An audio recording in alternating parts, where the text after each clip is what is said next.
The session is resumed. We continue with the debates on the 2017 budget. On deck this afternoon is the budget of the Department of Transportation. And the chair calls on the sponsor of the measure, Senator Lauren Legarda, to present the budget of the Department of Transportation. Senator Legarda is recognized. For the record, what is the budget of the DOTC? This includes the Office of the Secretary, Civil Aeronautics Board, Maritime Industry Authority, Office of Transportation Cooperatives, Office of Transport Security, Philippine Coast Guard, Toll Regulatory Board, Light Rail Transit Authority, and the Philippine National Railways. For the record, may the chair state the budget of the DOTR. The budget of the OTR is 53,932,496,000. All right. On schedule this afternoon to interpolate is Senator Grace Poe. May we have the session suspended for 1 minute, and I ask the Secretary to call Senator Poe to come to the hall.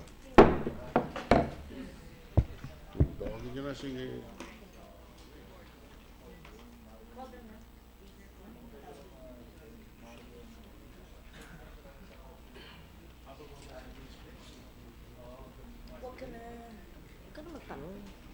Papahabain mo pa. Which?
Yes,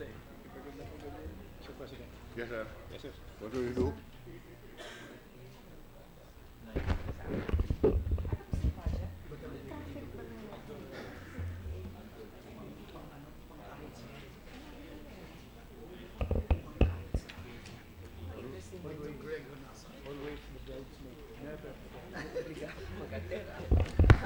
Ready to Session resume, is Mr. resumed. President. Yes, the Majority Leader, the Acting Majority Leader. Mr. President, for the DICT, the senators who have signified their intention to interpret DOTR are Senators Poe, Gordon, Recto, Escudero, and De Lima, Mr. President. All right. Senator Poe is already in the hall. The chair recognizes Senator Grace Poe on the period of interpretation. Thank you, Mr. President. Will the good sponsor yield to a few questions for the DOTR? Yes, Mr. President, I'm ready to be interpolated. Okay, thank you. Thank you, Mr. President. The DOTR was allocated a total budget of 458.6 billion under the proposed 2017 GAA. In the prior year, is that correct? I'd just like to verify. Correct? The total allocation for 2017 Yes. is 53 billion 932 million.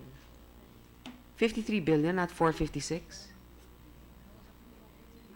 53,932,496 are my figures. Okay, thank you. 53 billion. In the prior year, there's an increase of about how many percent? About 16%? The present year's budget is 45,423,372. Okay, so we are well aware, and I think that this has been pointed out, that if there's a department that has underspent during the past administration, it is the DOTC. How are we going to assure that the absorptive capacity of the DOTR will now be improved? What mechanisms have they come up with?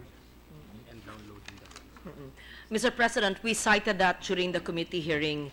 In fact, we noted that there was around 9 billion worth of funds that was going to expire. And so at the time, the secretary said that he was going to download the funds to the CAAP, right, insofar as airports is concerned.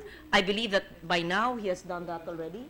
He has downloaded the funds to the CAAP so that the funds of the previous years, meaning 2015, expiring by next month, could still be utilized next year for the airports, for the regional airports, Mr. President. So, what are the reasons for the low spending? They say that the low obligation rate of only 15% as of the end of the first semester of 2016 is partly attributed to the May elections. They also say that there was a slow pace in the previous administration in the procurement process, and there were many restrictions during that period. However, this administration, with a very proactive secretary coming from the private sector, like Secretary Togade, assures that the stigma of low spending or slow absorptive capacity will not happen, and they're fast-tracking the procurement activities, of course, but everything based on what's legal and basing also on what's legally acceptable in COA. Yes. Mr. President, just a quick question for the sponsor.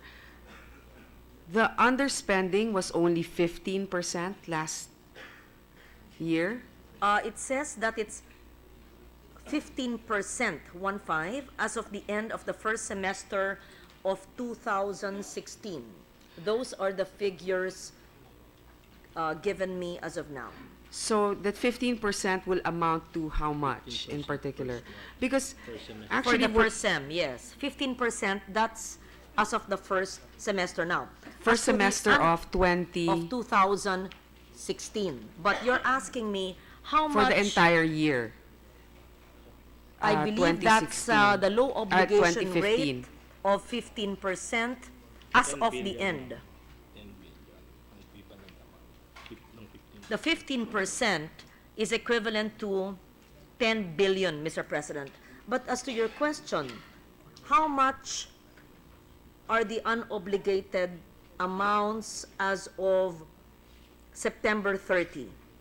Yes. 19.2 billion, Mr. President. And that 19.2 billion can be utilized in the coming months Yes, still? yes. Until December of 2017, Mr. President. Until December of 2017? Yes. Oh, let me clarify. This is 2015. No, I'm sorry. The 19.2 billion comes from the 2015 GAA that is only available up to December of 2016. However, if this is part of this are the airports which should have been downloaded to CAAP, then it is considered obligated and therefore can be used next year, right? Or is this whole 19.2 billion CAAP? Has that been obligated? So kayang magamit, hindi sayang. Na-download ho. 19.2? Agencies, ma'am, not only ka. Na-download. Okay. Mr. President, I like the innovative way of thinking of Secretary Tugade. Hindi niya sinayang yung pondo. So maliban sa mga airport na dinownload sa CAAP, the others were downloaded, let's say, because they did not construct the ports, they downloaded to PPA. So that is considered already as obligated. And so the 2015 19.2 billion will not expire, but is considered obligated and can be used next year. Now, the unobligated as of September 30 for 2016 is 23.6 billion that can be spent till December of next year. Okay. So 23 billion can be spent next year, but Yes. 19.2 will be deemed allocated as of December of this year. It can also be spent next year. So they have 23 billion from present year's budget continuing till next year. They have 19.2 billion Until December. until next year again because they allocated it to By PPA December. next year. So they have two. They have so much funds. No, I know, but the 19.2 has to be allocated by December this year. December, huwag ka bulong na mulong. Sulat mo. By December this year. No. Because of the downloading to CAAP and to the PPA, they're able to use it till next year. Oh, right, I Otherwise, understand. it would, the deadline, the expiry would have been this year. Correct. So, hindi po nasayang yung 2015 na 19.2 magagamit pa next year. Tapos itong 2016 na 23 magagamit pa rin next year. At meron pa silang next year's budget. Kaya ang dami pong maaring paggamitan. So we look forward to heavy infrastructure spending, which of course will be good for the economy because there's a multiplier effect. Thank you to our sponsor. But another related question. Under the National Expenditure Program, an allocation of 110 million and 419,000 is made for transport policy services. What exactly is covered by transport policy service? Who's in charge of transport policy?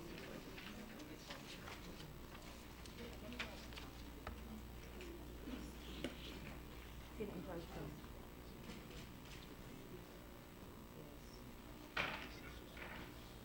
Who's in charge? Under who use, which user?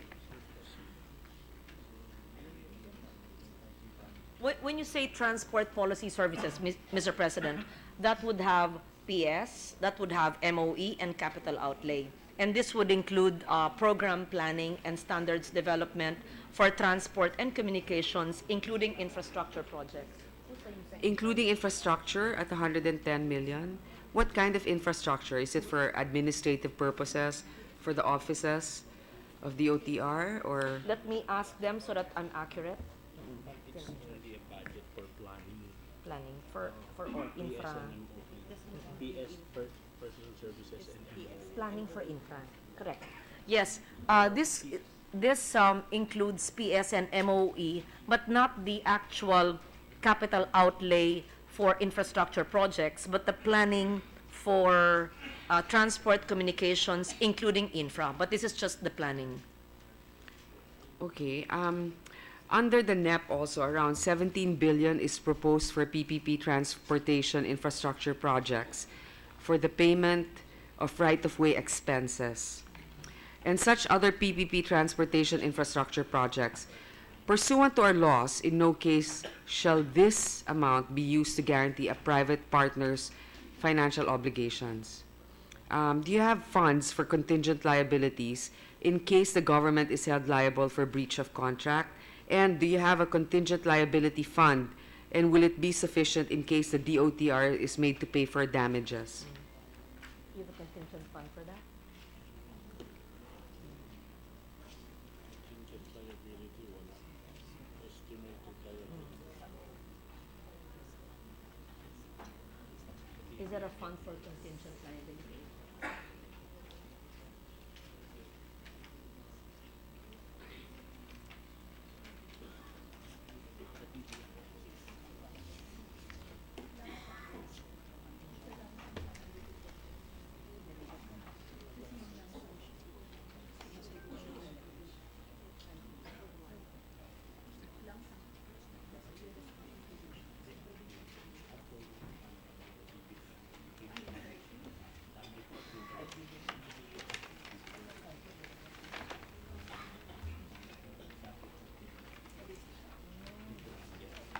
In the unprogrammed fund, Mr. President, there's a risk management fund, Okay. which will cover the contingent fund, but this is subject to the approval of TBM. Sa bagay, kung magkakaroon naman tayo ng emergency powers at wala din masyado mga TRO na hindi din magkakaroon ng maraming mga legal impediments. But let me go to a very, I guess, crucial provision under the GAA. Under Section 24 of the 2016 GAA, the inventory of supplies, materials, and equipment, spare parts to be procured out of available funds shall at no time exceed the normal 3-month requirement. Under the 2017 GAB, Section 23, the period is now limited to 2 months. Does this apply to rail as well? This will make procuring for long-term supply very difficult. Kasi, I guess to explain the situation, if we have to stock up on inventory for materials that we might need, let's say, to maintain the MRT, and then in our other infrastructure, we're limited to a 3-month supply. Hindi tayo papansinin ng mga suppliers pag alam nila, kukonte-konte lang ang binibili nating inventory. Is this the same situation that we have now with the 2017 GAA? Yes, Mr. President, just a minute. Ito po yung introduce namin. This is non-existent. Hindi po. Introduce namin na provision for Daga to allow us to stock on spare parts ng LRT. I'm holding a request for a special provision which reads, notwithstanding Section 23 of the General Provisions of this Act, the DOTR, LRTA, or PNR is authorized to strategically procure and maintain an inventory level of rail system spare parts for LRT2, MRT3, future rail systems operated by government in quantities in excess of the limits prescribed in this Act to ensure the reliable, efficient, and safe operation of such rail systems, to ensure the regular maintenance, to manage the obsolescence of spare parts, to address the ordering requirement of original equipment manufacturers, and or the best interest of public service may require. That So there's no time frame as long as It does it will not state- it will address the problem of maintenance and It does not indicate, Mr. President, a time frame. This was the suggested language of the Department of Budget. so that won't constrain you anymore from ordering what may be required by the suppliers as a minimum for an order. Am I According correct? to the DOTR, this will expressly allow the DOTR to procure and to maintain the inventory level of spare parts for present and future train systems in accordance with the level deemed normal to ensure that operations will not be affected by the lack of spare And that's parts. reassuring. that was actually one of the impediments that they had before, a limit on the time frame that they have in terms of fulfilling their inventory. And I also have to ask this because based on on a 2015 COA report, there were only 3,985 regular permanent employees out of the total 6,948 in the DOTR. With the government's drive to do away with contractualization, this means that only 42% or less than half of the DOTR are regularized. What is the situation now with regards to employment? Fill up your... We are submitting a rationalization plan to DBM to make available ng TIA position to end the JO, the job order. They're currently working with DBM to end the practice of job orders so that there's a rationalization of those in the plantilla position. Okay. So you're working towards that, but what's your target? What do you see as Ilan ang target? how many contractuals will you retain in the coming year? How many percentage of that would be contractuals and how many would be permanent employees? Total authorized is 18, so we intend to build up. The present total authorized, Mr. President, is 18,758. Regular employees or And they have total employees? 3,000, as you mentioned, 3,000 unfilled positions. They intend to fill up the 18,000 Regular positions? total authorized regular. No? Plantilla, yes, regular 18,000. positions. 18,000. Okay. Another question for the DOTR is with regards to their. I think this one. I would like to commend also the DOTR. Apparently, there's been an improvement also in airport operations with regards to the number of takeoffs and landings on time schedule. Now, I would like to ask if there's any update on the ILS system of the DOTR, when it will be fully operational, and how much of the air traffic can it ease when it's become operational? Very good. Because I recall during the hearing, they explained how we didn't even realize that there was no ILS, which could have been Right. dangerous. But now it's been installed and it's working. It's been installed? The spare parts have arrived, were installed, ground tested, and calibrated last October 10. So it's already 100% operational? Ah. The operation Yeah, it's operational. 98%. 98% He's being operational. very humble and No, just what wants does to- that mean? So Let me just- 98% of the time it's working? So, meaning everything is, it's on test run? How is it? What do you call it? If it's being used, runway. Ah, okay. It is now being used by airlines and all aircrafts whenever runway 24 is in use. Flight calibration and testing were able to establish and record the horizontal guidance accuracy. So in short, yes, it's been installed since October 10. It's being used. When they say 98, naninigurado lang sila. Pero ibig sabihin nakakabit, umaanda. So how many takeoffs and landings do we have per minute now? 40 The norm is 40, but sometimes it could be 40. per minute, per hour. There are 40 takeoffs and landings per hour, which is the norm That's the norm that we have for Manila. for Manila, for NAIA. Yes, for Manila. And that's being observed. Yes. Okay. There's 40. Whereas before, It was below 40. whereas before it was below 40. Just to, how long was the ILS not installed? 1 year. 1 year, no? A year and a half. So we had no ILS for 1 year and a half, but since they took over just a few months, it's installed and it's working. Right. But if it was below 40 before and it's 40 now, the improvement has been very slight. Am I correct? So is there something we can... I know that there's been talk about you studying the model in the UK, like the Gatwick Airport. What do they have that we don't, that allows them to have more than 60 takeoffs and landings per minute? Because they have the same situation in terms of just having 2 runways.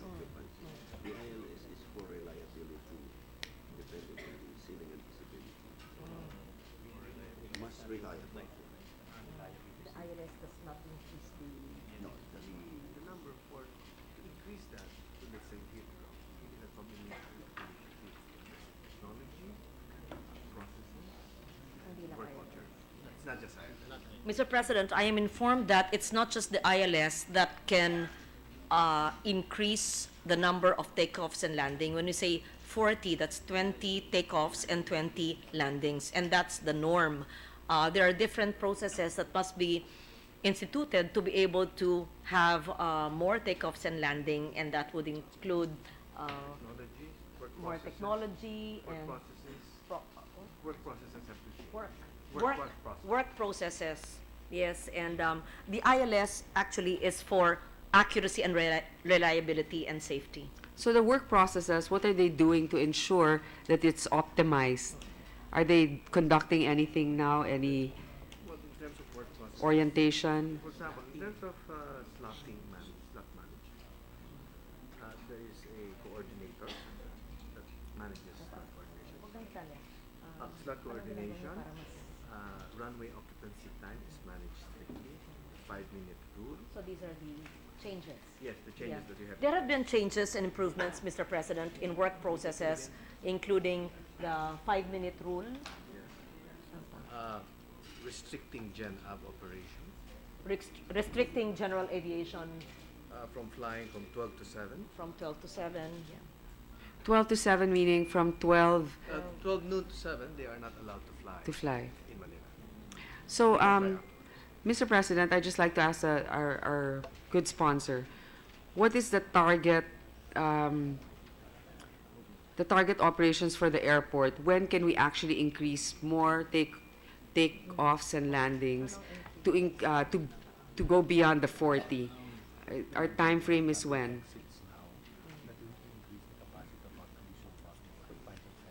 Movements. The rapid exit. It's an exit point. Similar.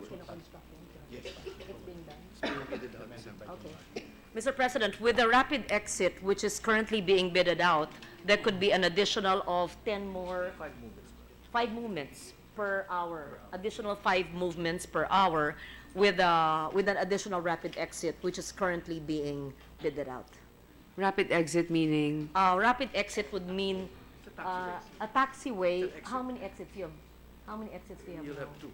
Right now, you Are you already beginning construction, Mr. President? How many rapid exits do you have now? How many exits? There are only 2 right now. We're bidding for 2 more. Yes, they have 2 exits now, and they're bidding for 2 more, so there will be 4. When is the completion, Exit for target taxi. completion date of For the the- exit taxiway? Now in the process of bidding by next month. 1 year is the construction. It's being bidded out in 1 year. The construction will be commenced. Completed? Completed. Okay. So we will go back in a year and hopefully that will Hopefully, have as I increased stand the before you movements next per, year. per Yes. hour. My other question would be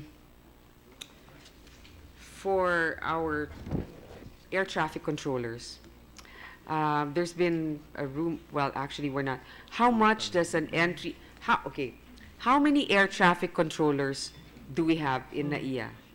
There are 580 air traffic controllers. And what's their shift like? Is it every I'm 8 sorry. hours? In just for accuracy, in Manila, 220.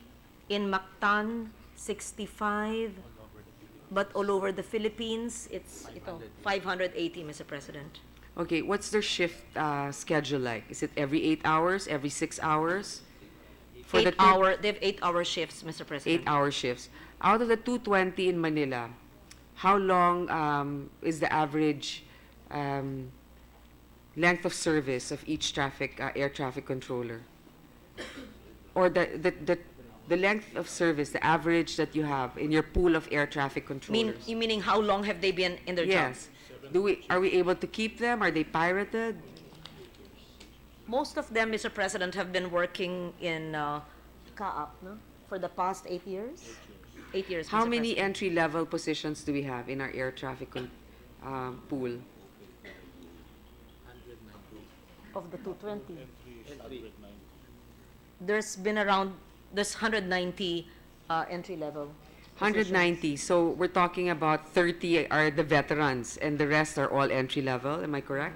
If you have 220 in Manila, minus 190, so The you have 30. 190 entry level is covers the whole Philippines of the 580. The question is in Manila, sa 220, ilan ang entry level? So from the Around 590, 50 of the 220 are entry level. okay, how much are they paid as an entry level? The entry level are paid 42,000 plus overtime of 5,000 to 8,000 pesos. So they have an average salary of around 48,000 a month. So it's not true that the entry level makes 12,000 pesos a month? 12? No? Tapos pang driver, hindi naman ganun. No, I just heard about this and I just want to Meron verify bang 12? because Hindi, pero meron bang 12? Baka meron 12. Hindi naman. But we are increasing by 40 to 50%. Yes. Para magkaroon ka ng retention. So CAAP, Mr. President, intends to increase the salaries by 40 to 50% of the existing basic salaries depending on their workload or operational what is the basic salary now? 42. 42,000. And every year they're guaranteed With an an overtime increase. Are they part of the regular standardization pay of of a government employee?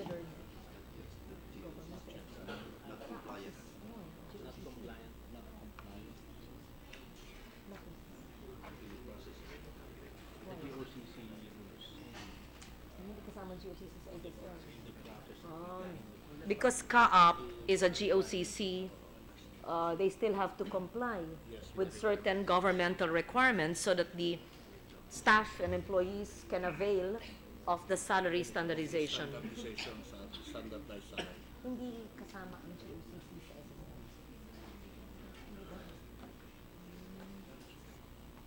So will it be a problem for us to remain competitive, for example, so that our air traffic controllers aren't pirated by other countries?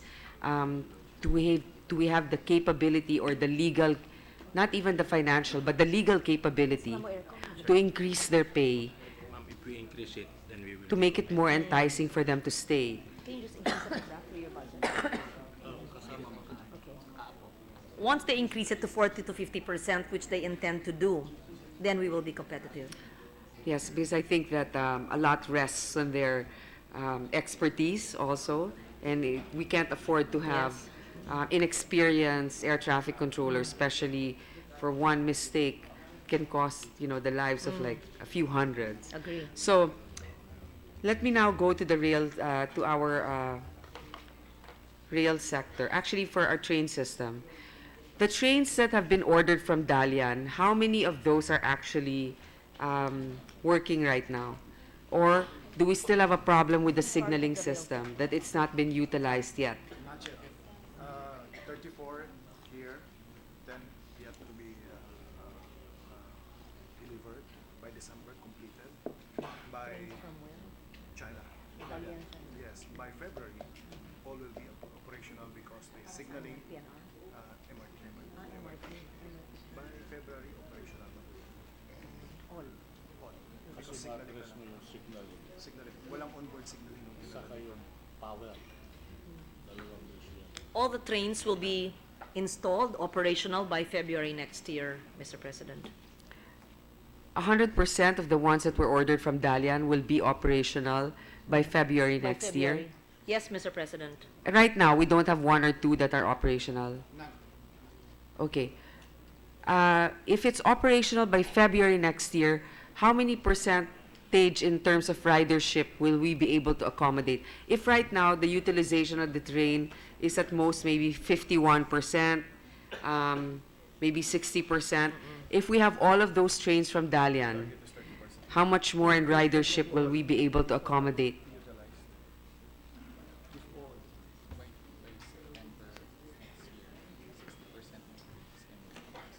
That's September, but we're referring to February. Only 15 and September. There will be an increase of 15% capacity by February next year, Mr. President. 15%. So if you are so sure that it will be operational in February, then I assume that you're actually conducting tests right now. Or have you received the signaling system? No signaling will be installed yet within the next 2-3 months. But that's February. If it's operational in February, you'll only install it by February? No. They're starting already, and up to January we're done. Installation. Dito na. They're starting installation now, Mr. President, and They will are. be completed by February. By February, okay. So my understanding is they are now doing the installation for the signaling system. Yes. That it will be operational in February. So when are they actually intending to run the tests? Before February. Since they're already installing, they will be running the tests in December, Mr. President. Okay, because it's the holiday season and I just want to make sure that before this becomes operational, would you be confident enough to invite us to ride in this new train? They will be testing it during non-revenue hours in Excuse December. me, aren't the trains supposed to run for 5,000 kilometers test before they're put in operation? That is what's specified, Mr. President, I believe in the contract, but I'm not sure if we have the capability to do so, given our tracks are less than 100 kilometers long. So Unless are they we run just- back and forth nonstop for a So are few we just going days. to run it without testing it for 5,000 kilometers? Are I there- think the contract is stipulated for, as a safeguard to us entering into this agreement. So if we don't run the tests, I think it is to our disadvantage and not the disadvantage of the supplier. Unfortunately, if we don't have the capability to test it, but we are already in need The to run it, 5,000 I don't think we will be able to comply with the 5,000 out of our own doing and not because of the suppliers. I am informed, Mr. President, that the 5,000 kilometers have been run already. The test run of 5,000 kilometers has been accomplished. Really? That's what I am informed. Do you have proof? I mean, who ran it? Done in April 26. It was done in China. Here, ma'am. The first, anong ilan? A light rail vehicle. Only the first light rail vehicle is required to run 5,000 kilometers, and this Okay. was done in April of this year. Okay. So only one, and then the rest we just assume it will run. Oh, no, that's fine. I mean, I just want to make sure what the terms are. Yeah. So how many trains will be added in February, just for the record? How many?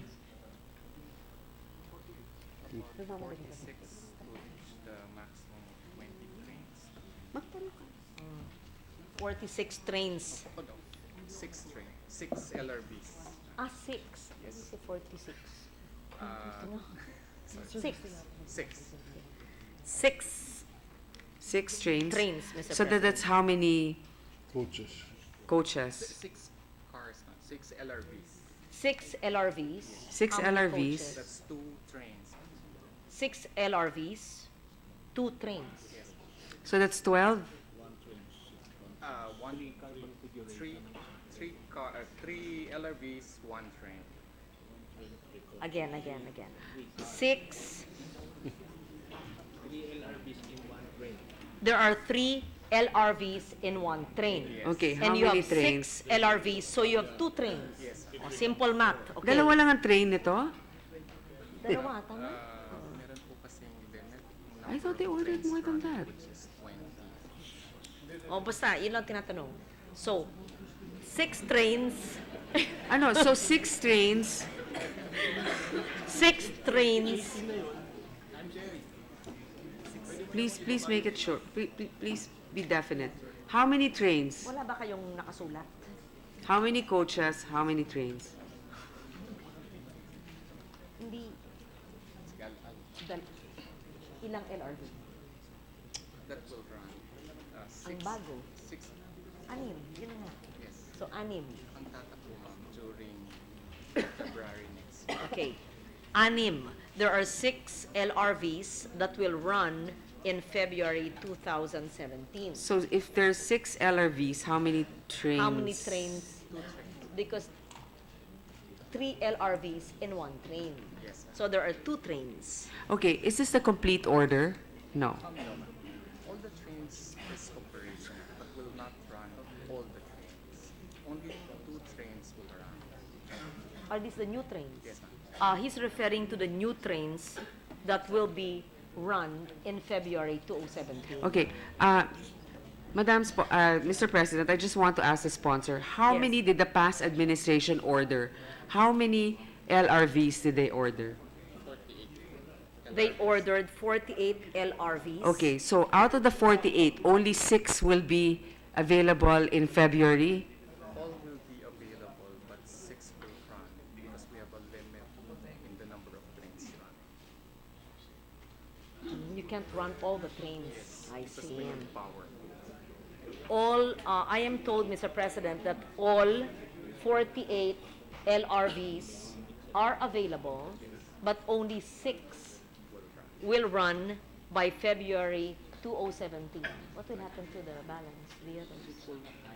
At the time, ma'am, but Only 6 at a time are allowed to run. Bakit? we need more power, ma'am. May I ask for 1 minute suspension so that we can be certain of our answers? Yes, please. Okay. Suspended for 1 minute. Capacity ng MRT is 20. Dapat 16 trains.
Mr. President.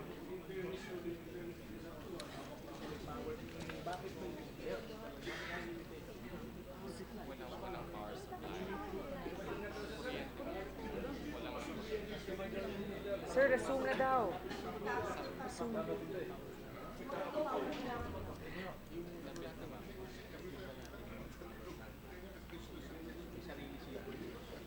Dedicated power supply. Now, the 25 maximum, pero ngayon tumatakbo 20. Ano yung 6 sa February? Nakakita ba kasi 6 ang pinapaandar mo sa February? Ganun pa ba? Or may nag-uusap? Meron po kasing peak hour, may peak hour. Pag peak hour, ano? Maximum na po ng 20. 20. Pag non-peak, Mababa po tayo ng 8. So, papasok po yung dali to reach the maximum of 20. So, all throughout the day, 20. ilan ba yung Dalian order? Sige, hindi ko nahihirapan. Ano lang naman yun? Katalino naman ako, no? Kailangan maganda lang kayo. Basta Sige. Okay. Ready to resume, Mr. President.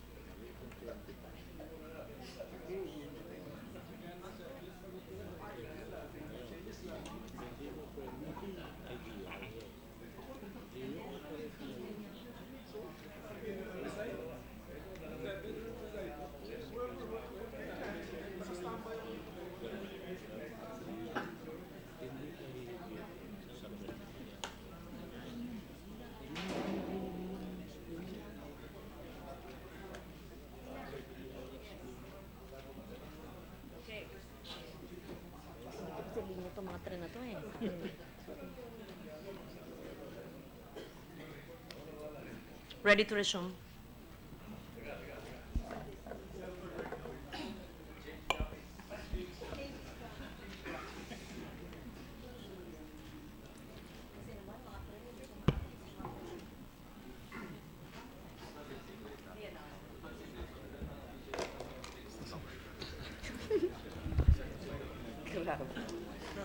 Iba naman po.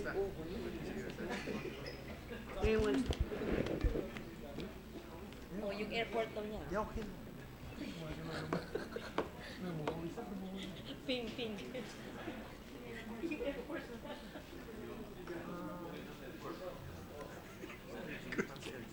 Wala naman kami airport.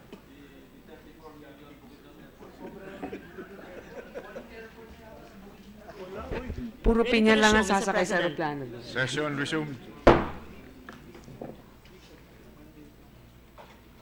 Will the good sponsor, Yes. The answer, Mr. continue. President, is the Dalian trains cannot run at the same time because the maximum number of trains that can run at one time is around 20 to 25 trains. And so, erase the 6. Okay, he misinterpreted the 6. Presently, there are 20 to 25 trains running. There are maximum of 20 trains are running. So, Mr. President, if there are only 25 maximum trains that can run, why did we order an additional 16 trains if I were to divide the 48 LRVs divided by 3? Right? Why did we order 16 trains? Is it to replace the old trains that we have? Isn't that the intention? Now we have 3-car trains. We'll make it a 4-car train. So the 20 will go to 15, and we'll add more trains to the power that 4 cars. They're presently, are they bidding out the source of power? Yes. They need more power, electric power, Mr. President, to run all these trains. So it's not the rail, Mr. President, it's really the power that we need to They upgrade. need to, you're going through that, no? You're sourcing additional power so they could run more trains and Okay. so that they can use the proposed So is that trains. part of the 2017 proposed budget? 2016, it's already funded. It's in 2016? You've obligated it. Yes. They've obligated it, Mr. President. So when are they going to be able to upgrade the power source so that we can accommodate more trains? Completion is fourth quarter next year. You've bidded it out? And the completion is next year? Yes. It says here, the completion of the power upgrade is 300 calendar days. What?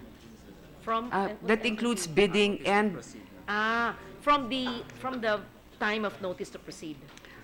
300 days, that includes the actual operation. Okay, when you have your power source upgraded, how many trains now will you have running? If you presently have about 20 trains running, 20. by that time that you upgrade, and then you're adding 2 more trains in February, so within the 300 calendar days when you've upgraded your power source, How many trains how will many be trains will you have running? I feel like this is a grade school question, math problem question. 24 trains, but it's a 4-car configuration. They're increasing their trains to a 4-car configuration compared to a present 3 cars. So that will increase, and at the same time, with a power upgrade, they can run 24 trains. Okay, so aside from the 24 trains, from 3 coaches, you will have 4 coaches. Am I correct, Yes, Madam Mr. Sponsor? And then, in that case, your ridership will have increased by how many percent? They would have increased the ridership to 60%. 60%. Okay. I think that we will, I don't want to take more time here. I think we have an idea, but we will hold them accountable, Madam Sponsor. February, at least 2 trains will be running by then, and we should closely follow within the 300-day period the upgrading of the power source. Next question is about the DOTR has proposed a bill on emergency powers. Now, I know we're taking up the budget, but one section proposes special modes of procurement of transportation projects. And it includes direct contracting and direct negotiation of contracts. Can't the DOTR just resort to RA 9184, or the Government Procurement Act, which allows for negotiated procurement under extraordinary circumstances? It is your opinion that the current traffic crisis does not fall under the definition of a man-made calamity. If Congress, for example, gives them the power, if we amend that particular provision to include not just acts of God or force majeure, but to actually include traffic as a national emergency, would that make it easier for them, or do they still have to resort to an emergency power?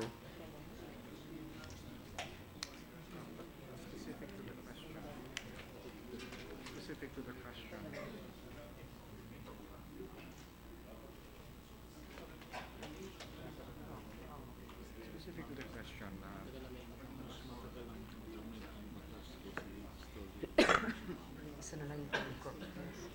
The question of the senator is, would it be easier, faster, if we just amend the law?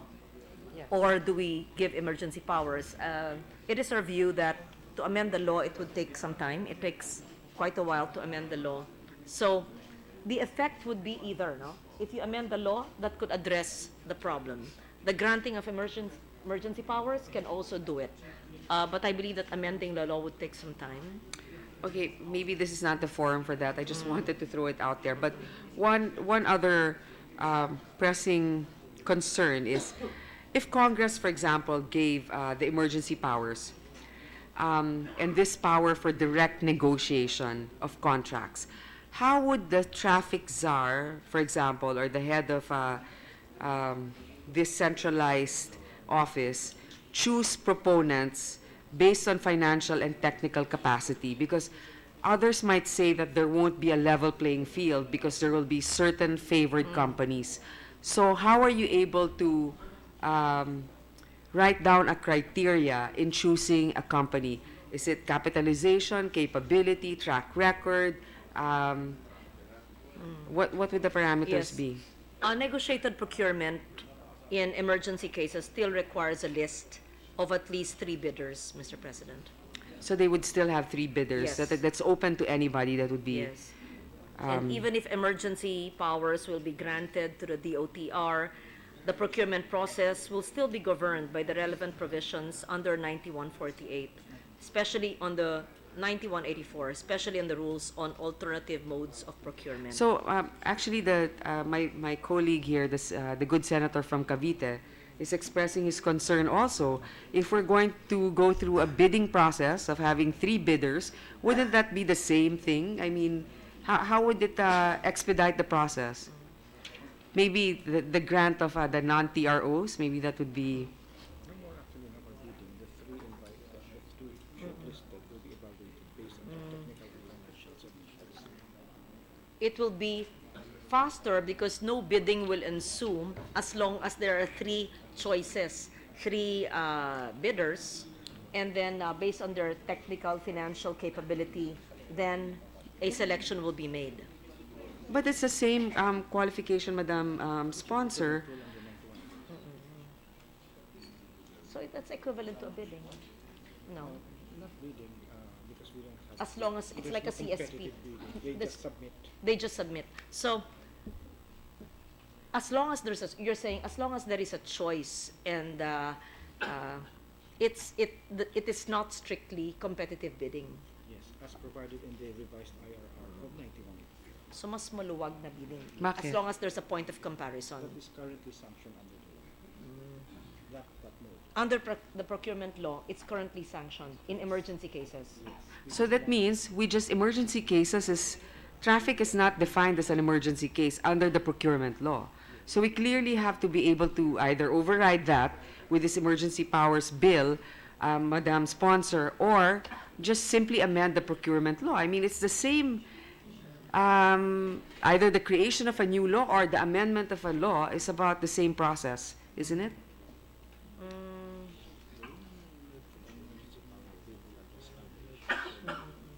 I believe that the procurement issue is not the only issue that will be addressed by the emergency powers bill. Okay, that's fair enough. I think Yeah. I just wanted to also call the attention that perhaps it is not just the procurement that we are concerned about It's not here, just that. but also certain legal impediments like the right-of-way issue and also the question of throwing in a curveball like a TRO in the middle of awarding the bid. Now, another concern also that was asked is about having a central traffic czar. The DOTR will have a big function here. Number one, to be able to roll out short and long-term projects when it comes to traffic solutions. So you have building bridges, upgrading the rail system, authorizing flood control projects and the roads in cooperation with the DPWH. On the other, you also have the day-to-day traffic management problem. I believe that even if you have a central traffic authority, there should be the DOTR secretary in charge of all of these projects to be implemented, but there should also be a separate traffic manager that will do the day-to-day operations in Metro Manila. Because from what I understand, the MMDA will have to devolve its powers and give it to the DOTR.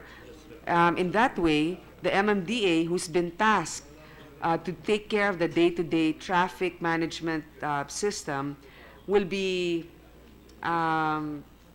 not have any power to do so. I would just like to clarify if the secretary is willing to clarify the role of the traffic czar and the DOTR secretary. That's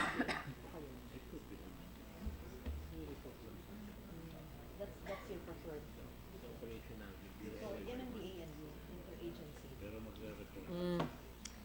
The preferred setup, Mr. President, is while the MMDA is mandated to handle the day-to-day traffic situation, that if there were to be an appointed traffic czar, that the person in charge of the traffic situation in Metro Manila should report to the DOTR secretary. But that person, whoever that person is reporting to the DOTR secretary, will have the authority to be able to monitor and implement day-to-day traffic management. Am I correct? Yes. Is it being implemented now? No, not yet.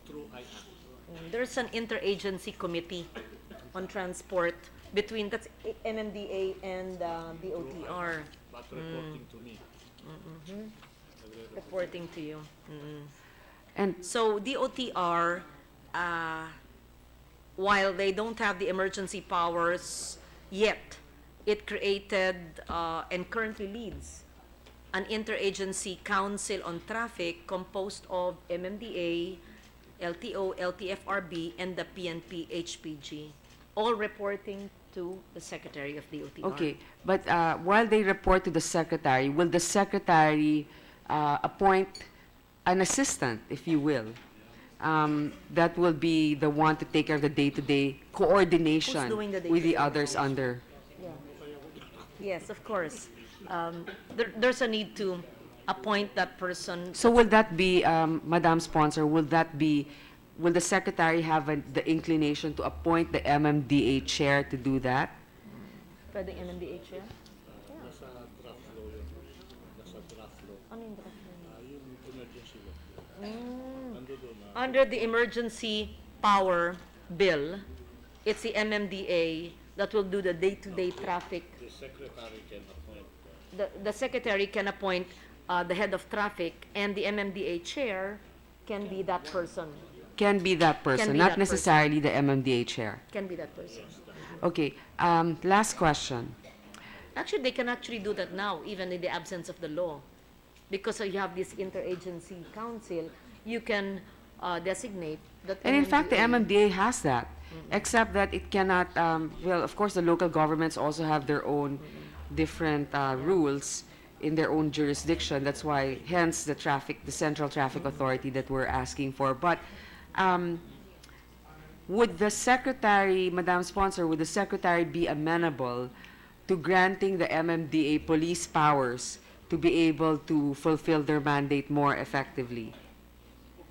Under a single authority concept, under the single authority concept and the single traffic management. Para hindi magulo. Para hindi If there is this interagency council on traffic and MMDA is part of it, MMDA can be designated certain powers, and those powers must be coordinated with the other agencies under that council. And so, yes, they would be amenable to that. Okay. I'm sorry, but I mean, more things have come to mind. I know we want to finish this, but I might as well ask this. Is the DOTR more inclined to have a bus rapid transit system? And is this a system that's actually been supported by the JICA plan? Yes, ma'am. Actually, we have the JICA Green Plan, which identified Quezon Avenue, and this is part of our program. You're going to implement the bus rapid Yes. transport? I'm informed, Mr. President, that they are going to implement the bus rapid transit, and they will start this, is it operational in Quezon Avenue?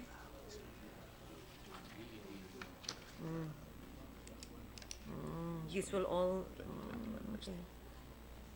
By next year. There will be the line 1, which is Quezon Avenue. 2021 ang start ng operations, ma'am. Construction pa lang ito. 2017 to 2021. How about the others? That's been approved already? Ito rin, Cebu.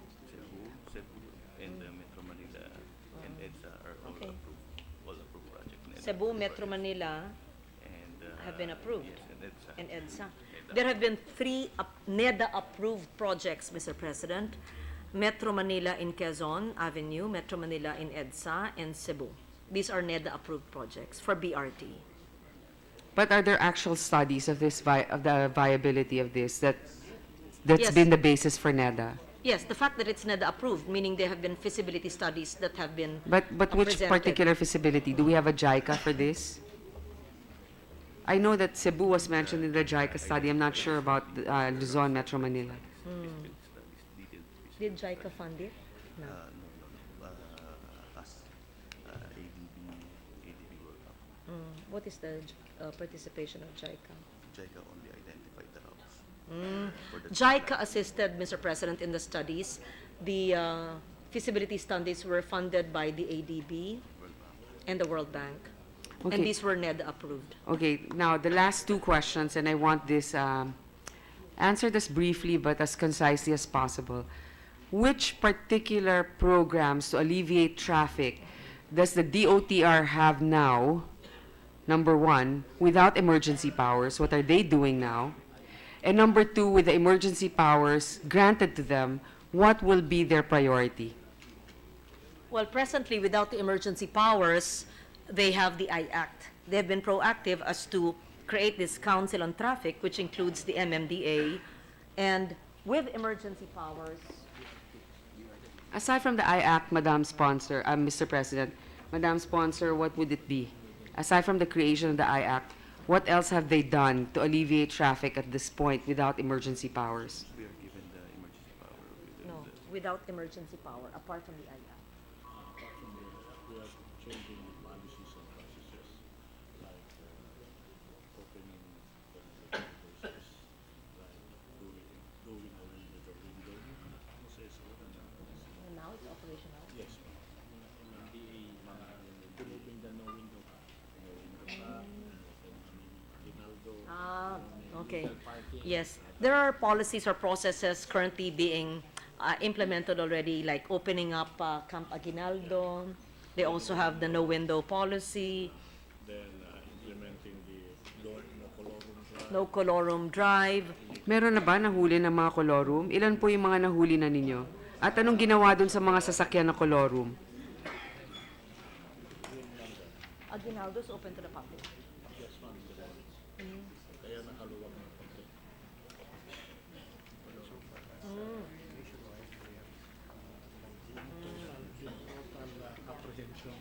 Yes, there have been colorum 79,000. vehicles apprehended nationwide, 922, Mr. President. If you look at the percentage, 52%. And what did he do to those colorum vehicles? Are they allowed to ply again? Are they impounded somewhere? They're impounded. This is nationwide, Mr. President, and those colorum vehicles are presently impounded. May I have a report of that? You can give this. Pabigay sa page. I will ask for an additional report for that so that we can keep track of this. The actual. All right, so they're impounded where? In Tarlac. Marikina, Ultra, even in the They're impounded in various areas, including Tarlac, Marikina, in Ultra. So if they're impounded, how much will it cost for them to be able to retrieve their vehicle? for buses, it's 1 million. There are various costs depending on the units, Mr. President. So if they're taken out, then there's no guarantee that it will be used again, right? They are prohibited from reapplying for a franchise, from applying for a franchise. Well, first of all, they're colorum, so they don't have a franchise. So they're prohibited. But they cannot qualify. They they are disqualified. Perpetual Yeah, disqualification. yeah. Okay, so they can always change the company name, I suppose. I mean, I'm just throwing this as a. Okay. So, taking out of colorum, and this is just buses or jeepneys or UV Express. What types of vehicles?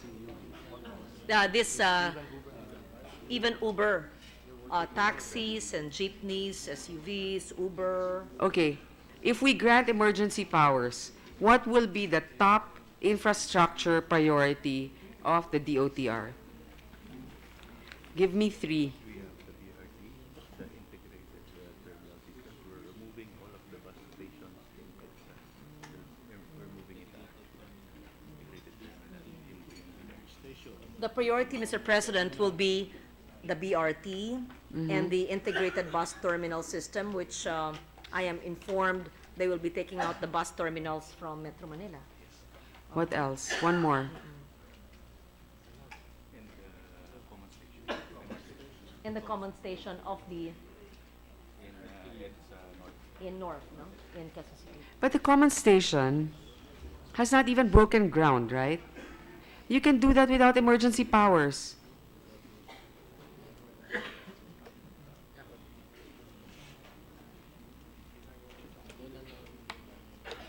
Hopefully, everything will be finalized before end of the year.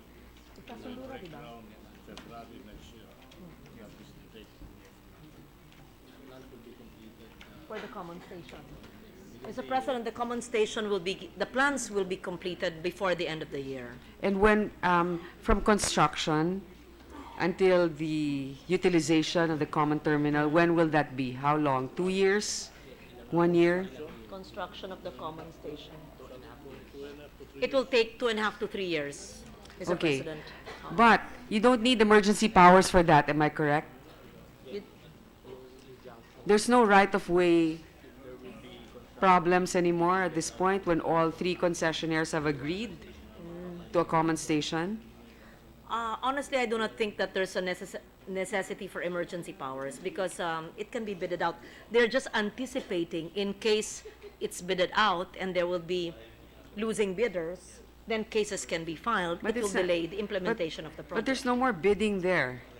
That's been granted already, unless, of course, like the supplies of construction materials, etc. But that would be the concern of the private sector. That wouldn't be the government's concern anymore. Am I correct? But we are just at the planning stage. You're only involved in the planning stage. There's no government allocation. Yeah. So bakit kailangan ng emergency power?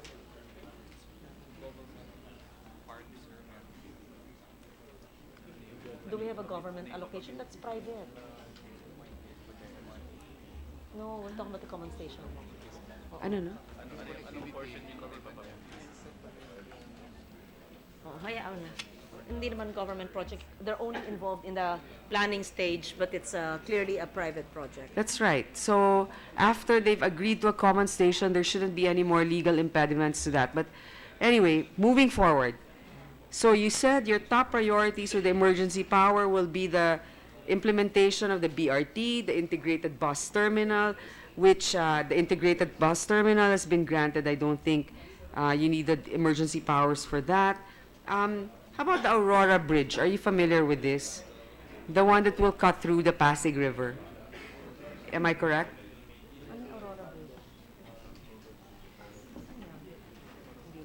No, that's not your project. Parang from the fort yan, di ba? From They're not familiar.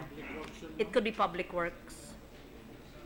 Aurora Bridge. Okay, there's a proposed bridge that will link Taguig Loton, to across the Pasig. Public Works. It was actually discussed yesterday. That's under the Public Works Department, not the OTR.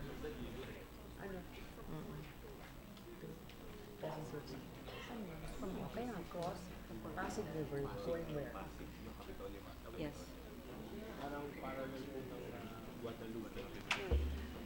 Okay, the Aurora Bridge is from the fort that will go over the Pasig River, but obviously there's no right-of-way issue there going to Pasig, if I'm not mistaken, but something to that effect. And the reason why I mentioned this is there should be an interagency cooperation between the DPWH and the DOTR, which I know slowly you're already doing, but clearly this will take less time and it will alleviate traffic faster than the other proposed emergency powers projects Aurora that you Bridge, have. Loton, the same thing. I'm not certain if Aurora Bridge and what they call as Loton, which was discussed briefly in yesterday's DPWH budget, is one and the same. Because Loton is on the other side, am I correct? Tawag niya Loton eh. Ang layo naman ng Loton sa All they Taguig, know di ba? that there is a Loton project, not Loton Manila, Loton in Taguig, Capitol, to Pasig, Capitolio. Ah, so Loton Bonifacio. As a, okay. Loton. But this is, Ano yung Aurora? I mean, I Ah, okay. Isa lang yun. Isa lang. Pareho lang yun. Okay.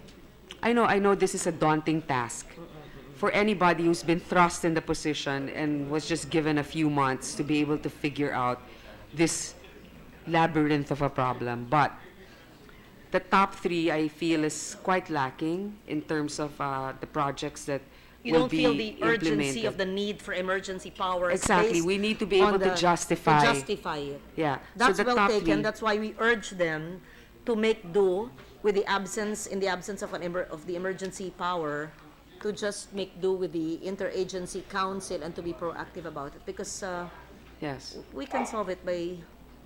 So actually, Mr. President, just to wrap up, I would like to thank the good sponsor also. I know this is highly technical, and this is something that you cannot study within a week or so. That's fine. but- I'm learning. But and but this you are is, doing quite well. And this is interesting.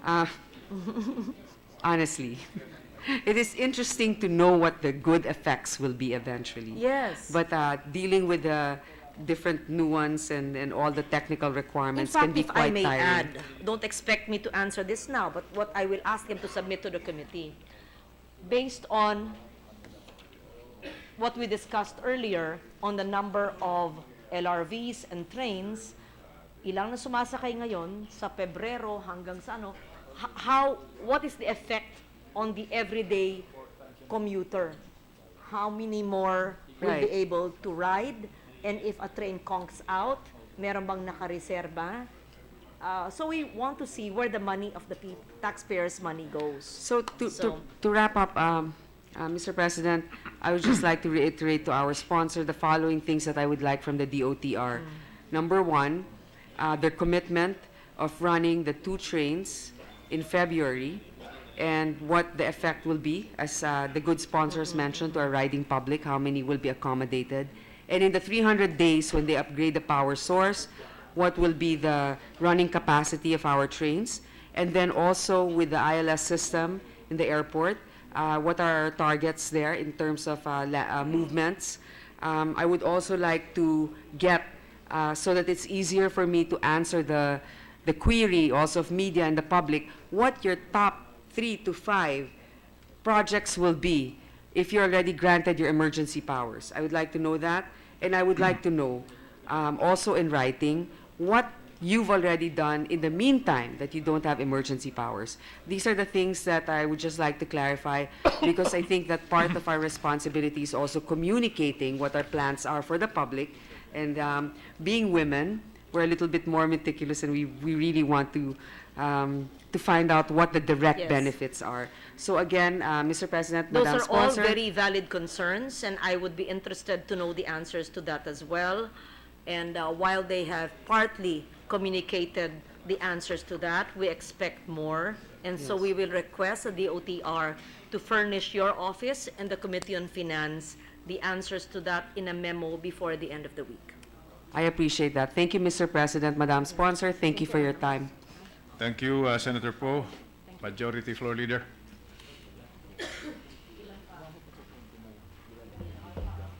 Next to interpolate, Mr. President, may I move to recognize Senator Richard Gordon. Senator Richard Gordon is recognized. Saan yung overview? Can you count how many more? Ilista niyo kung sila. Thank you very much, Mr. President. Will the gentle lady yield to some questions? Yes, of course, to Senator Gordon, Mr. President. Thank you. This is a very powerful cabinet committee, and you might say that this is the crux of the future of our country, principally because this will really make our country more speedy and more focused. In line with that, they have a budget of 55.5 billion. Is that correct? The budget is 6.25. 53.9 billion, Mr. President. I have 56.25, but nonetheless, and change, if you like.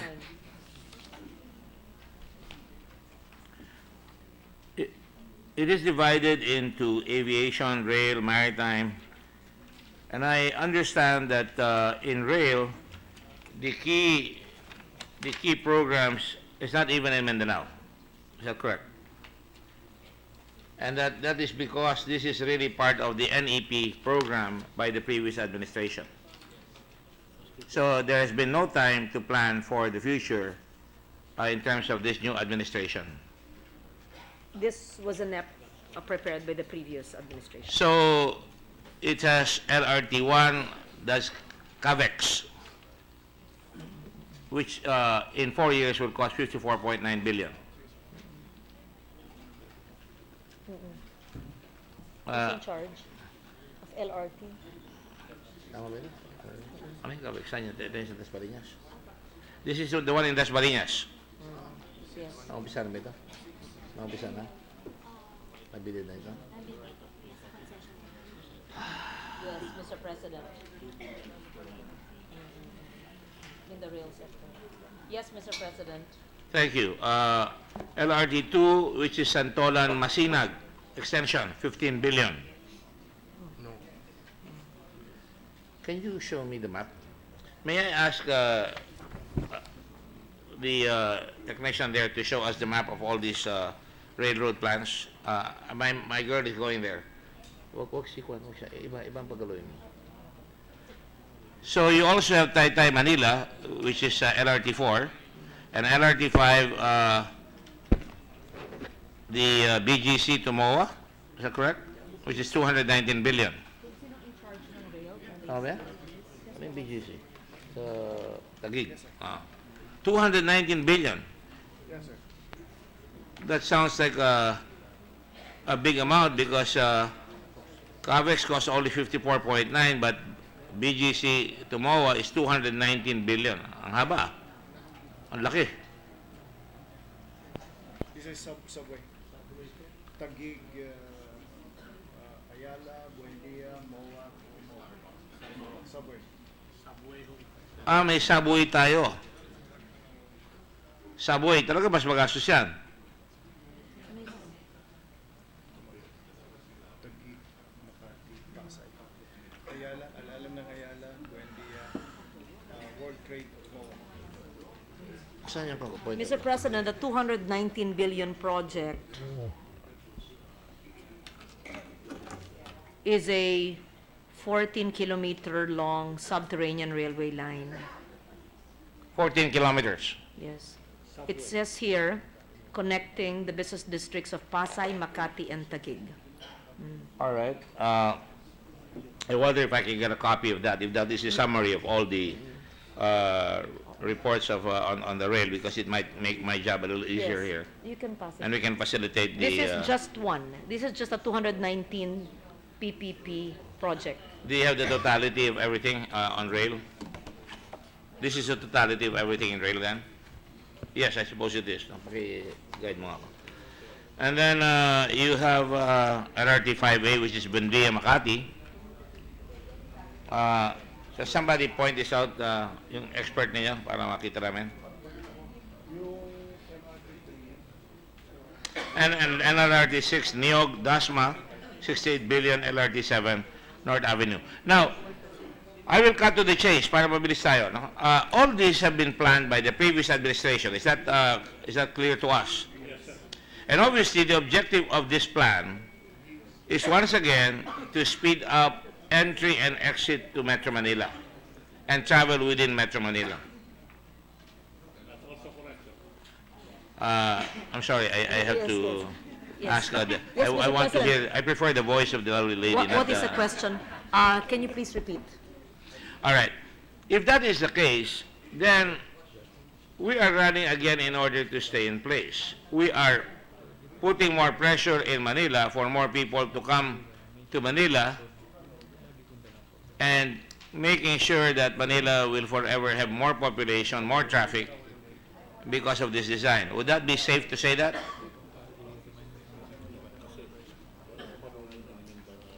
Ano? It's in the budget, the Mindanao. Mr. President, first your observation is correct that most of these are in Metro Manila and Luzon. However, I am informed that the Excuse me, may I Mindanao request for Railway... order here in the floor? I would like to ask my good friend Senator Dillon and all the others to please not talk while I'm interrupting. Thank you. This is a game we play here.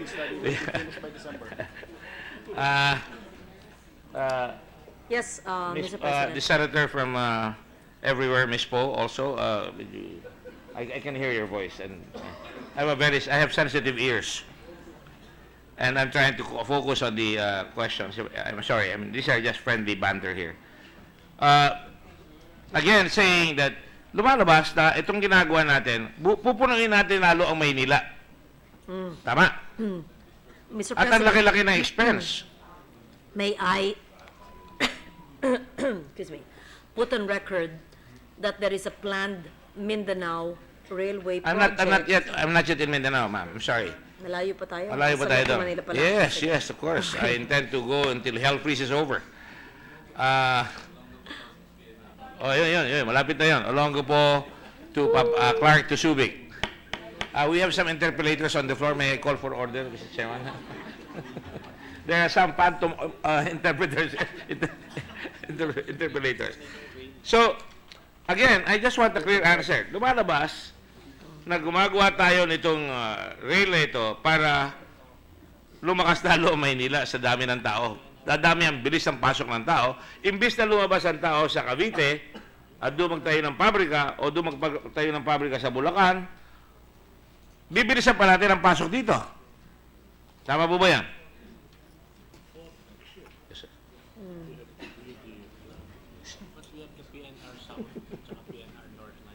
Para palabas. Ito ma'am, lahat. That bothers me, Your Honor. Because hirap na hirap na ang tao sa traffic dito. Bakit ba hindi tayo makalabas sa Maynila? Or may plan ba kayo in the future? Meron naman po mga Or pwede bang plano. pigilin pa ito para mas mabilis tayo? Of course, madidelay lahat yung programa, but of course, nakalagay na yan. Meron pa akong ibang observation na nakakatakot. I just want to be confirmed na mali yung observation ko. But Mr. President, there's a PNR North and a PNR South project. It's a slow train to China. kakahog-kahog, pumipigil pa. No. Minsan tumatalo sa release. The trains will be rehabilitated. It will be There will be a development and rehabilitation Approved by NEDA November 14. already approved by NEDA last week. ano, the existing PNR will be rehabilitated, right? I am not just asking these questions to get an answer so I would be assuaged. I'm trying to ask an answer. I get an answer so that I can help you strategically Yes. find our way clear in making sure that we relieve traffic and we speed up industrialization, not just in Metro Manila, but towards the outskirts of Manila and the rest of the country. Yes, Mr. President, I understand your question. However, to address the decongestion of Metro Manila, the PNR North from Tutuban to Malolos and the PNR South from Tutuban to Calamba will also be constructed, rehabilitated, improved. Di ba ma-under na yan ngayon? I-reconstruct nila yan, i-rehabilitate nyo lang. Kukuha tayo ng bagong-bagong siguro. Bagong-bagon. Baka bagong And- train And na third hand. And actually, Third hand ba? it will extend till Bicol. There's a line that will go up to Bicol. Los Baños and Los Baños to Legazpi Yes, in and fact, Calamba to Batangas. So hopefully, this North-South Railway project, once finalized and constructed, will decongest Metro Manila and will address your concern. in part, perhaps, in part, yes. because hindi naman pwedeng Yes. yun lang. Yes. But in reality, it was widely announced the other day that you were going to start the Bicol route. The Bicol Express is back. Pero tumigil tayo ulit, di ba? Dahil na-realize natin, mayroong mga train na sira, yung mga estasyon, pinakita luman-luma. Informal sector. Ha? Informal sectors, ma'am. Beyond example. There are issues, Mr. President, and informal settler families is one of the issues, Mr. President. I know the settler families are an issue, but what I'm trying to say is trains, transportation is a factor that is important because it gives us focus, it gives us speed. All right? And it gives us redundancy. Right? So, kailangan talagang mahusay yung train system natin, which we have really forsook. Ngayon, nire-revive nyo yung Bicol, that's good. You're now going, yung train natin patungo sa Bulacan, ma-under na dati yan, pero nawala yung train natin all the way to the Mortis. All the way to the Mortis. Ang tanong ko, and this is really an aside, I just thought about this question now. It bothers me. Bakit hindi natin na-imbestiga kung sino nagnakaw ng mga release ng train going from Manila all the way to the Mortis? Bakit napabayaan yan? Bakit walang nananagot sa ating bansa na ang isang train system na dati, napakaganda, from Manila to the Mortis in La Union, from Manila to Bicol, napabayaan, nobody has gone to jail for that.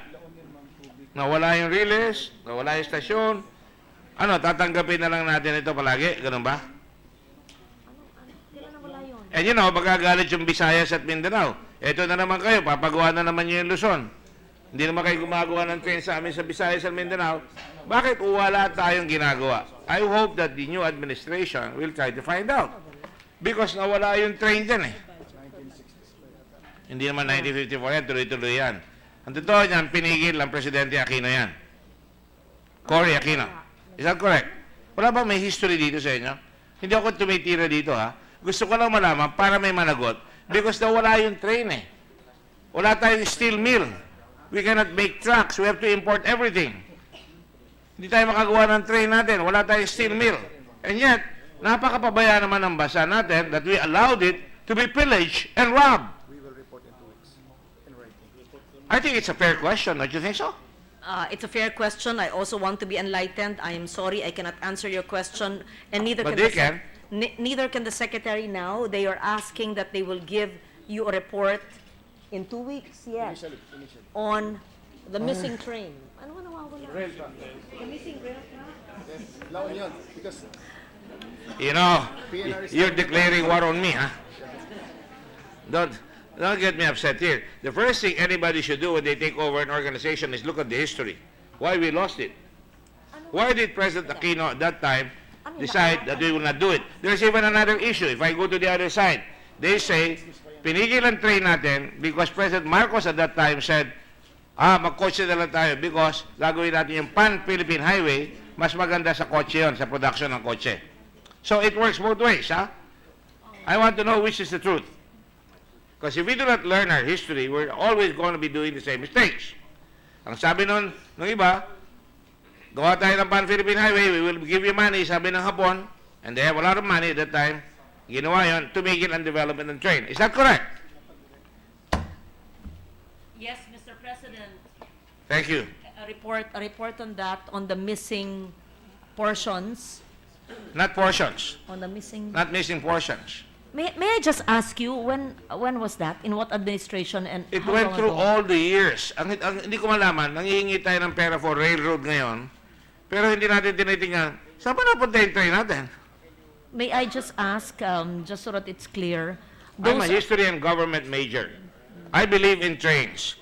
I suggest you guys read the book of, what's his name now? Nothing Like It Anywhere, made by that historian from America, and how they built a train during the Civil War, 5 years, 3,000 kilometers, all the way from Missouri, all the way to California. If they could build a train in 5 years, and let me tell you, we built a train in this country, yan yung sinasabi ko, ma'am, from Manila to Tutuban to Dagupan in 4 years, in 1888. By 1893, buhay pa si Rizal, umaandar na yung train na yan. Yun ang nawala. Umabot yan sa Damortis, eventually umabot yan sa Bicol, meron pa tayong train noong araw sa Cebu, may train pa tayo sa Iloilo, pero nawala lahat yan. I see. I'm aghast. I'm aghast because dapat tayo nasa Department of Transportation, alam niyo yan. Para we can avoid the mistakes all over again. And yeah, I am sorry, I would have to try to find out what happened here. And if it takes a Blue Ribbon Committee investigation, I will do that. Because somebody has got to admit it. It sometimes take the debate on Mr. Marcos. Wala akong nakikitang dinidemanda mga colonel, mga general. I'm sorry, I have to say this. Andiyan yung mga kaibigan natin, sila sa tour, Ocampo, andiyan sila Juan. Ang gusto ko rin makita, sino ba yung ididemanda natin colonel, lieutenant, captain na nangingidnap nung araw, nung panahon ng Marcos administration? Papalampasin ba natin yung mga yon? O isisira natin lahat kay Marcos, which is proper, because command responsibility yan. Pero ito rin, kung nawala ang train, dapat hadatin natin lahat kung sino ang nagwala ng train. Pinaghirapan yan eh. Train is a major resource of our country. Now, obviously, you don't have the answers. We don't have the answers today. Not the answers today, but a report will be forthcoming in 2 weeks, Mr. President. Does it take 2 weeks to do that? Secretary, can it be sooner than 2 weeks? Can you assign us that? In 1 week, Mr. President. Even in Iloilo, they had a train. The first train, in fact, in Santa Barbara. In 1 week, Mr. In President. Argao and Cebu, Argao and Danao, they had a train. We had a train history. Nawala. 1 week. Isasubmit nila kung paano nawala yung train. I know they rob trains, pero ito literally, we rob ourselves of our trains.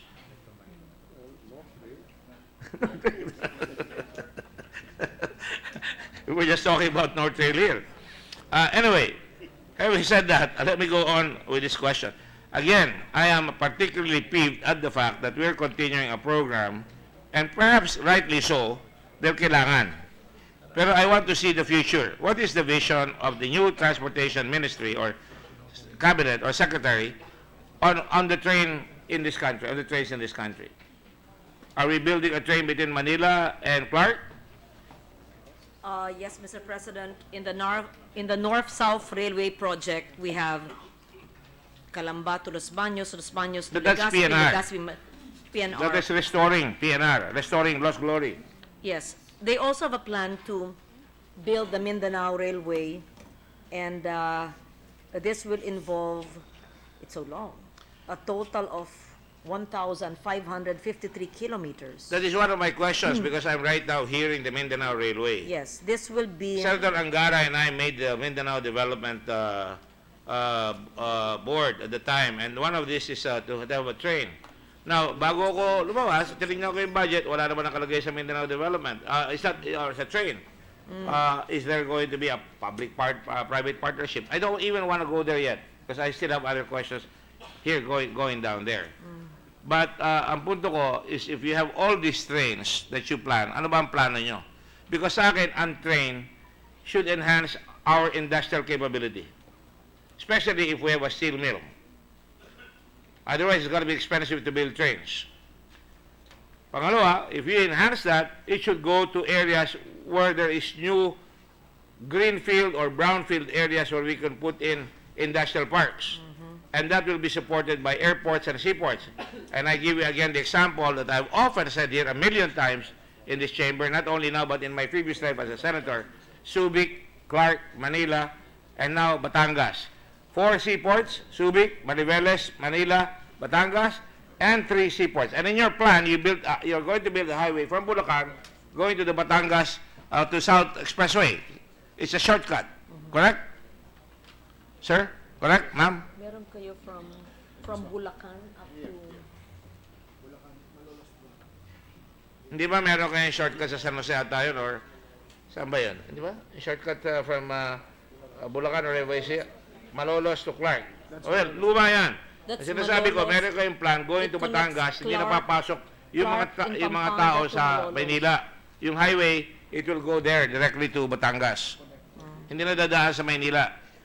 So, when you're building all this infrastructure, I go back to my previous questions here. You know, we keep building highways. That's for show.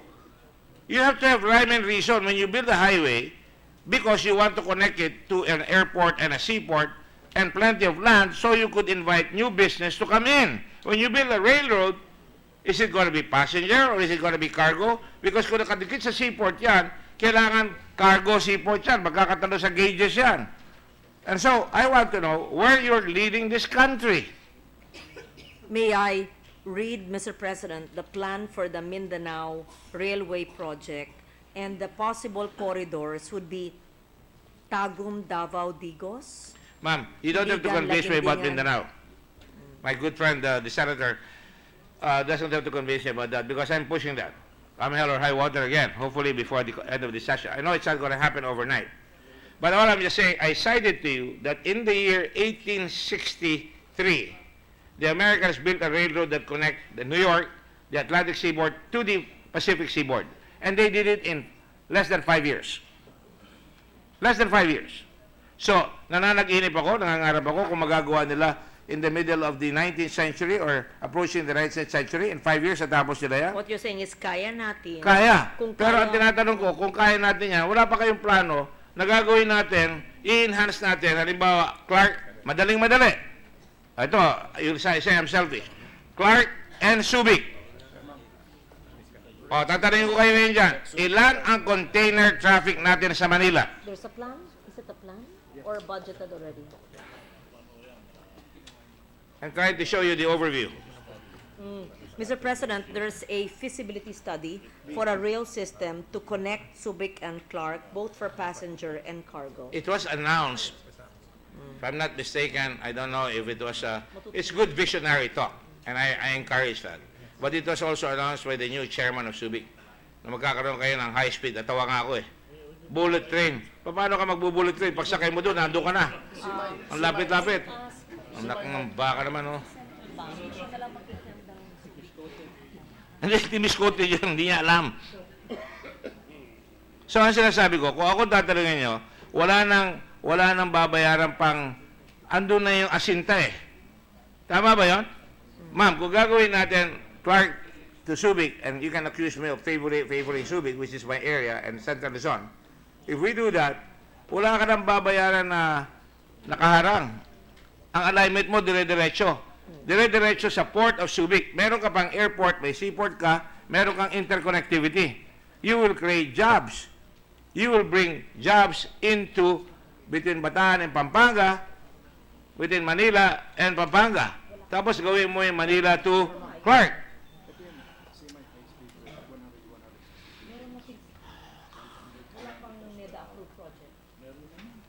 you know, the time is clicking. As we go now, natukunan na tayo ng 30 seconds. And if we don't do that 30 seconds, we're never gonna get it back. If you don't speed up this process, matatapos ang term ng Presidente Duterte na wala tayong nagawa. Mr. President, I am informed that there will be a Tutuban Clark and Clark to Subic Railway project. Tutuban Clark will be passenger and cargo, I am not, and Subic Clark will be cargo. when will that be? Next year, Mr. President, it will start next year. Maybe this year, maybe next year, maybe never. Ganun ba yan? You don't buy a President. train off the shelf. Mr. Madam President, Chair, I am informed that in 2 years, Subic Clark will be in place. To now 2019, 2018, Subic Clark cargo, that sounds like a pampalubag loob yan, ah. cargo. Because I think that you have to have a plan. You cannot buy a train off the shelf. You cannot buy rails off the shelf. Okay.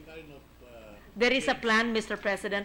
It's best, perhaps, that you provide, Senator Gordon, the details of the plan of the cargo rail system between Clark and Subic, which will be completed in 2.5 years. My good friend, the sponsor, hopefully doesn't miss my point. I am not trying to be... No, I agree with you wholeheartedly. Of course, I want a train in my area. Not only But I in your just want area. to go and perhaps I should have made what we call a preliminary statement or lay the predicate. I will now ask the question para makita ninyo how important it is. How much container traffic are we having in Metro Manila right now? Oh, nasaan?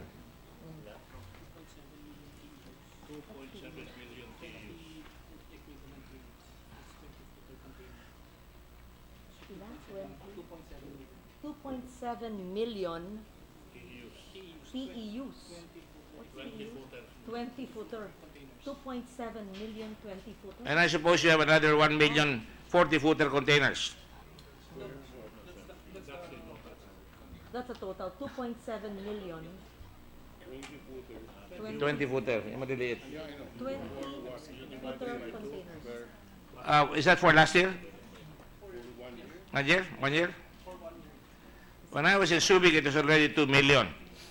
That was 26 years ago, 24 years ago. Hinahabol ko yan eh. Hong Kong at that time had 11 billion containers. Singapore had about the same thing, 11 million containers. Today, Hong Kong has about 28 million containers and Singapore probably 32 million containers. I may be exaggerating, but it can be verified. In other words, we have not grown. And by the way, nakalagay sa ports of the world, nakalagay sa atin 3.63 containers. Now, imagine ang traffic that is being caused there. Remember, last year, nilipat natin yung mga empties sa container ng Maynila, dinala sa Subic. Kaya kailangan may sense of urgency. Container of the port of Subic right now, we even borrowed money. Galit na galit ako dyan. Because nakuha ko na si cashing noon, ilalagay nila yung ports, eh nung naharang ni President Ramos, inabayaan niya, ang tanong ko sa inyo, nawala yan. Alright? Ang tinatanong ko, bakit wala sa budget yan? Because kung talagang gagawin niyo yan, dapat nakaplano na kayo. Now, sabihin ko sa inyo, ang container capability ng Subic is 600,000 containers right now, as is. Tama? Nakikita ko may nagdanad. Pero ang capability nila ngayon, ang ginagawa nila, 200,000 containers. And this is over 24 years. When I had FedEx, and if I had gotten HIT, I'm sure we would be not more than a match to Manila. And 600,000 containers is very severely limited. It could go up to 2 to 4 billion containers. Right now, if we get all the auction cars there, auction trucks out there, we will have more port space. Now, I'm saying, to decongest Manila, you have to decongest the ports because ang traffic na andyan, ang opisina ko sa Red Cross, nasa port area. We have to decongest not only the informal settlers, But yung pagpasok lang dito, traffic and time means money. Madam Chair, pagpapasko, mahuhuli yung mga produkto ng exporters natin sa Macy's o sa Fifth Avenue kung hindi tayo mabilis sa port. That's why we're not competitive. We're not competitive in power, we're not competitive in port operations and infrastructure. Yun ang sinasabi, mahina tayo sa infrastructure. So, ang tanong ko, susunod naman to, again, to bolster my point, gagawa kayo ng airport. Ang airport na gagawin nyo ay Siam. Tama ba yan? Dapat alam ninyo eh. Oh, 9. 9 regional airports. 9. Hindi regional. Masbate, correct? Yung mga night meetings, sir. Ha? You mean you wanted a 24-hour airport? We should have done a long time ago. I get very excited about these things. It's actually 18. 8. Only 9 ang may funding. 18 ang pangarap. 9 ang may funding. No. How many? There are 12. Whether you appreciate this There or are not, 12 this is really meant to help you. There are 12 Because airports. I really want to There are 12 accelerate your planning. airports, Mr. President. Ha? There are 12 airports for Plan. night operation. I know. In night operations, meron. 12. In fact, yung isa pinatigil nyo Subic That was the most modern airport when we took over. Na pinatigil ng gobyerno. Natigil ng gobyerno. So, ang tanong ko, ma'am, para I have a lot of respect for Senator Legarda, and I just want her to know, because sometimes sa dami ng ginagawa natin, hindi natin nakikita. We miss the forest for the trees. Ang tanong ko sa inyo, gagawa kayo ng airport. Masbate. Magagawa kayo sa Lumbia, Cagayan de Oro. Bago lang yung airport natin doon. Ano yung bagong airport doon sa Cagayan de Oro? Ako nagsabi niyan. Langindingan. Alright? Gagawa kayo ng airport. Dumaguete.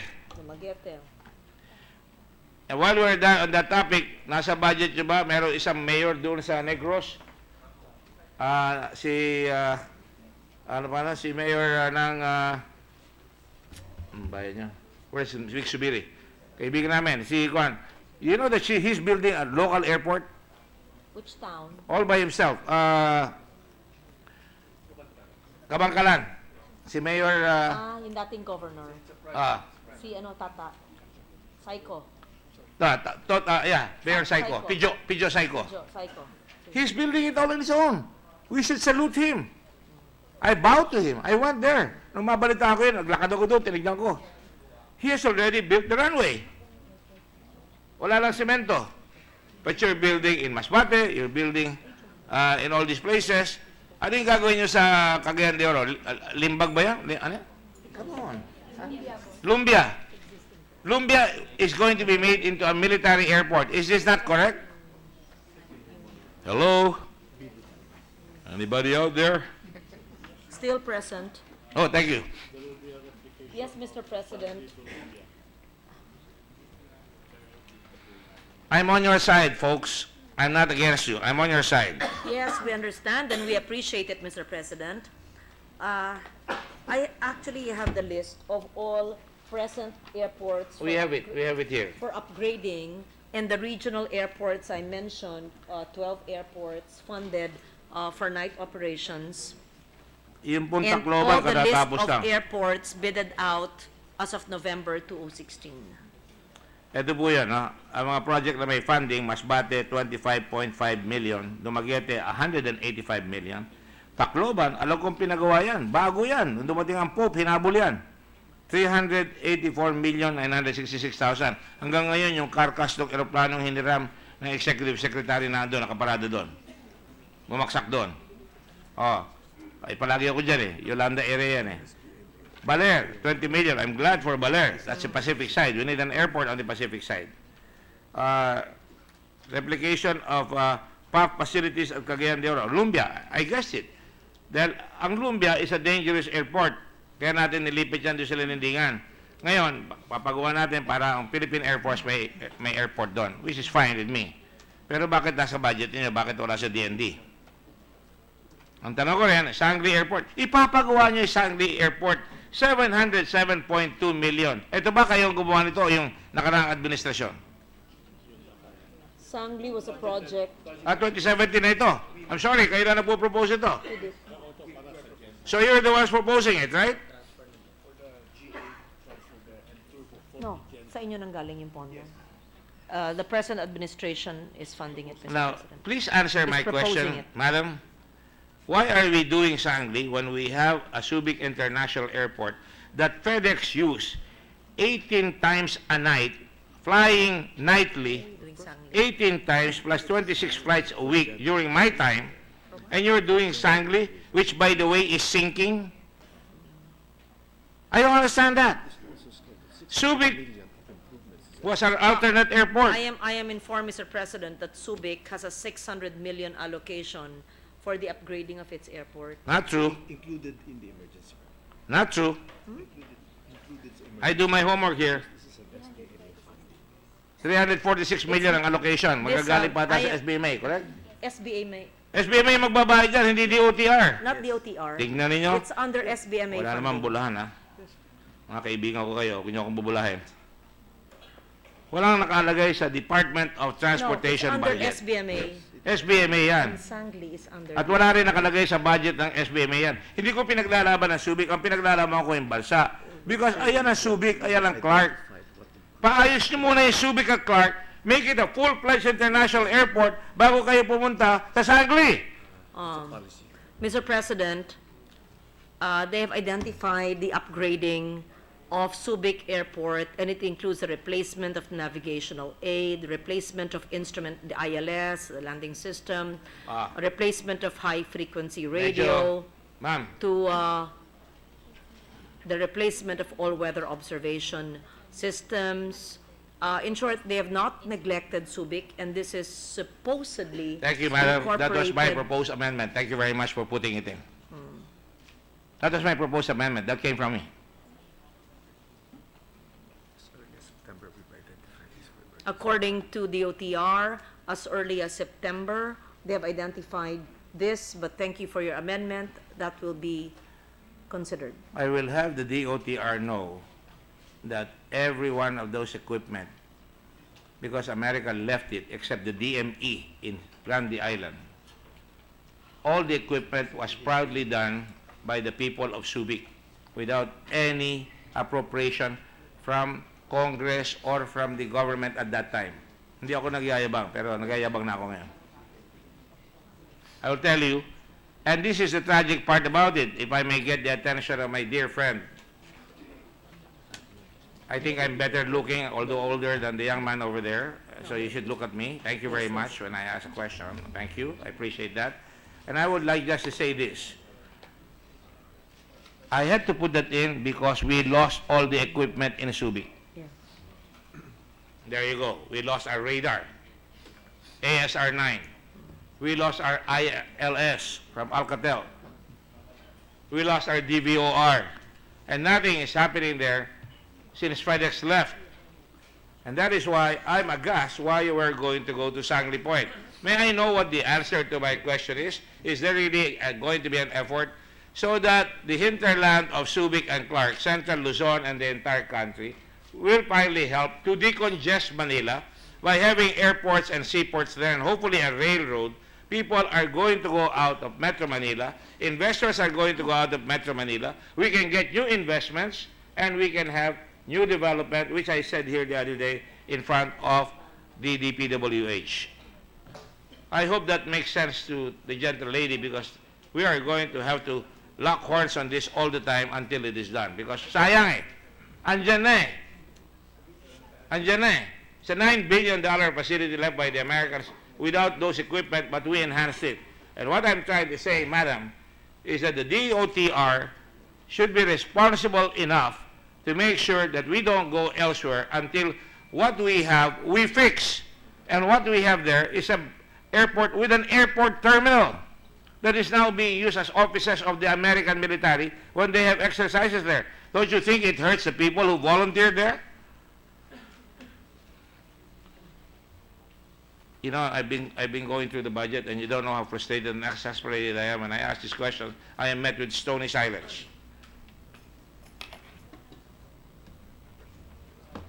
The silence means It's deafening. I'm trying to understand and analyze and make sure that I respond correctly to your profound interventions, Mr. President.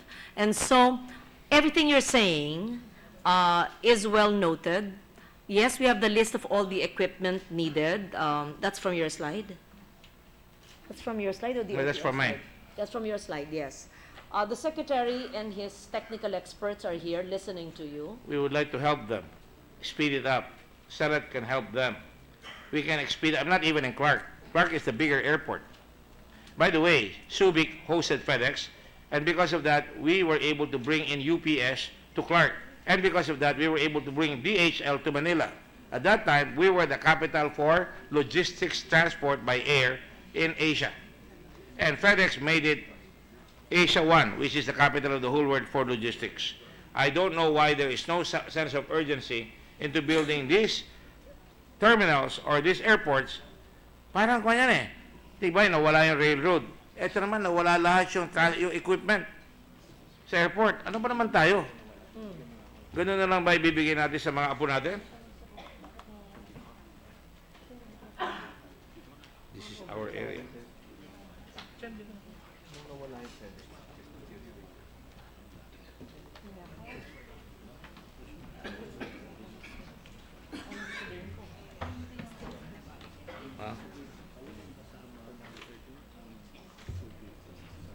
Ayun ba yan? Ayan.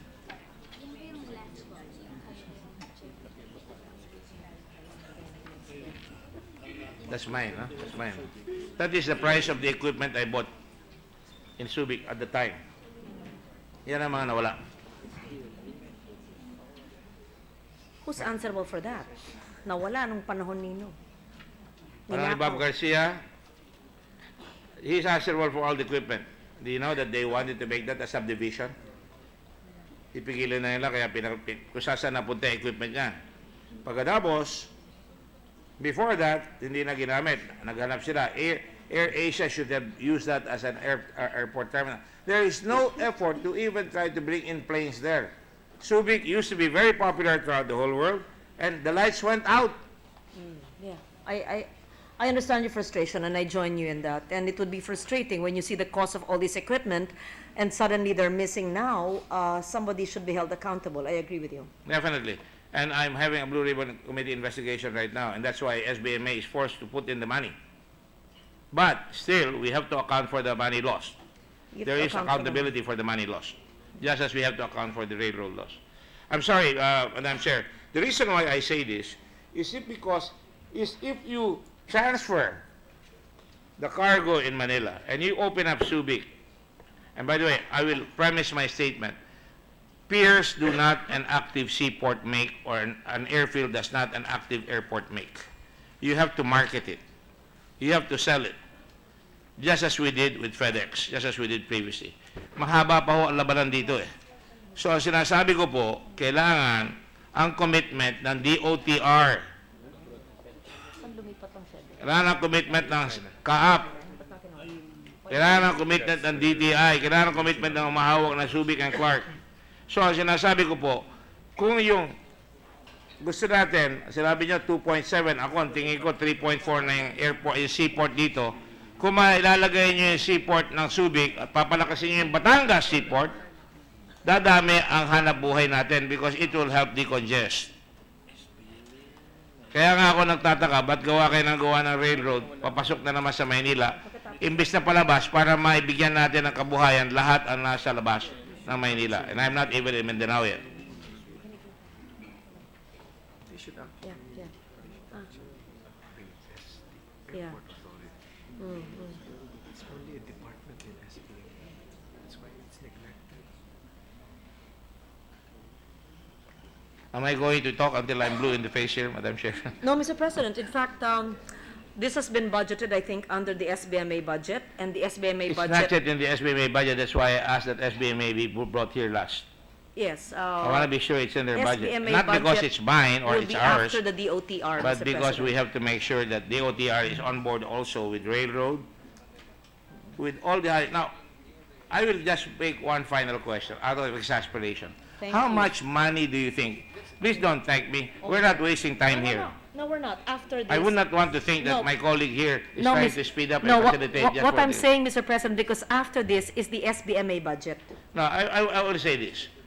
I will ask my friends in the DOTR and the lady sponsor, how much do you think has the Philippine government put in to all the roads like North Expressway, like the Olongapogapan Highway, like the Obut-Silon, or like the Esitex, or like the Triplex, or like the terminal, or like the airport that was built in Subic?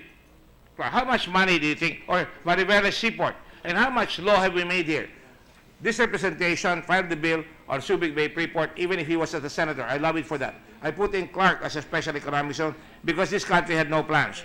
And then Mr. Ramos made it into a Freeport. I said that was illegal. And sure enough, when Mr. Ramos was kicked out, not kicked out, I'm sorry.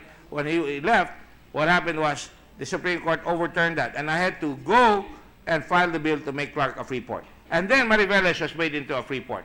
And now Mariveles has more jobs. We have all the Freeports, Subic, Mariveles, Manila, and Clark.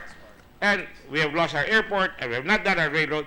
But take it all out. How much money have we poured of taxpayers' money in this zone during the last years since Marcos?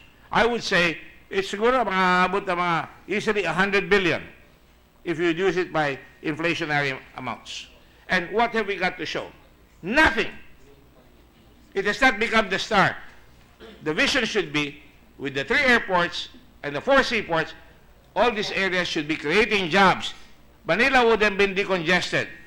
I can show you my speeches in 1971 in the CONCON saying we have to decongest Manila and put this here. I can show you all that. But it's not happened. And that is why I'm going to prolong this agony insofar as asking questions here para mailagay natin sa puso natin na kailangan natin bilisan ang pag-decongest sa Manila at pagkalat ng infrastructure sa mga karatigpo katulad ng Central at saka Southern Luzon. Okay lang sa mga Cavite lahat yan, kikita lahat yan. Pero pag gagawa tayo ng mga railroads, lalong lalakas ang bayan natin. Hindi magsisiksikan. Then you can go to Mindanao. You can go to other places. But in the meantime, huwag naman tayong gagawa ng airport so we can submit something here na hindi naman makakatulong sa investment. That is what you call civil minimums. Are you aware of the definition of civil minimums? Educate me. Civil minimums is simply what we've been doing here for the last so many years. We divide the appropriations and say, oh, bakit siya may airport, ako wala? Parang hating kapatid, bigyan mo ako, binigyan mo siya eh. And without looking at which is the common good. Are you suggesting, Mr. President, that the allocation for the Sangli Airport be deleted or reallocated somewhere? I am suggesting, and I'm from Cavite also, my great-grandfather won the first victory of the revolution there, and I'm a Tagle. I'm suggesting that you make Sangli another seaport instead of an airport. That way, Manila Bay can be enhanced because you have a lot of factories enough in Cavite. You have an airport here in Manila, and you have a Sangli Point. You don't need an airport in Sangli Point.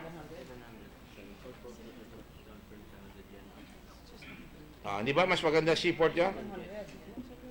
Walang traffic doon pag ginawa mo seaport yan. There's no seaport.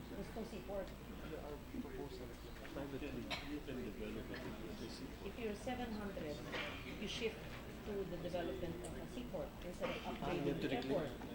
Ayos to reclaim. Magre-reclaim kayo dyan. Away mo si Cynthia Villar sa reclamation. Hindi pwede. Oh, magagalit si Villar. Hindi pwede. Hindi pwede mag-reclaim. See, that's the problem.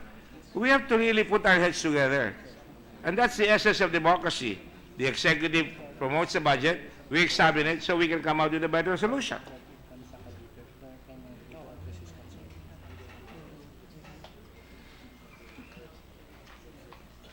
Bakit kailangan i-upgrade niya ang Sangli Airport? Yung mga ginagamit yun eh. Tama naman siya. Hindi mo ginagamit yun. Sangli has been used by the Tora 1 Tora minute planes. suspension, And, Mr. President. the acting Senate President now would tell you na ginamit siya ng Tora Tora ng coup d'etat. Yes, my dear. Session suspended.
Madam Sponsor, are we ready?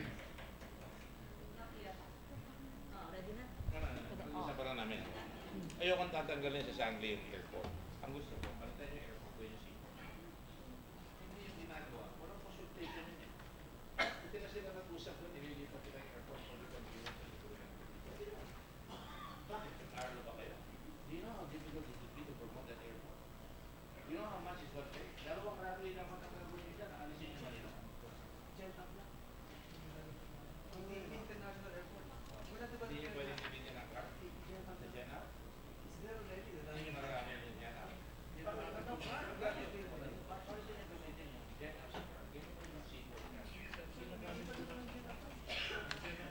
Madaling gawin yung Jet up sa car. Madali rin gawin seaport yung Sangli. Remember, all our ships during the Spanish times, most of that were made in Sangli. Huh? May mga proposals na private proposals. You look at your history. Your history, Sangli Point and Albay were the places where we built our ships during the Spanish era. Alright? So, kailangan pagawa nyo yun. Huwag nyo gawing airport na. Hindi nyo may bebenta yan. Hindi bibili yun. Hindi nyo bibenta ng Jet out. Traffic pa rin sa Maynila eh. Ang traffic nyo nasa Saudi. Ang productivity natin nasa Saudi Luzon. Di ba? Argue with me. Please argue with me. Calabarzon, Cavite, Batangas, Laguna, andyan lahat ang productivity ko.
Di ba ikaw? Ah. Oh. Ah, okay. Oh. Ayos.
Saan si Fran?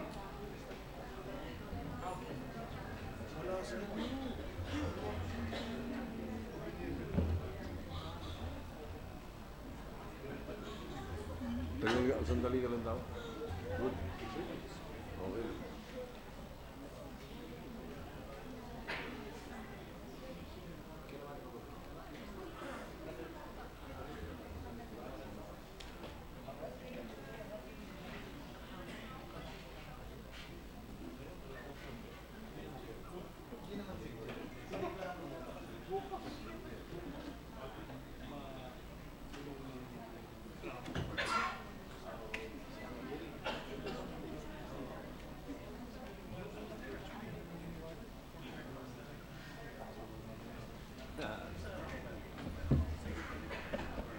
Ready to resume, Mr. President. Session is resumed. Mr. President, Senator Gordon has suspended his interpellation, subject to some information that he has been gathering. So at this point, we move to recognize Senator Chis Escudero to interpolate the budget of the Department of Transportation. Senator Escudero is recognized. Thank you, Mr. President. Will the lady yield to a few questions, Mr. President? Literally emphasizing the few part of that Yes, sentence. Mr. President, to the former chair of the Committee on Finance. Just 3 points, Madam Chair, Mr. President. Ang una po, yung North Rail kinansela po ng dating administrasyon, hindi po ba? Yes, Mr. President. Nagbayad ng fine ang Pilipinas sa halagang, maaari po bang malaman kung magkano? In dollars. Dollars na Kaya magkano total? Magkano ginastos?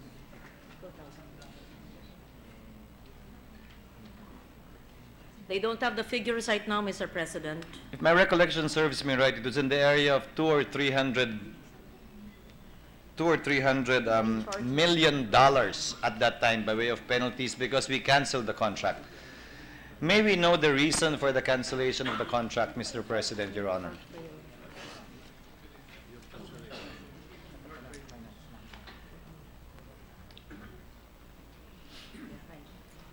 What is the reason for the cancellation of the contract? Currently po kasi yung sa bagong management, yung administration, nag-undergo sila ng parang evaluation. They found it anomalies and invalid dahil wala certificate of While the lady is asking the resource persons, Mr. President, for the record, this contract was entered Mr. in... President. Yes. Yes, you were asking why the contract Was canceled. Canceled. Upon the assumption of the Aquino administration, I am told, it was, the North Rail project was assessed, and they found it to be anomalous. I'm quoting their terms, because there was no public bidding conducted. I agree. It was anomalous, riddled with corruption, actually was the word used by the former administration. Does the lady resource person know how much penalties we paid, Mr. President, Your Honor? We have not taken any penalty po. Interest lang po. No penalties were paid, Mr. President, but interest to the loan. Yes. How much?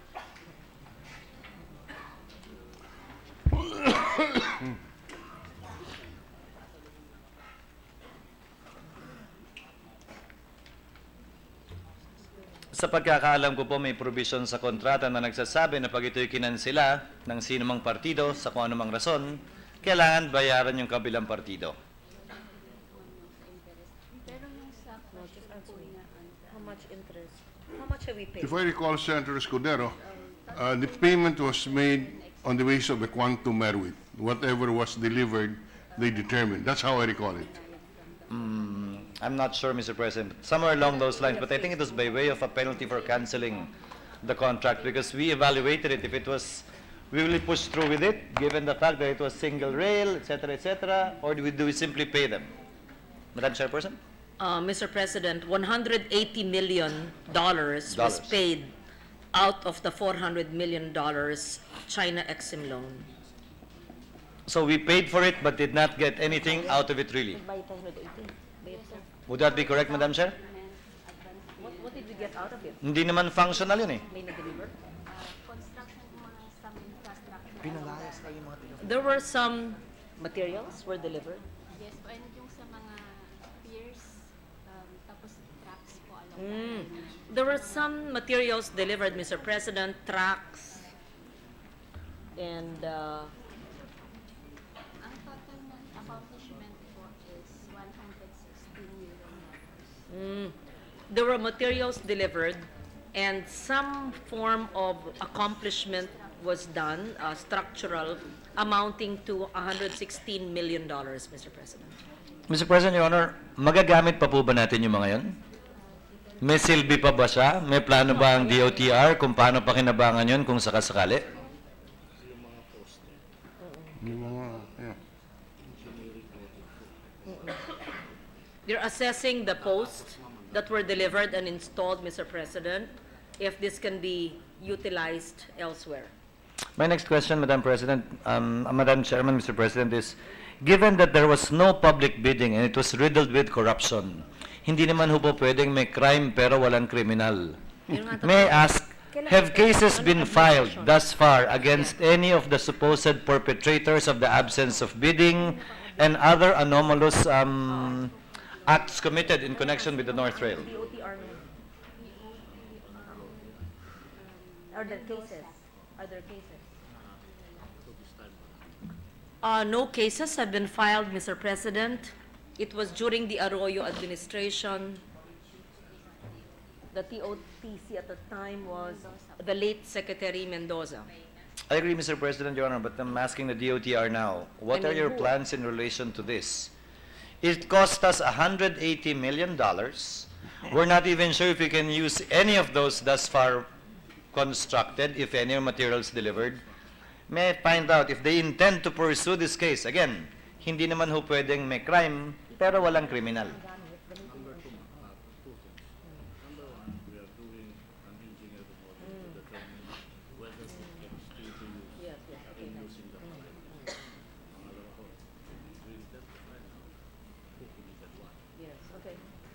Mr. President, first, they're trying to assess how much of the materials were actually delivered and installed, and they're doing an engineering assessment as to how this can be reused. Second, they will conduct an investigation on who is accountable for this fiasco. Mr. President, Madam Chair, I expect perhaps when we see each other again next year, by that time, cases should have been filed already against those who perpetrated Yung mga buhay. these corrupt acts or practices in connection with the North Rail. Yes, 12 months, Mr. President, is a reasonable time frame Very. for the new administration to assess who is accountable for this, I don't want to say anomaly, purported anomalous transaction. It was characterized as an anomalous transaction, Mr. President, as one of the reasons why it was canceled by the previous administration. I was just waiting for cases to be filed under the previous administration as well. But since the previous administration was not able to, I expect this new administration to do so, given that it will have more time to file the necessary cases. A second point, Madam Chairperson, Mr. President, on airports. Nabanggit po ni Senator Dick kanina yung tungkol sa Sangli. Hindi ko po narinig yung sagot, pinapakinggan ko intently. Ano nga ho uli yung rason ba tayo gagastos ng kulang-kulang 800 milyon sa Sangli? Hindi po nasagot kanina.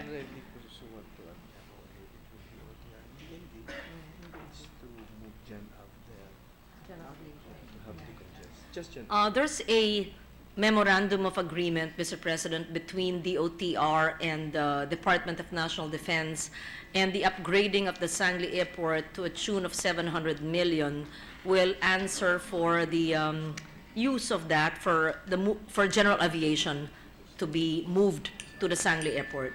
So there is a plan by the DOTR to remove all Gen Av at NAIA? That is the plan, Mr. President. So I take it if this airport Except is... helicopters? Except what? Except helicopters and medical, Mr. President. Except what? Except helicopters and medical. Medical planes? Medical airlift. So you're talking medical choppers? Yes. Hindi kasi gumagamit ng runway. So, naiya pa ninyo, naiwan. Yes. So once this is completed, how long is the period of implementation, sir? Ma'am? Of the upgrading of Sangli. The Sangli development will start January. It will take until 11 months. Less than a year. In 11 months upon the beginning of the year. So by the time if I'm still here, and I will defend the budget, the Sangli Airport would have been rehabilitated. And by that time, Madam Chair, I expect by 2018, all Gen Av will be transferred there already. That is their purpose, No exceptions. except medical airlift and But these are helicopters. and yes. helicopters. Yes. So what will you do with the current hangars being occupied by private plane owners? There are no plans yet, Mr. President. If you're transferring Gen Av there, there's no reason for those hangars to remain there. There's a general airport development that has to be planned when they finally locate. Yes, yes. That will be part of the plans for the reuse of that area where the general aviation is located. Eventually, those structures housing the choppers, etc., will be, and the planes will be demolished, and it will be part of the reuse of that part of the airport For commercial aviation. for commercial aviation. Madam President, Your Honor, I ask that question because right now may I ask, if a rich Filipino or any rich foreigner who owns a plane lands in the Philippines, and he talks to one of the rich Filipinos too and parks his plane at his friend's hangar, may I ask, where does customs and immigration come in? In the general scheme of things that you have, where does it come in? Normally, well, this is really immigration and customs procedure. If it's coming from international flight, the CIQ clearance are being done at the hangar. Immigration and customs are going there to the hangar. If it's an international flight, Mr. President, then customs and immigration will be conducted in the private hangar. Are you sure, sir? That is That's the SOP. Yes, ma'am. But that's not what's being done. Ang nangyayari po, yung alalay ng mayaman, papatakbuhin yung tao niya sa customs kasi wala naman hong ganun karaming tao din ang immigration at customs para tumangat intayin yung aeroplano magland dun eh. They send someone to go to the Bureau of Customs, they send someone to go to the Bureau of Immigration so that the passports can be stamped. Actually, the Bureau of Customs isn't even present there to check and find out kung ano ba talaga yung mga kargado ng sa aeroplanong yun. So We in have been short, they battling can drug- actually smuggle any form of illegal goods, including drugs, including persons, Madam President. including persons. They can traffic persons, illegally traffic persons. They can bring in illegal items, including drugs. How sure are we, for example, Madam Chairman, that indeed How do they you are police doing that? that? Na may tiga-customs na nagpupunta ron, ini-inspeksyon yung eroplano, every nook and cranny, each time they arrive, at hindi pwedeng bumaba sa eroplano hanggat wala pa yung tiga-immigration doon, at hindi yung pagdating nila nakababa na lahat ng tao? How That's- sure are we that you're... That's actually a very valid concern. It never crossed my mind before, Mr. President. I have the NAIA GM here, but I believe that it is a customs and immigration issue, which, tapos na ang customs and immigration. Quarantine. So this should be answered by the DOF, that's Bureau of Customs, and the Department of Health insofar as quarantine is concerned. But Madam Chairman, it's actually more of an airport problem because it's a time and motion thing. But you're correct. So I will request the DOTR, the NAIA, to seek out the answers for us and to submit it in the report required within the week. In Malaysia and Kayo in na po ang nakikita sa Thailand, immigration. for example, Madam Chairman, they have a separate hangar, they have a separate terminal for private planes. That is where everyone who rides a private plane will have to pass through. Clear customs, clear immigrations before they can enter the country. I raise that point because if indeed we will transfer Gen Av to Sangli, then we can do that there. But in the meantime, how do they go about it right now? If indeed it is under DOF and customs, then they can't guarantee it to us. But it's more of a time and motion thing. Saan ba dapat pupunta yung eroplanong international na naglanding muna bago magparada sa hangar? There must be a clearinghouse somewhere between now and the time we transfer everything to Sangli. That's well noted, Mr. President. In the meantime, we will find out what is the usual procedure, and Yes, the please. DOTR will coordinate with the agencies I mentioned. Thank you, Madam Chair. And as a last point, under the projects of the DOTR, they will be constructing, in fact, phase 2 na ho yata ng Daraga Airport, International Airport. Is that correct? Daraga is just been bidded out yesterday. This long-delayed project. Yes, finally bidded Daraga in yes- Albay Yes. has just been bidded out yesterday, Mr. President. May I ask, wala nga bang taxiway to? It's an international airport without a taxiway?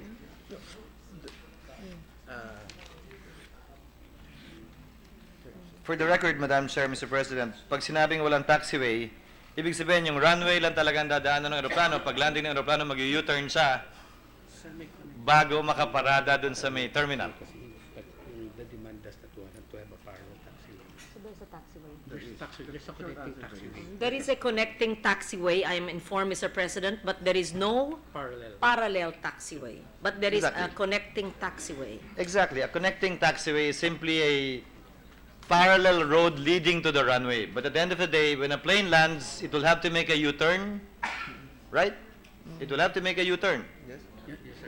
until it reaches the parallel taxiway before it goes to the terminal. Sir, actually, if there's no parallel taxiway, the aircraft will U-turn at the runway, and then it goes to the connecting taxiway going to the... Yes, Mr. President, when there is no parallel taxiway, and so it will make a U-turn on the taxiway, on the runway, and go to the connecting taxiway. So ano pong pinagkaiba niya sa Legazpi Airport? Ganon din po yan? Di ba may connecting taxiway yun? Dalawa pa nga yung connecting taxiway niya, leading to the runway. Yeah, in terms of the connecting taxiway, the existing Legazpi Airport has a two connecting taxiway. And it's the same as we are constructing in Daraga. It's the same. It's the same. Same. I am informed that it's the same, Mr. President. The Legazpi, the design of the Legazpi and the Daraga airports are the same. But this one is already going to be an international airport. But this will be international. Yes, so- similar to other international airports like Iloilo, we don't have parallel taxiway yet, but we have a provision to provide at that, Okay. in the future at the time that it... Mr. President, the Iloilo Airport, I'm informed, has a similar design. It has no parallel taxiway, just a connecting taxiway. Is this a But fit- there are plans in the future. There are provisions for a parallel taxiway for the Daraga Airport. Mr. President, Madam Chairman, they're, I think, making it up at this point because if they intend to build, I've been there, if they intend to build a parallel taxiway, then they should move the terminal further backwards to create some space for it. Right now, as it is being constructed, hindi ho kakasya. Kung may plano man sila, too late the Hero 9. That's why I'm bringing it up now. If they want to create space for it, then they have to amend their program of work to change the location of the terminal so that there will still be some space for the parallel taxiway.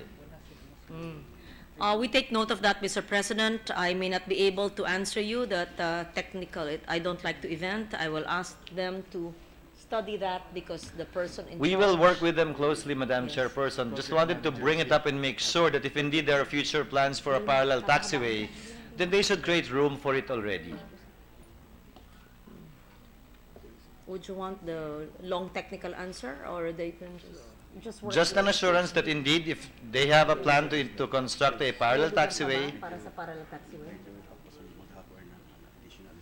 Oh, yes. Kapos daw. Tama kayo. Kapos nga. They have to acquire additional land.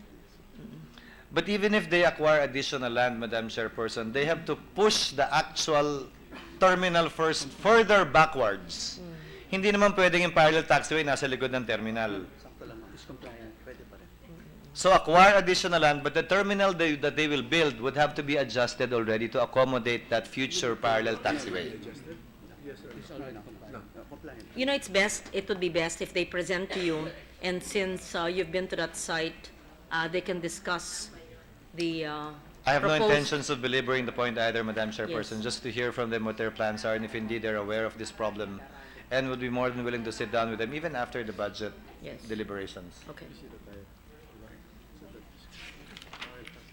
Mr. President, Madam Chair, I have no further questions, and as promised. Thank you.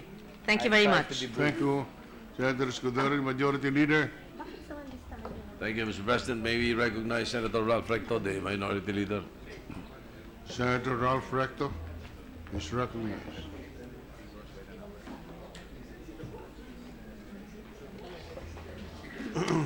Thank you, Mr. President. Madam Sponsor, would the gentle lady from Aurora and all over yield a few questions? From Antique, not Aurora. Antique and, Yes, and all over the Batangas, country. I'm and sorry for that. Malabon.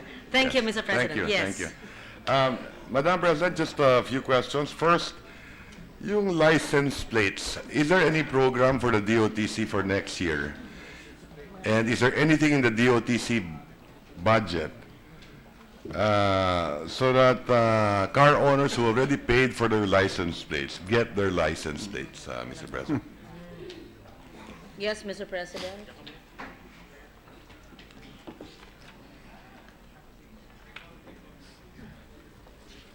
The additional 400 million for new plates for contingency action. Ito ang budget. 644 billion? A million. There's a 644.5 million allocation for the additional plates for contingency action while waiting for the Supreme Court decision, Mr. President. What does that mean, Mr. President?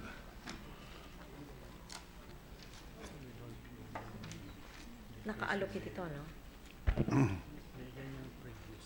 Ay, obligated na ba yan? We raised No, that where issue is the during the money? committee hearing, and the response was not very encouraging. I think another year and a half. Unfortunately, I was not able to attend the Yes. committee hearing, and that's why I'm asking these questions. Yes. Ito yung pinaka-basic palagay ko, hinihintay din ng mga kababayan natin. Unang-una yung license plates siguro.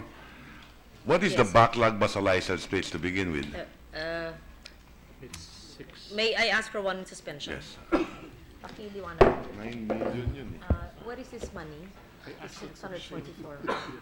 Hindi, ibig sabihin, saan po ngayon itong pera? Matagal yun, I mean, it was not, may kaso pa sa Supreme Court. Nasaan? Saan? No, is it available? The money is still with you, with the OTR?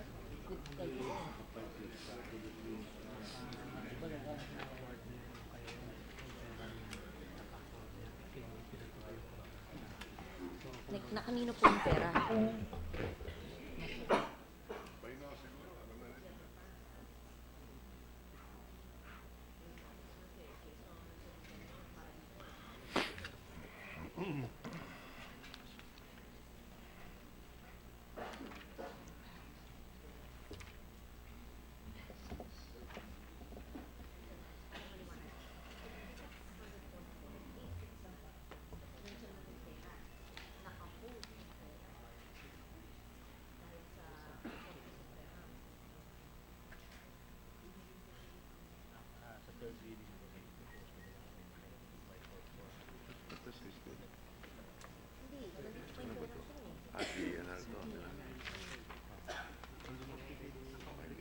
sabay-sabay.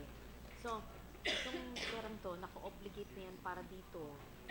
Hindi lang mabayaran dahil sa korte. So, paano mangyayari? Pag hindi. Okay.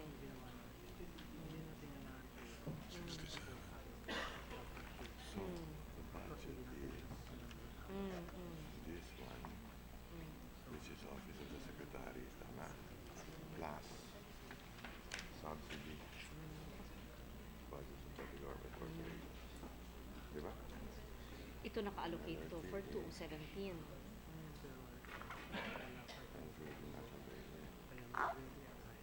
Plus, Ito. ito mga poster. Wala yan. Okay. Ready to resume, Mr. President. Session is resumed. Mr. President, there's a 390.8 million peso allocation for the procurement of license plates. 319 million procurement. Yes. But apart from that, I am told that there's 644.5 million and 869.7 million. The money is there, but because of there's a disallowance by COA. I'm sure you know this, and a Supreme Court decision. So the funds are on hold until this issue on license plates is resolved. Okay, so I'm trying to understand the answer, Mr. President. Meaning to say that the DOTR will wait for the Supreme Court to make a decision? That is not the policy. Because I heard the Secretary, I think, in one radio interview or I read it in a newspaper article that, or maybe in one committee hearing that we had, that he would endeavor that the government be the one to produce the license plates to be issued to the general public. Is that correct?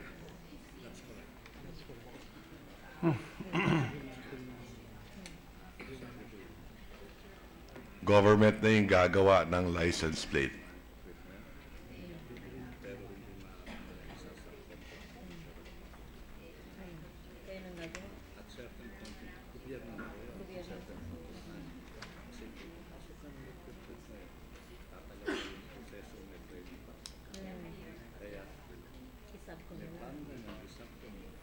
And if that is the case, where is it found in the 2017 budget?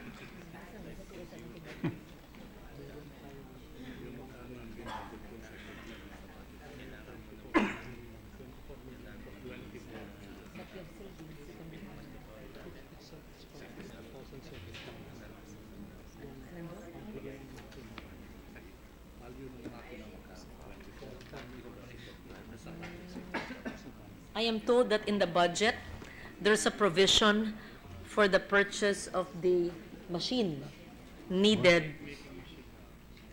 The license making machine? Plate making. The plate making machine, there's an allocation, Mr. President. So the DOTR will purchase a machine.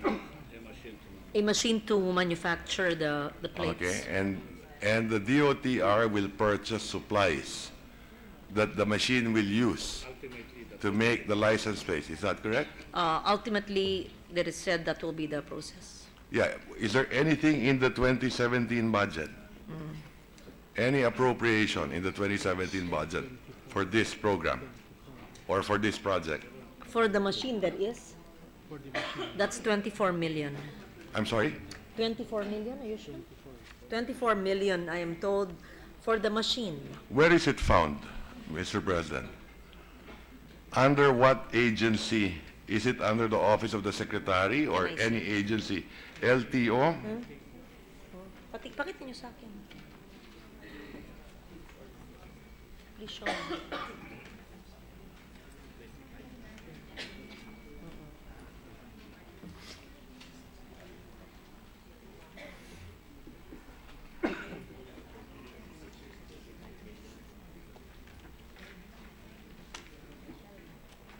Sige. Meron?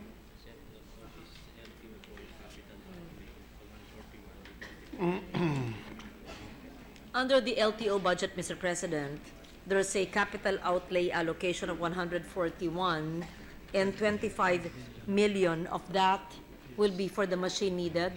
Only to 25 million for the machine? Are you sure about that? I am told. So can we find out from the... LTO.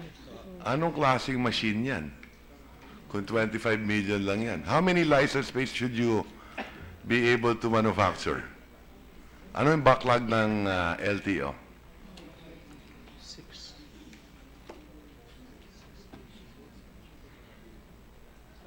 What is the backlog of the LTO? The backlog is 6 million. The 6 backlog million. on license plates. How Yes. many license plates? Because today, you buy a vehicle, you cannot have a license plate. Yeah, there's a backlog of 6 million. You sure? Ganun kalaki? 6 million license plates. Okay. Magkano isang license plate? Magkano isa? 400, 450. So kung 6 million, 2.4 B, kung 400 each ang cost.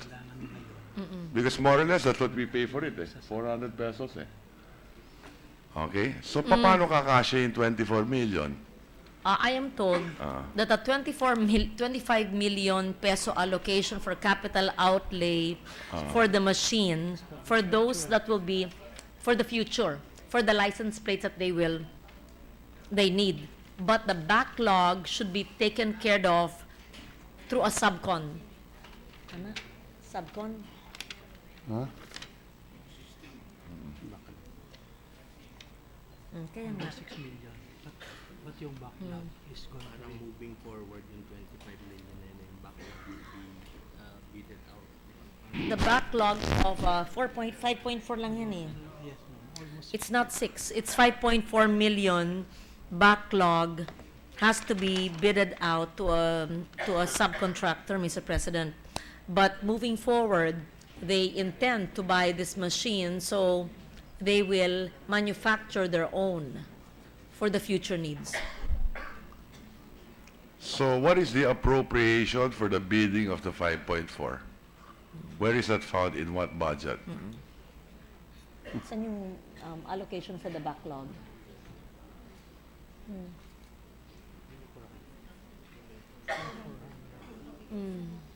Sigurado kayo makakabili kayo ng makinang gagawa ng plaka for 24 million? Very profitable. Yeah, so that's a question being raised.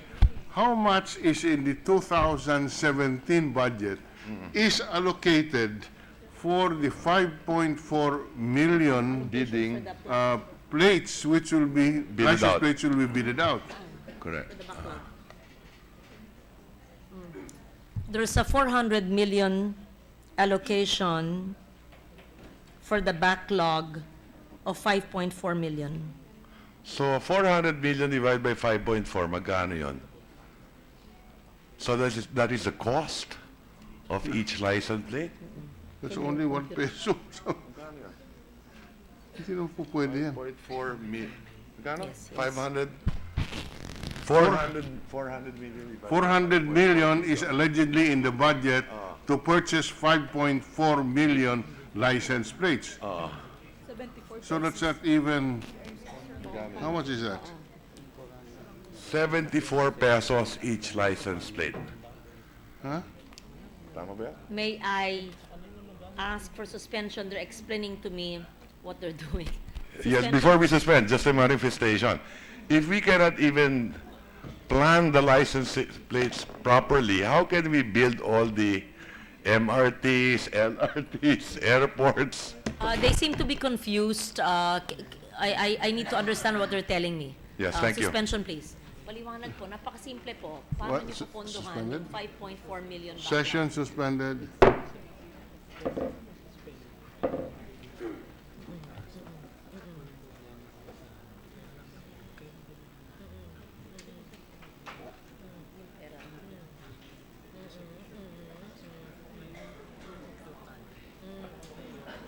Ito yung 400,000.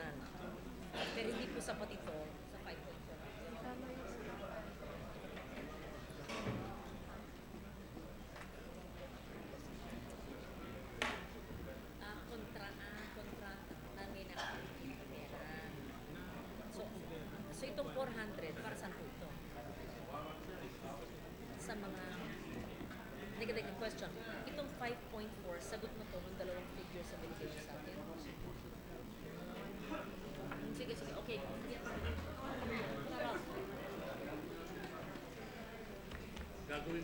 po. Ito na. Ganito.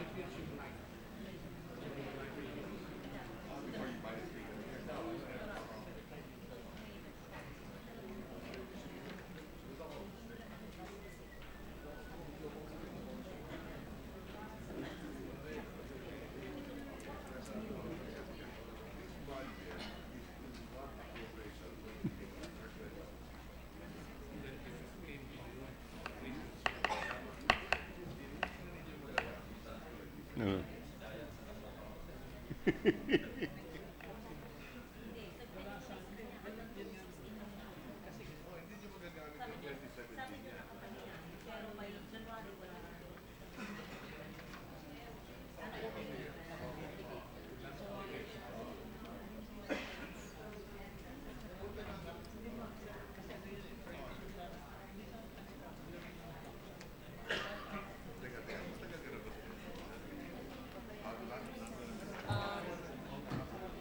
Tingin mo kay Rachel. Rachel ba? Sabi yung pangalan ng Yusek na Dar, yung pangalan ng Yusek na Dar, nagkakaroon. Pangalan at saka number.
1.4? 1.4 billion na.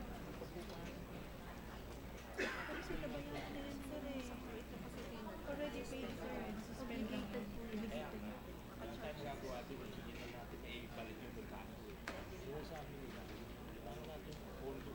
Para magawa. Yeah.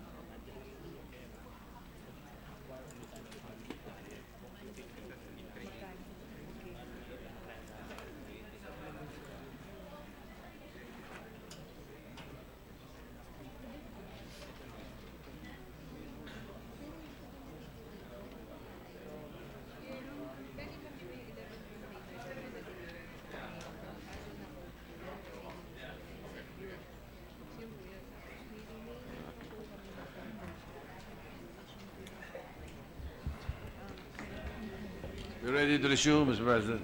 Session resumed.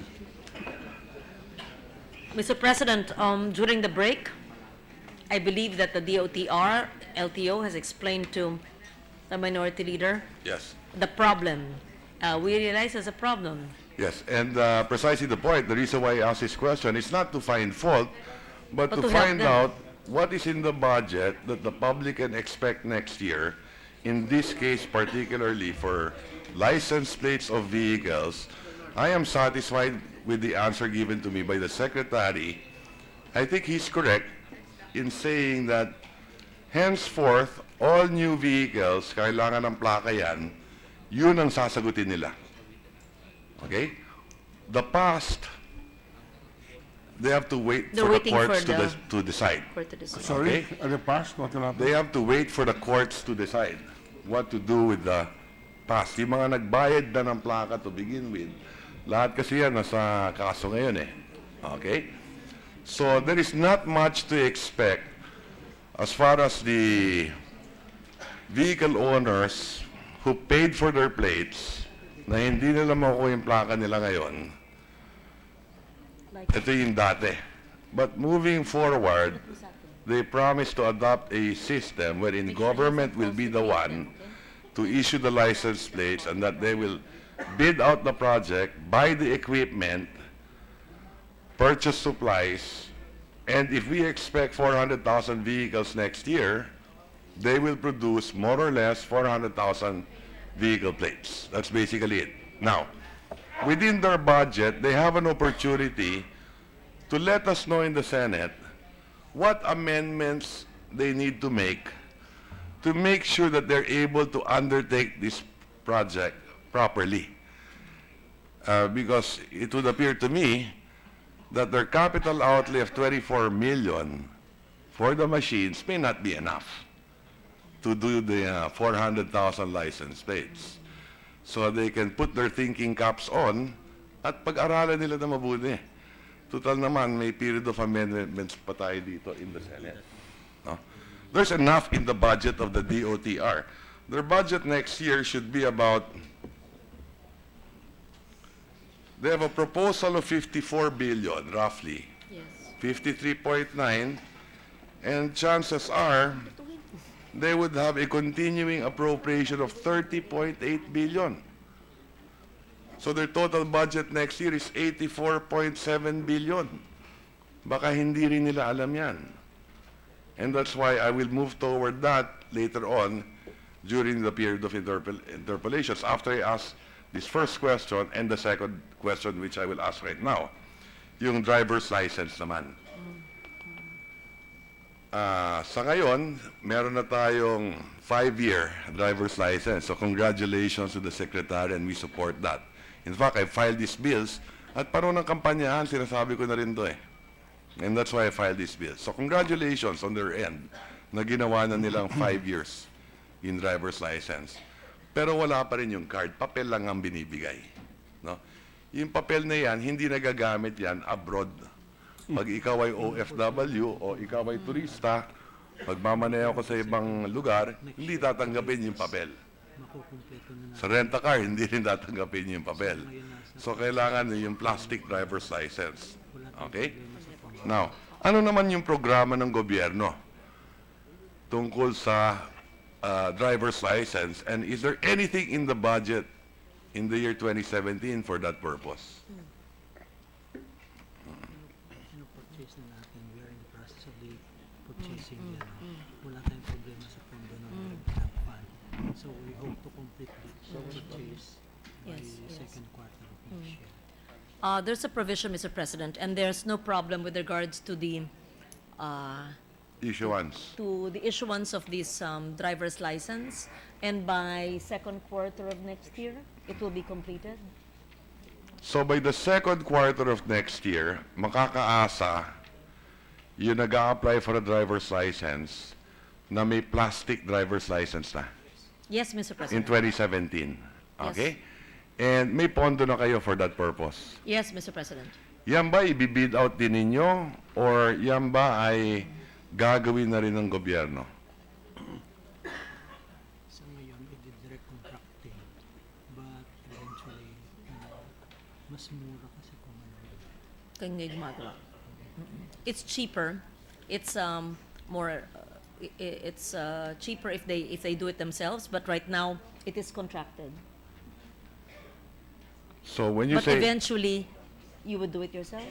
We are listening with APO and NPO for PCO so that it would be They're going into the direction of asking the government agencies so that it can be done by the agencies, PCOO, NPO, the NPO, Mr. President. I'm sorry? The NPO, the National Printing Office. Printing office. Sino ba yung gumagawa ng passport? NPO? APO. Apo. Oh, so iba pa yun. so sila APO and NPO, Mr. President. Okay.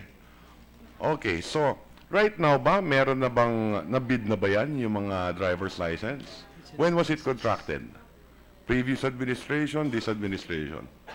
this administration. This It's in the administration? process. Binibid pa lang. It's being bidded. I'm sorry? It's in the process of bidding. So it's still in the process of bidding Yes. right now. And that is found in the 2016 budget? There's a budgetary provision in the present year's budget. Okay, and how much was that? 500 500 million? 520. And you expect to issue how many driver's license in a year? How many? Ilan ba nagre-renew sa isang taon ng driver's license? all in all 6 million. 6 million licenses in 1 So year. 500 million, lahat ba yun nagastos? 500 obligated na lahat, 500 million for 6 million driver's license. Doon sa estimate namin, may matitira pa eh. Kasi hindi man ganun kamahal. Kumbaga nakuha natin at mababang presyo. Kaya mayroon pang There will be savings from that, Mr. President. Okay, so moving on. So we can expect, what is important now is that we can expect next year, lahat ng mag-a-apply for a driver's license, may license card na. Second quarter next year. Yes, Mr. President. In the beginning of the second quarter, April, as the licenses are produced, they're going to be distributed so that we can finish it within the second quarter of next year. They say that within the second quarter, the whole process will be completed. so kailan may issue sa Beginning the first month of the second quarter till the end of the second quarter, they should complete the process of distribution. So what does that mean? May issue yung driver's license when? From April? April to mid-year. Sigurado, starting April, may plastic na. Yes. Yes. Okay, thank you.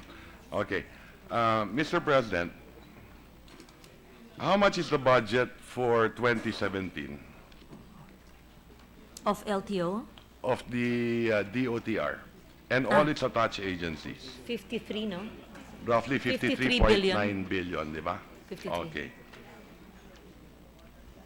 And the productive portion of the budget, as far as projects are concerned, magkano lahat yon next year?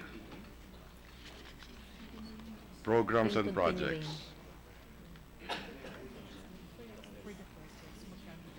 Locally funded and foreign assisted. One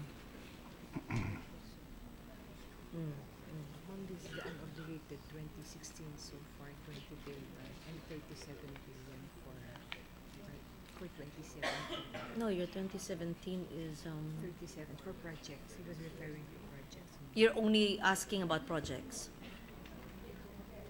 For projects, the 2017 is 37.3 billion, and the 2016 unobligated for No, projects. no, that's not the question.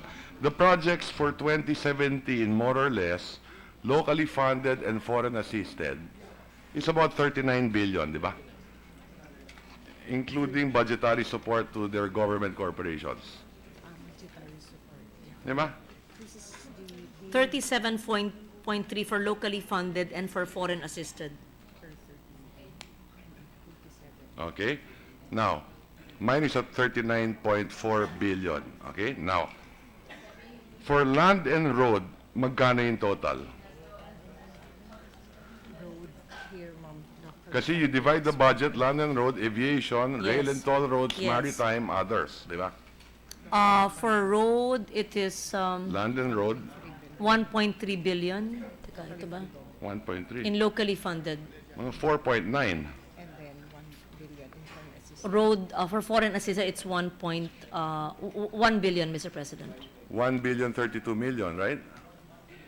Yes, for the foreign And locally assisted. funded, magkano? 3,895 million. 3.8 for the road sector. Correct. So total of 4.9. Yes, Mr. Local, President. okay? Aviation, magkano? For locally funded, 4 billion 28. 4 billion in locally funded in the 2017? Aviation? What I have is 3 billion and 2.5 for foreign assisted. So mga 5.5. For foreign assisted, it's 2.5. Correct? Local is about 3. It says here it's 4. Okay? O sige, let's move on. The biggest of which is rail and toll roads, di ba? 19 billion for rail, Okay, the foreign assisted, 3.7. 3.7, 21, mga 24.8 billion. That is the biggest increase in your budget, right? Compared to 2016. Huh? And then maritime, 2.8 billion. Yes. So for a total of roughly 39.3. Okay? That is 10 billion more than 2016. 2016, magkano yung budget ninyo for these projects? Land and road, aviation, rail and toll, maritime, others. Mga 29.6. The GAA figure of 2016 is 29.5. Okay, so more or less, we're more or less the same. So the biggest increase, there's a 10 billion increase in 2017. And most of that increase is in rail. Correct? Now, of the 29 billion in 2016, how much did you obligate? Of the 29 billion.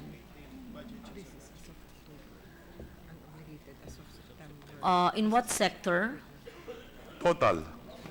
Total as of September 30, unobligated is 23.6 billion.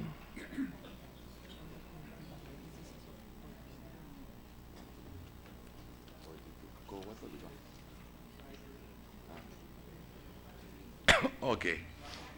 Madam President, the COA report as of September 2016, what was obligated was only 27.9 of a 70 billion appropriation, continuing and current. The utilization rate is very low. And that's why we expect that there will be a savings of roughly 30 billion at the end of 2016, which should be carried over to 2017. And therefore, the budget for 2017 is not only 54 billion. Yes, It is actually about 84.7 billion. you're correct. Correct? Yes, Okay. Mr. President. Now, why will we believe that they can obligate or utilize all these resources in 2017? And I can tell you the record from 2010, going all the way back every year, many of the projects listed in 2016 were already listed way back in 2010, 2011. None of them. Many of them were not implemented. And every year it finds its way in the budget. Okay? Now, this will be the same projects to be carried over in 2017.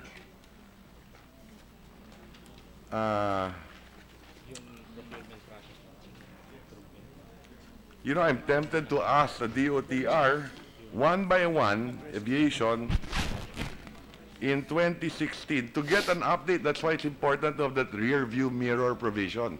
So that when they come to us, Yeah. remember, when they come to us, they tell us, we need this money to do these projects. When they come back to us, they should tell us, the money you gave us, this is what we spent, based on what we told you we would do. They claim there's new management and they will prove that they can obligate all of this. And there's some faster procurement process now. We have decentralized the procurement. They've decentralized a procurement process. Let's see by next Okay. year. No, I'm willing to work with them, and trust them on this. Span of 4 months. we Okay? were able to do this. Now, July 1 na ngayon, umupo kayo June 30. November, July, August, September, October, November, December, 5 months na. What did you obligate in the last 5 months? How much have you obligated in the last 5 months? Well, in terms of the number of projects, they've awarded 10 just in a span of how many months? For award 2 projects, for post-qualification 7, detailed evaluation. How much is the value? 5, and the value of that is, where is the value? How much is the value of what you've obligated in the past how many months? About 8 billion. Yeah, 19 and 19. What have you obligated so far? No, this is as of June. Pero as of October, ito na eh. 17 here, tapos minus 22 billion. 26 minus 20 is 6 billion. So around 8 billion, ma'am. They've obligated in a span of just From June to October, 8 billion. 8 billion worth of projects. 8 billion only of your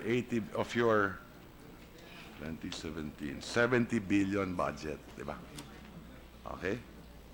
Now, sample lang, aviation. Lawag International Airport, 13.5 billion lang to. Tapos na ba to? 2016. It's a small project, 13.5 million lang. Lawag. Siguro naman, tapos na to. Status ng lawag. Unobligated. Ha? Ha? Hindi pa nyo nagawa? Ano ba yan? Okay. Who is the Undersecretary for Air? Bakit Oh, pa dapat- walang nangyari sa lawag? Dapat alam na alam mo to. Okay. Unobligated pa raw. Lawag International Airport, 13.5 million lang. Tapos na ba yung project na to?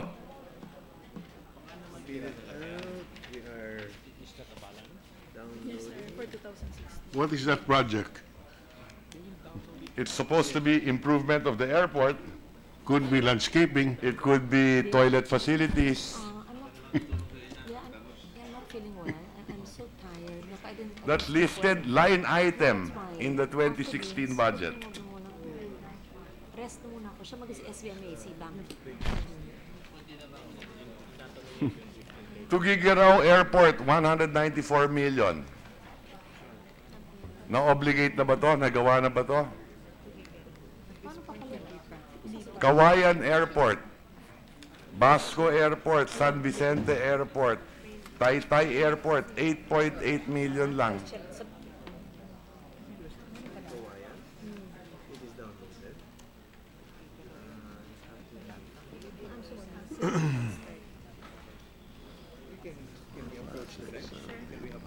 Kita mo na sa kanya. Can they just show you the list of these airports, Sure. Mr. President, so it's minute more suspension, efficient? Yeah. Okay. Minute suspension, Mr. President. Ganito. 1 minute suspension. Sample lang.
Mr. President, ready to resume, Mr. President? Session is resumed.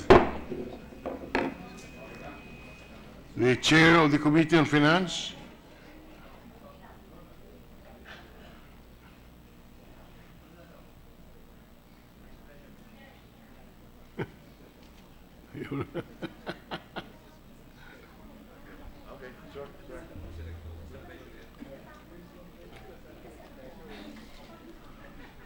Mr. President, if I just may make a manifestation and that request the DOTR, I still have 1,000 more questions, but having said that, Mr. President, maybe the DOTR can just submit to our office updates, yes, updates on all the projects for 2016, of all the projects, recording na lang, listed in the 2016 Land and Road, Aviation, Rail and Toll Roads, Maritime. What is the update on all of these? And then on 2017, we know exactly what projects they've listed down. In fact, napakarami po pa rin po akong tanong dito.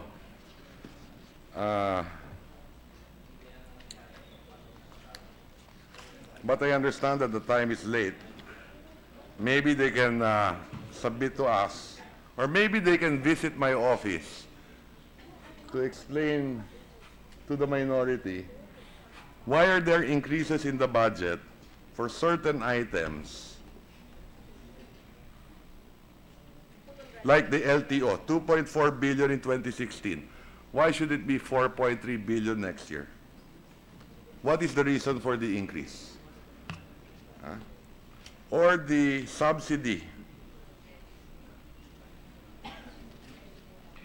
for the MRT.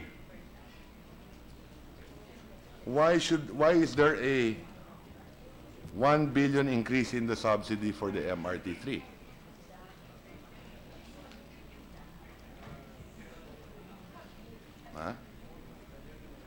And there are many others, Mr. President, including the equity value buyout.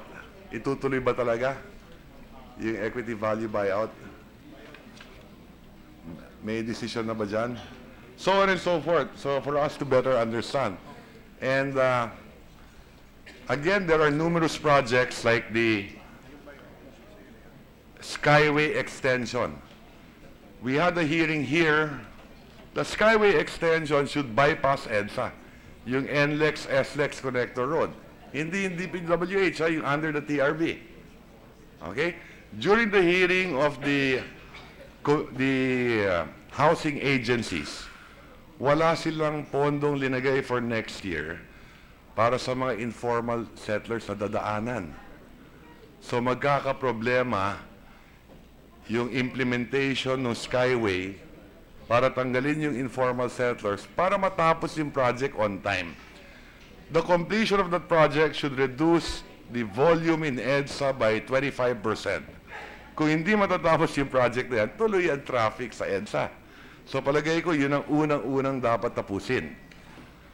So hindi matatapos yan kung yung mga squatters nandun pa rin, or informal settlers. So dapat may coordination with the housing agencies of government para bigyan ng pabahay, matuloy yung project, not to mention the other NLEX, SLEX Connector Road of the MVP group naman, na maraming dadaanan din yon. So these are the two projects that bypass EDSA to begin with. No? So there's a lot more. Maybe they can explain to us what they intend to do about some of these concerns, Mr. President. And finally, they might want to have some amendments in their budget. You could also have special provisions. Kung sa tingin ninyo, hindi na magagastos or hindi na priority sa listahan ninyo some of these airports listed in the 2016, tali yung kamay ninyo for a continuing appropriation in 2017. So do you want a special provision that will address your concerns? Kung ano yung dapat i-fund na project sa tingin nyo mas mahalaga kaysa yung mga dating 2016 na listahan na hindi rin naman ninyo ginawa. Sayang din yun, 30 billion yan eh. Dick, So having said that, Mr. President, just that manifestation, I don't want to make it difficult for the chairman of the committee. I thank the chairman of the committee for being patient with this representation. Thank you very Mr. much. President, I would just like to apologize that I may not be able to answer all of those gargantuan questions, very difficult technical questions. And I think even the Secretary, who's just been around for 6 months, is not in a position to answer all of that. So he would really need the cooperation of all of those career who have been in this department. And Correct. all the unobligated balances you correctly pointed out should be used strategically to fulfill the vision for road, air, maritime, etc. So And we're one just last final point. In the 2017 budget, there are already appropriations for BRT. EDSA, Quezon Avenue, if I'm not mistaken. Yan ba talaga sigurado tayo gagawin natin yan? Ibig sabihin, once you make a mistake in a project in EDSA, hindi mo na marireverse yan. So we cannot make a mistake in some of these projects. Pag yan inaprubahan natin, pumayag na tayong lahat dyan. Yan ba talaga sigurado ba tayo dyan? Okay? I'm willing to listen to the Secretary. Once you make those investments, sunk cost na yan, hindi mo na matatanggal yan.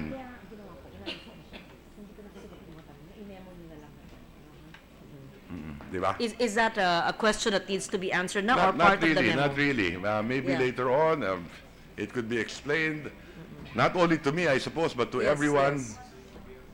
So thank you for that, Mr. President.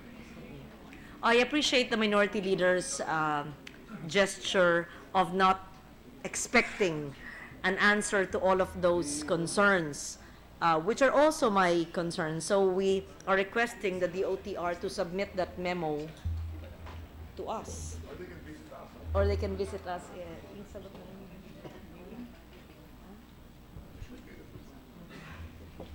Mr. President, with the consent of the chamber, may we excuse the chairman of the Committee on Finance and one of the vice chairmen, Senator Bamakino, will take over to finish off the continuation of the interpellations of Senator Dick Gordon. So may we recognize Senator Bamakino, Mr. President. Senator Aquino is recognized. Thank you, Mr. And President. will the minority leader continue with his interpellation in that case? Maybe after Senator Dick Gordon.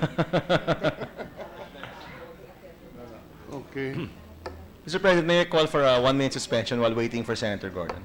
Suspended for 1 minute. Mamaya.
We ready to resume, Mr. President? Session is resumed. With Senator Bamakino defending the budget of the Department of Transportation, we now move to recognize the second round of the indefatigable gentleman from Zambales, Senator Richard Dick Gordon. The hour is 6:44. Senator Gordon is recognized. Mr. Chairman, Mr. President, thank you very much for all your statements, and I only learn from the best, specifically the Senate President right now. Let me just continue my questions. All I would like to see is an assurance that we have our priorities correct here. When you have an existing airport that has been used by a major logistics operator like FedEx, that suddenly stops, and then we find out later that all the instruments, all the radar, the ILS, the navigational aids are totally gone, and now it's not even in the budget. I have to be concerned because we must make sure that Subic, and not to mention Clark is operating international operations, have international operations right now, and yet they don't even have any plans for a new terminal in Clark. The complaint there is a new terminal because the passenger capability, the capability to take in passengers is not there. Upon the other hand, they don't even have, and this has been the excuse, and it came out internationally, they don't have the concourses. So much so that people are left at the airport when planes are redirected to Clark. People, international passengers, domestic passengers, have to suffer long waits inside a cabin and practically suffer from claustrophobia, not even allowed to go out of the runway or the tarmac, and there is an awful lot of reputational damage. Mr. President, the DOTR has informed me that there's a 2.89 billion peso allocation in our budget for the implementation of new terminal buildings in Clark, Mr. When President. will that be? When will this be completed? It's downloaded and it will be, they are preparing the engineering plans, it should be implemented by Start. When it will take? 417. You have to know. That's for 2017. 2 years or 3 years? 2 years. Yes. All I need Mr. to say President. yes. Yeah, I'm trying to get some detail, Mr. President. They're starting it next year. It will be done in 2 years, Mr. President. So completion will be done in 2 years. Yes, Mr. President. Just the civil works. I'm sorry, Mr. President. Just the civil works will be ready in 2 years, but the full implementation of this project shall be ready by when?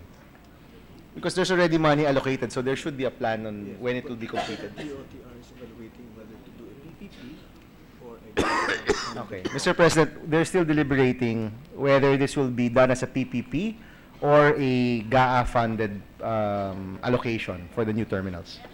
Public-private partnership, that's the... They're still deciding on that, Mr. President. But there are plans already for new terminals in Clark.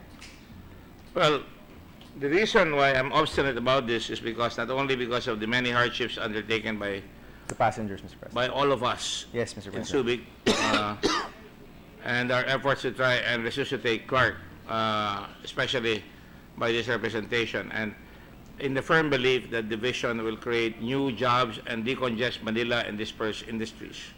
I have no beef against putting up an airport in Sangley Point.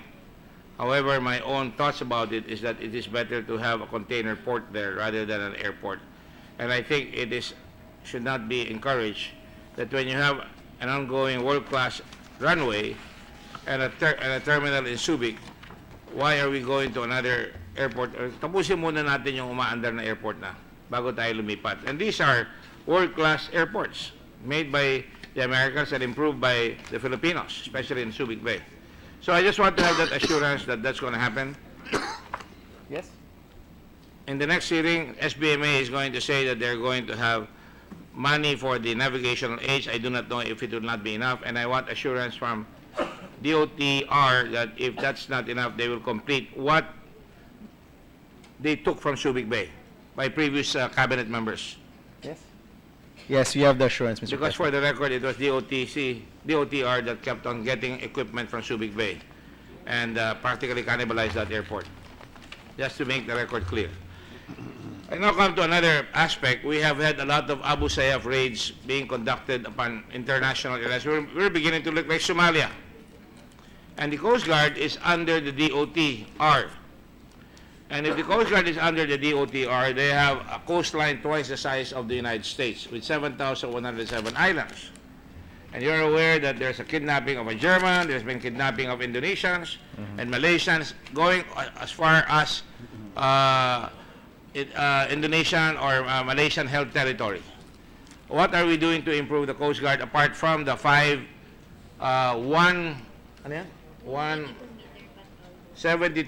82-meter patrol boat and 4 24-meter patrol boat? What are the total assets of the Coast Guard right now to ensure that we are not the laughing stock of What are the total? ASEAN? What do we have currently? So currently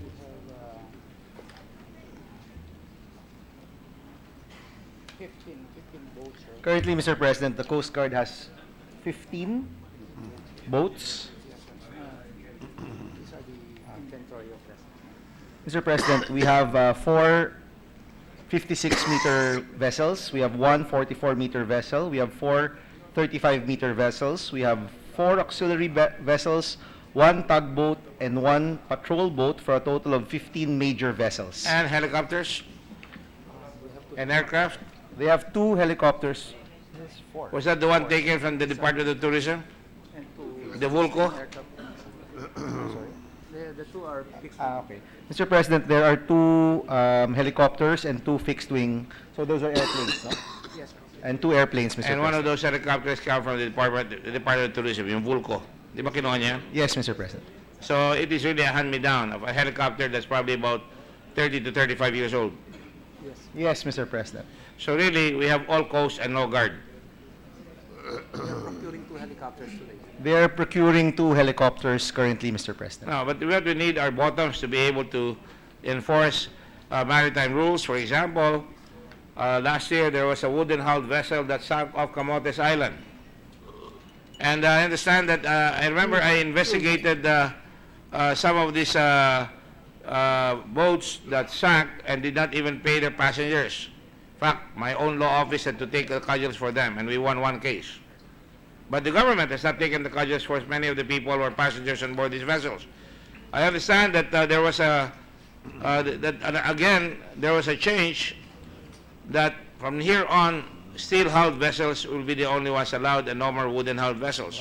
I understand they changed that after, I think the deadline was sometime in 2003, I thought. May I have an answer? We're just getting Marina, Mr. President. Marina o Malina? Marina. Marina. Akala Malina eh. Anyone from Marina? So is there a rule on steel-hulled vessels? Wala ng boat, wala ng wooden? Is there a current rule? Are you still allowing wooden-hulled vessels? We have circular on that regarding the wooden vessels. And currently it's being implemented. It's phasing out as of today. So meron pa rin. Meron. So phasing out. When will the phase out be complete?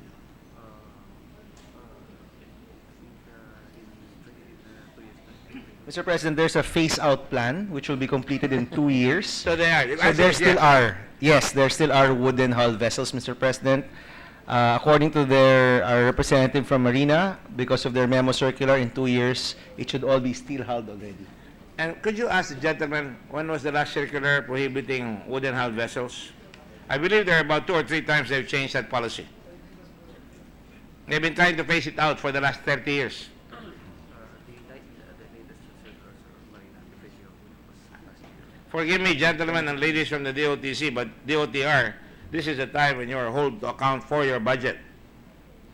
Eh kung palit pa yun ng palit, sasabihin nyo, wala nang wooden-hulled vessel, tapos may wooden-hulled vessel, tapos lulubog, di pa natin mababayaran, kawawa naman yung mga tao, ano mangyayari sa atin? The last memo circular was last year, Mr. President. That wooden-hulled vessels will no longer be It allowed. will be phased out, Mr. But then it President. has again been extended. Has it been extended? It has not. The last memo circular was not extended, Mr. President. Ina-allow nyo pa. Akala ko circular, bawal na yung wooden hull It's a vessel last year. it's a 2-year phase out, Mr. President. But previous to that, there was another one, right? I can produce it. There was, but during the parliament discussion, it was not fully implemented because there was a strong resistance from the operators of Mr. President, it was not fully implemented previously. It was not implemented, period. Yes, Mr. President. You know, I don't buy this present progressive or adverbs that appear to be to show an effort that we are trying to improve it, when in fact we have not. And how many people have died because of that? Is the Coast Guard aware of that? Or Marina? Can you please send me Accidents. all the incidents involving wooden hull vessels which killed people for the last 20 or 30 years? All right, they will submit, Mr. President. I would like to have it submitted on Monday before we pass on second and third reading this budget. The OTR will comply, Mr. President. It is my hope that they will do that. Yes. Now, going back to the Coast Guard, has the Coast Guard ever caught any Abu Sayyaf in the high seas? there have been some, wala pa sir. No, Mr. President. Why is that? Do we have any assets in Sulu, between Sulu, Tawi-Tawi, and between Tawi-Tawi and Malaysia or Sabah? In the fringes of Sulu, we have 3 vessels dedicated there. I'm only asking this so that the Senate will be aware of the dire straits that the Coast Guard is in. We have committed 3 assets there, 3 vessels. Mr. President, there are 3 vessels in the Sulu area. And can they be outrun by those competes easily? Yes, sir. Yes, they can be out. Yes. What kind of competes? How many outboards do they use and what horsepower? Probably they're running around more than 40 knots, sir. About 40 knots, Mr. President. No, I'm not talking about knots. I'm talking about how many 80 horsepower or 100 horsepower engines does a compete have? 2 or 3 of those outboard methods. 2, Mr. President. 200 horsepower. And what is the comparative value of that in terms of Coast Guard vessels? Hindi mahahabol. No, sir. No, Mr. President. So why are we staying there? We cannot catch them. Projection of presence, sir. Just a projection of presence, Mr. President. Oh, really? And deterrence, sir, because And a deterrent, Mr. President. Why don't they ask us for like vessels? If the Abu Sayyaf can buy those vessels, why can we not buy those vessels? Why can we not have a mothership with 4 competes like that, with radio, and let it park alongside those lanes or there, so that they can catch them? Does that make sense to you, Your Honor? Makes sense, Mr. President. And why can you not do that? Why cannot we change the strategy? Or that's why initially, sir, the concept was I was in the cabinet, by the way, when I suggested this. changing the operational doctrine. That's why we procured helicopters. Ang gusto ata natin yung magagandang vessel na pangkuan eh. Ayaw natin ng pang-Arabas, pero tinatalo tayo ng pang-Arabas ng Abu Sayyaf. Mr. President, they are currently looking up their operational guidelines, and one of the reasons for their purchase of 2 helicopters is because they are looking again at their guidelines, Mr. President. Again, present progressive. They are currently undergoing it. It is not yet fully implemented. They are going to implement it in the next 2 years. These are questions, these are answers I hear very common among the government. And I'm trying to help you. Why can we not? You're asking for helicopters. They're hard to maintain. But if you have these vessels and you're buying them, is it not possible? Talaga bang hindi pwede yung gamitin kung nagagamit ng Abu Sayyaf? Yung mga ganun vessels? Nakikita niyo yung sa Somalia, ang lalaki ng barko, tanker, super tanker, mga super container vessels, sinahabol na maliliit na boat sa katulad ng Abu Sayyaf? That is why, sir, that there is a proposed assistance from other countries, and this is now the target for procurement the high-speed vessels. Japan has promised to give us 600 million yen aid, and so this is the priorities for procurement, sir. Mr. President, 1 second. So are we buying it now, or we're not buying it yet? No, it's Japanese is helping us to procure this. How many would it be? That should be 600 million worth of So mga high-speed 5, boats. 10, 20? Yes, yes. Ilan tayo? Roughly mga 5 siguro. Mr. President, there is currently a deal where the Japanese government will provide us 5 of these high-speed vessels, Mr. President. Pardon me, I'm sorry. There's currently an offer, Mr. President, from the Japanese government to provide us 5 of these high-speed vessels. Again, I'm suggesting, why will we go and be dependent on the Japanese government when we can buy the same boats. If they have 100 horsepower engines, why don't we buy something with 100 horsepower engines? Then mahahabol mo. Para mahabol. Local pa. Local purchase pa. Ang gusto ba natin parang yung forma natin maganda pero hindi naman makahabol. Positional warfare lang tayo. Because I think, Am I making sense here? yes sir, I agree sir. Ang initial kasi sir natin concept is basically safety po na sir. That's why you're procuring more multi-role response vessels and search and rescue vessels. But with the current task now, yung programming natin ang bago sir. So, Mr. President, the previous thrust was really on search and rescue and safety. But with the current concerns on kidnapping in the area, they are changing their focus, Mr. President. So I take it, Mr. President, they are listening to your suggestions and will adjust accordingly. May I tell you a little story? Yes, Mr. President. Search and rescue. I remember when I was first senator, DCRH called me one day and they said there were fishermen that were floating somewhere in the spot list. They came out of Subic and they were 17 days at sea. So I asked the U.S. Navy to send their planes, their Orion planes to scout there, and they went back and forth 4 or 5 days until they found them. When they found them, the message was wired, and I said, please do not get them. Allow our Coast Guard to get them. So the message was sent to the Coast Guard. The points were given to them where they would be. And guess what? Coast Guard went to the fray. And in the middle of the fray, the Coast Guard vessel conked out. It was a vessel from the Philippine Navy driven by future Ambassador De Leon, who got the passengers or the fishermen out. So you see, you have all these fancy vessels, and I remember they came from Australia. And I remember Senate President De Leon at that time was the one who negotiated that.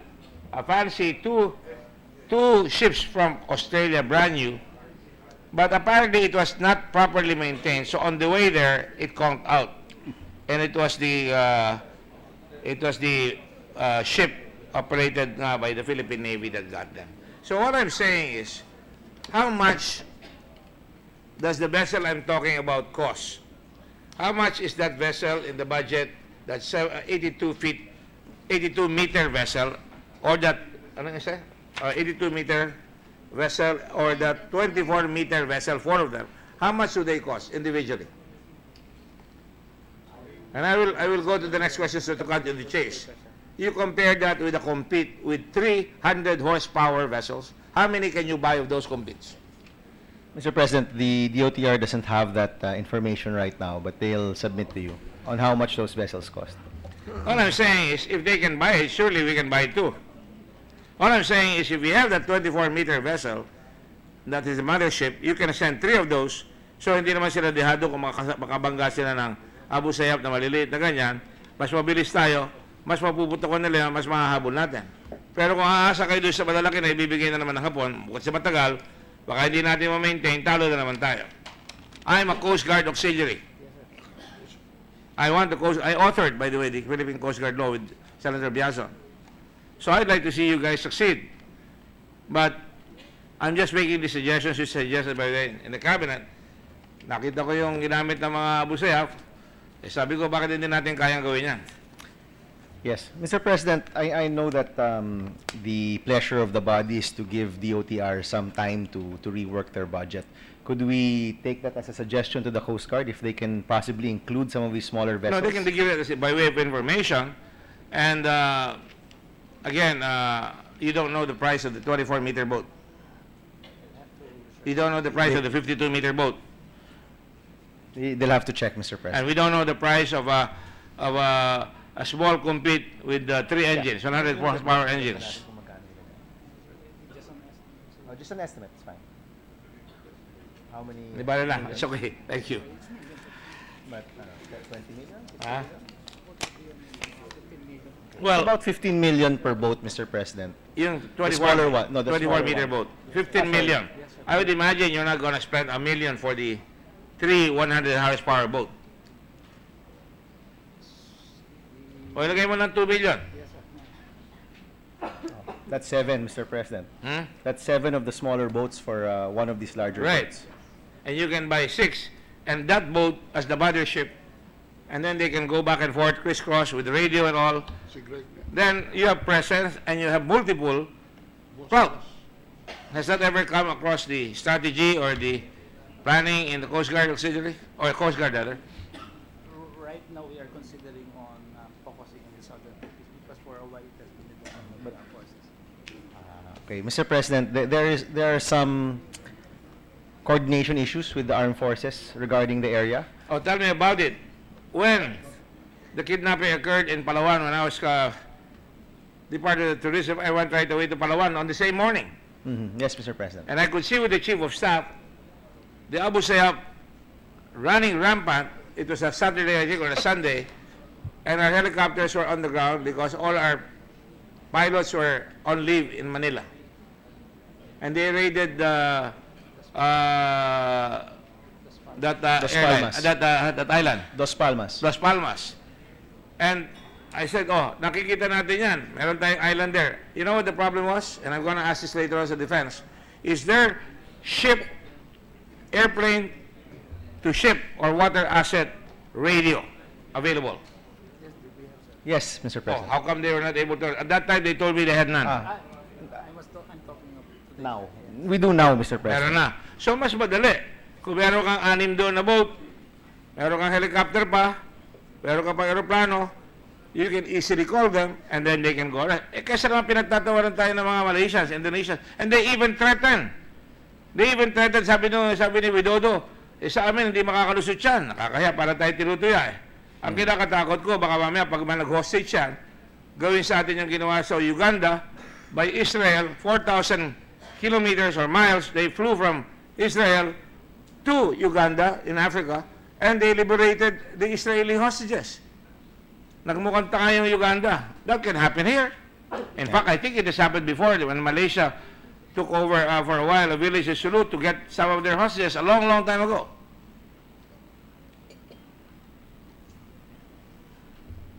So I think this is very, very important that we, at this point in time, put this not only to the record, but make that part of the policy planning of the DOTC or the DOTR.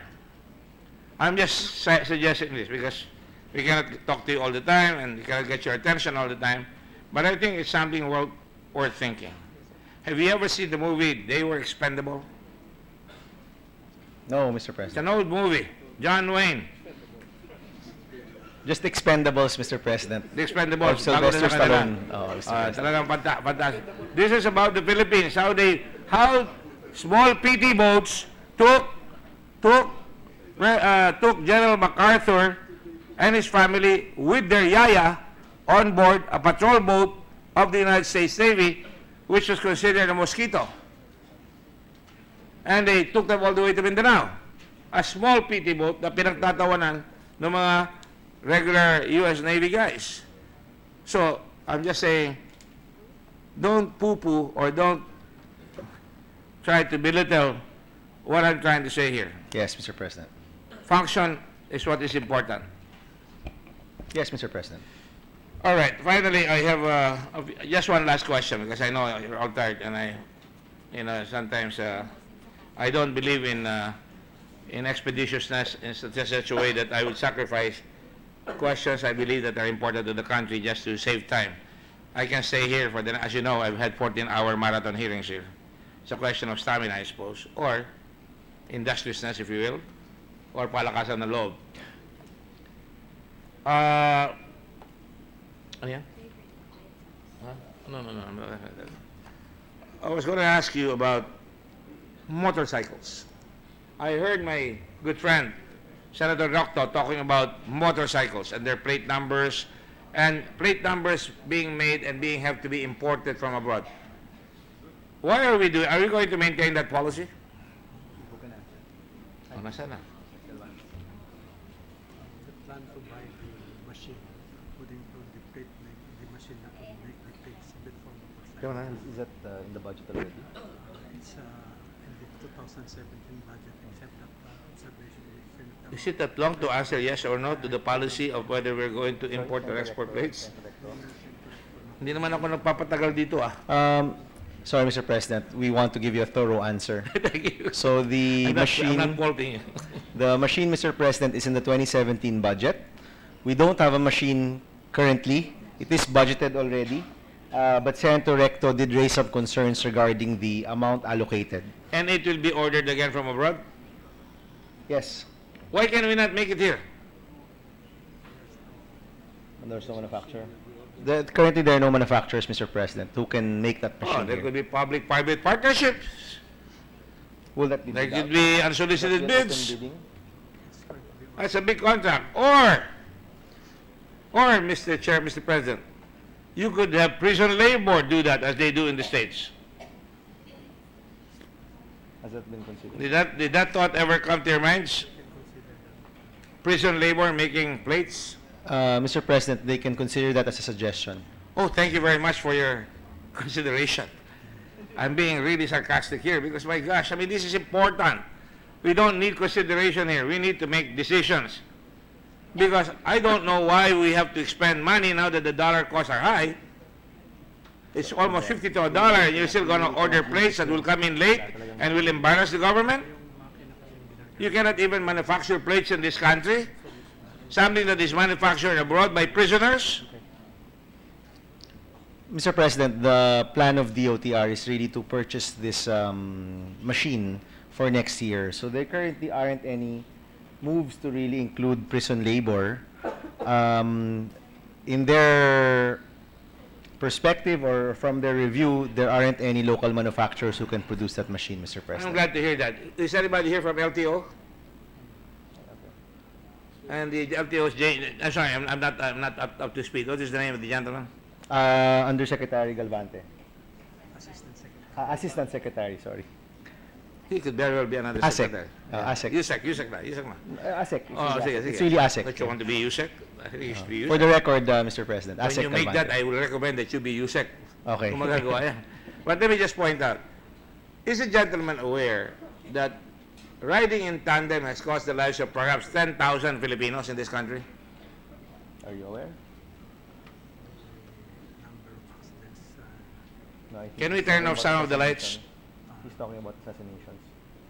He's not aware of the number, Mr. President. But you are referring to assassinations, Mr. President, Yes. not to accidents, right? EJP, No, because EJK. the gentleman was asking if it were about accidents or assassinations. No, so. there are a lot of accidents, but there is also a lot. I saw the other day a motorcycle running rampant and sideswiping a woman. But the plate number that we have is so small, and that's why people get away with it. Yes, Mr. President. And the reason why I'm suggesting that we get plate numbers made here in the Philippines is because we can stop these killings, or at least reduce them. Voila. This is a plate number in Hong Kong and in other countries. You can make big plate numbers, big numbers, so that the police will know if one has no plate number. Eh, ganun kaliit, hindi nararamdaman kung may plate number. Pero Yes. kung ganyan kalaki ang plate number natin, may laban na ang mga tao na madaling sabihin, ito ang number. Tama po ba o Yes, Mr. President. That makes tremendous sense. pwede po ba o dipindi? Pwede po yan, Mr. Pwede po. President. O Pwede sige, po. kaya nga sinasabi ko, kung gagawin po natin, tumatawa si Senator Pacquiao, and I know why, I think he knows it makes sense. Why can we not do that? It's a good suggestion. I'll consider it. They thank you for your suggestion, Mr. President. They'll, right now, Mr. President, if I'm not mistaken, the current plate is just a few inches, no? If I'm not Yeah, mistaken. I think I have a comparison with the plates. Di ba ba yan? Tingnan niyo yung comparison. May plates na talaga hindi niyo makikita. You see, you have to go out of your way to solve problems like that compete or like this plate number. If we make common sense, my father used to tell me, if you're so goddamn smart, why ain't you rich? And he was right. He had no high school diploma. He didn't finish high school. I think he didn't finish high school anyway. I went to Ateneo, I went to UP, and he has the right to say, if you're so goddamn smart, why ain't you rich? Because he made his money the hard way. Common sense and not working hard. So did my mother. So, di ba natin magawa yan? Hindi ba pwedeng luwanagan yan? Patayin nyo nga yung ilaw para makita. Oh, yan. By the way, I have a bill, and that is part of my recommendation dito sa EJK. Dahil we found out that every year, 10,000 people are killed by riding in tandem and by EJK and by salvaging. And most of the time, they're using riding in tandem. Don't be a statistic. Don't be Mr. La Chica. He was killed by somebody on a motorcycle. Especially now. People in government are in danger. Don't be that BIR guy. He's going to be a statistic if nobody raises the cudgels for him. We will forget about him in 2 or 3 days, especially with the new spectacle of the driver finally coming out of the woodwork. He will be in the headlines. And that is how we become a country that doesn't work, because we don't pay attention to the crimes in this country and we don't try to find a way to solve them. Yes, Mr. President. The LTO is taking It's always notes. very refreshing to be having to deal with Senator Bam Aquino because he's young, he's magna cum laude or summa cum laude? Summa cum laude. Summa cum laude, right. Yung mga kaklase ko sa Ateneo, sumama sa ibang babae. Ito summa cum laude. Very refreshing because it's important that the young people in this country has to look for a better way, a better Philippines. I wish I could ask you a lot of questions, and I'm willing to go all the way, but I think this is more than enough. It is my hope. I have the commitment of Secretary Tugadi, who promises me that we will be able to use the 3 airports of Subic, Clark, and Manila, and we will be able to use the... Oh, there's one final point.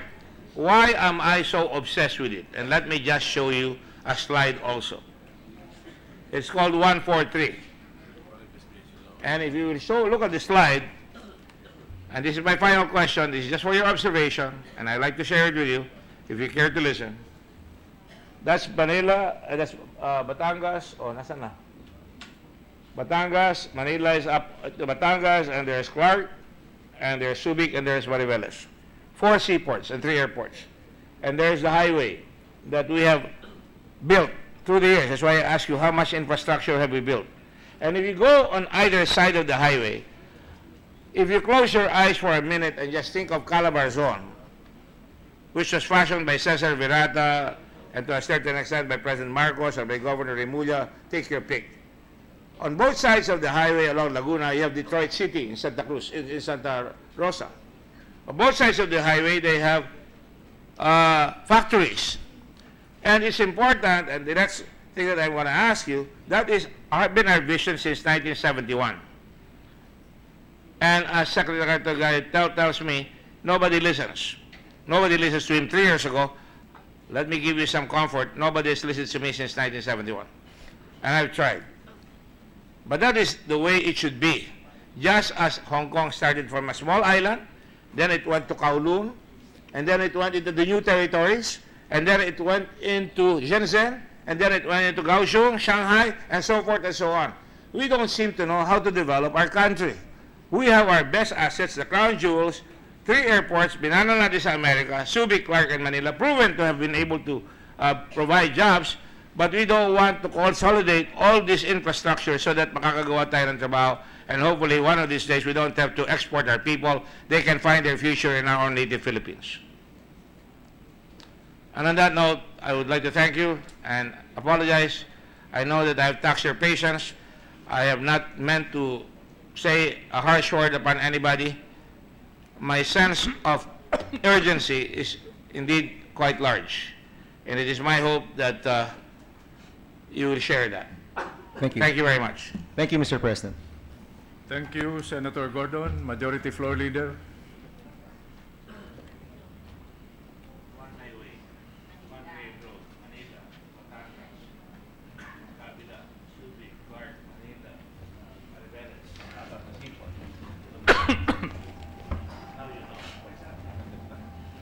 Mr. President, before I move to consider the budget of the Department of Transportation, may I be allowed a manifestation? I cannot help but remember a proposal before when Senator Gordon was talking about the Coast Guard. Just two issues, Your Honor and Mr. President. The Majority Floor Leader, Senator Soto, is recognized. Yes, thank you. First is, a long time ago, when the DOTC Secretary was Secretary Jun Rivera. I was chairman of the Committee on Public Services. And in the in the Senate Committee on Public Services, the issue of transportation and communications are in this particular committee. We were invited to Canada, and Bombardier was offering a search and rescue plane. In Canada, Bombardier's search and rescue plane is one of the best in the world. It has an ambulance, it has a speedboat, it has a hospital inside, and it can ride on the waves. It can land in the sea. It can take up water and spread water on fires. Yes, they were offering this to the Philippines. And they wanted to make the Philippines a showcase of their search and rescue plane. Yeah, hindi nila sa Subic, correct. It was sinampol eh. Anyway, the government then was about to enter into an agreement with them. But history, mapagbiro ang tadhana, Mr. President. Napalitan yung presidente. Napalitan yung presidente, napalitan din yung TOTC chair na secretary, mga January, February 2001. So it's just a reminder. I would like to ask the Department of Transportation to see if it's still open, if it's still possible. Perhaps the Bombardier may be able to answer the issue on Coast Guards that Senator Gordon was saying. I was just reminded of that. So that's one. The other is, at the risk of sounding like a broken record, Mr. President, I know one of the main issues of the Department of Transportation is the issue on traffic, the horrendous traffic, especially in Metro Manila and Cebu. But in Metro Manila, we have been proposing the solution. Yung emergency powers at yung mga bang iniisip nila, that can come later. There is a silver bullet, Mr. President, and I hope that they will consider it again. I've been saying this all along, and I don't know, it's falling into deaf ears. You will solve the problem of EDSA if you solve the city streets of Metro Manila. No parking, Metro Manila, the entire city streets of Metro Manila, no parking from 6 a.m. to 10 p.m. Kaya niyong gawin yan in coordination with the local government units. I assure you that's the silver bullet. I drive every day since I was 17 years old. And so I know the streets of Metro Manila. There is no street in Metro Manila that I have not been to. So it's just an advice. Baka sakaling unsolicited advice to the Department of Transportation. Yung mga emergency powers at ibang iniisip nyo, matagal yan. Gawin nyo muna yung no parking. Tingnan mo. You solve the traffic automatically. I assure you. Anyway, with that, Mr. President, I move to terminate the period of interpellation for the Department of Transportation and remind the department of the amendments and the provisions that they are supposed to submit. And may I remind the officials to send their emissary or officials to the office of Senator Recto tomorrow so that they can discuss the amendments in your budget. Senator Recto will be waiting for that. So with that, I move to submit the Department of Transportation's budget for the body's consideration, Mr. President. Is there any objection? Hearing none, the budget of the Department of Transportation and its attached agencies is deemed submitted. Mr. President, move for a 1-minute suspension, and after the suspension, we will tackle the budget of the Subic Bay Metropolitan Authority. Session suspended.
Okay ka na, Bam?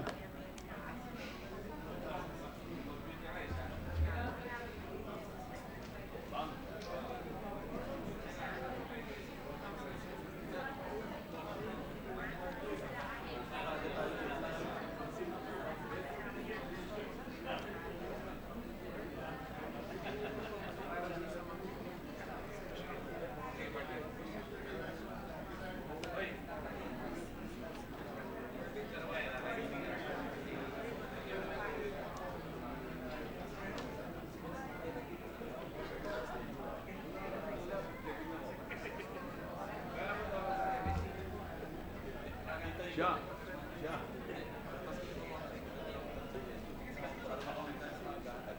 Oo, hearing. We're ready to resume, Mr. President. Session resumed. Mr. President, I move that we consider the budget of the Subic Bay Metropolitan Authority, and we recognize Senator Bam Aquino to present the budget. Any objection? Hearing none, the budget of the Subic Bay Metropolitan Authority is considered. Senator Bam Aquino is recognized. Mr. President, the total appropriation of SBMA is 1,596,744,000, Mr. President. Mr. President, to interpolate, may we recognize Senator Richard Gordon. Senator Richard Gordon is recognized. Thank you, Mr. Chairman, for the leverage of being able to interpolate a minimum of 4 hours. Thank you very much. Levity aside, Mr. President, I'd like to thank my colleagues for their patience and the DOTC earlier, DOTR, and now SBMA. The SBMA was, the law was enacted in 1991 after the American bases were terminated here. And just to let you know, as background, it did not come from the Senate. It came from heavy lobbying by people from Olongapo, whom I led at that time. Because at that time, the vision of BCDA was just simply to convert military into commercial, projects, but had no vision whatsoever. As I was saying previously and in previous engagements here, I've said that the SBMA, and I think I have a slide of that, I've been thinking about this way back. Can you bring down the projector, please? Since 1971, in fact, even earlier than that, because my father had always thought that America was going to leave. But when Pinatubo struck, that was one heavy challenge that we had to undertake. A lot of people had lost their homes. A lot of people was now going to lose their jobs. So we had to move fast, and we lobbied in Congress, in the old Congress, now the museum. And we went to Senator Enrile, who was one of the few senators who understood what a free port was. And we were able to come in with the free port. If you look at the law, the SBMA law and the Clark, and I included Clark because there was nobody fighting for Clark. I had to bring the Chamber of Commerce of Clark because the mayor was no longer around. Si Puti, you remember Puti? Or are you too young for that? But Santos. And there are only 4 provisions of SBMA and Clark in the law. But the law is really BCDA, and we inserted the SBMA, and that was approved by the Senate. I would remember kneeling down beside Senator Shahani on a rail, not unlike this one, and every time she was asked questions, I would whisper to her ear, and it was really one of the thrilling moments of my life, because at that time we were crafting law. But this is not the first time. I also helped craft the People's Law Enforcement Boards. I was not a senator, but I was able to lobby for that law. So we were able to lobby for this law, and because of that, we were able to make people believe that there was life beyond the bases. And that is why you will forgive me if my passion exceeds my exuberance. Principally because so much has been put into the effort. People even died in the process, and a lot of faith was given to our country, and that made me very, very proud. You are my neighbor in the 5th floor. One day, I hope you will come to my office and you can see some of the historic pictures with the volunteers and with all the people who visited SBMA. And so we started like a house on fire. And on our first year alone, we became the Tourism Destination of the Year awardee. President Ramos was very, very proud indeed. And you can see some of the volunteers in Subic Bay that time. Some were young volunteers from Harvard, from Stanford, but many were descamisados. Many were teachers, many were people who sold cigarettes on the street, flowers, peanuts, people who were going to lose, everything to lose. Everything to lose, because they had very limited choices, not being college graduates like we are as fortunate. And so SBMA is a very important part of our life, and I hope history will someday really thank the volunteers of Subic Bay for having done so. But since we left SBMA, after getting FedEx and making it the capital of FedEx operations throughout the whole world, I can remember when I tried to get FedEx, before that I tried to get DHL, and I was given the cold shoulder. But I went on, and having been able to read a lot, I remember Fred Smith. He was an icon in Yale, and he wrote a paper that that would make express flying overnight, and he was given a C. And yet this man, who almost committed suicide, was able to make it into the icon of overnight travel. We got him.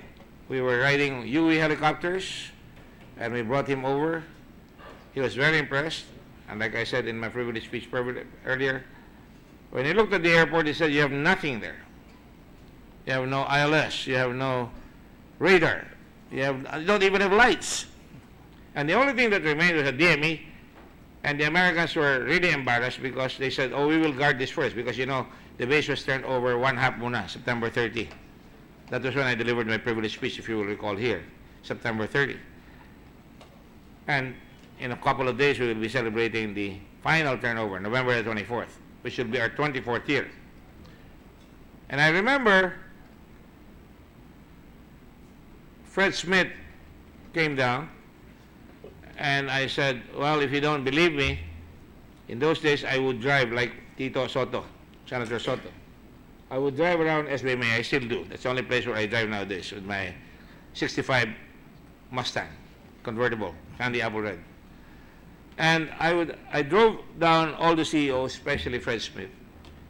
And I brought him to the airport and I said, "Why don't you talk to that guy over there? He is a former base employee. He's in charge of the airport. Nobody flashy, no master's degrees." And said, "Ask him if we can do this." And when he came back, he said, "Where do I sign the dotted line?" I can never forget those words. And we did it in 29 weeks. We repaved the whole runway. 1 foot of concrete was slapped. The Americans could not solve the subsidence problem. There was water leaking. I can see one of my engineers there nodding his head because he knows where I'm coming from. And we solved it. And in 29 weeks, we had the runway. I had to go to America, I had to go to Paris, I had to go everywhere and look for the right equipment. And you saw earlier that we put in an ASR-9 radar. We had an ILS, Alcatel, we had all these things. And immediately, as soon as we finished, I even got mad at FedEx because they were browbeating my young lawyers. I had no lawyers. In fact, Bobby Ongpin even chided me for, "Why are you getting these young pups? They were wet behind the ears." They would laugh at them. And indeed, they were laughed at by the lawyers from Harvard, senior lawyers. And they even said, "Why do you send pups to deal with tigers?" And I said, "Pups grow too, and they grow fast under these circumstances." And indeed, we got FedEx.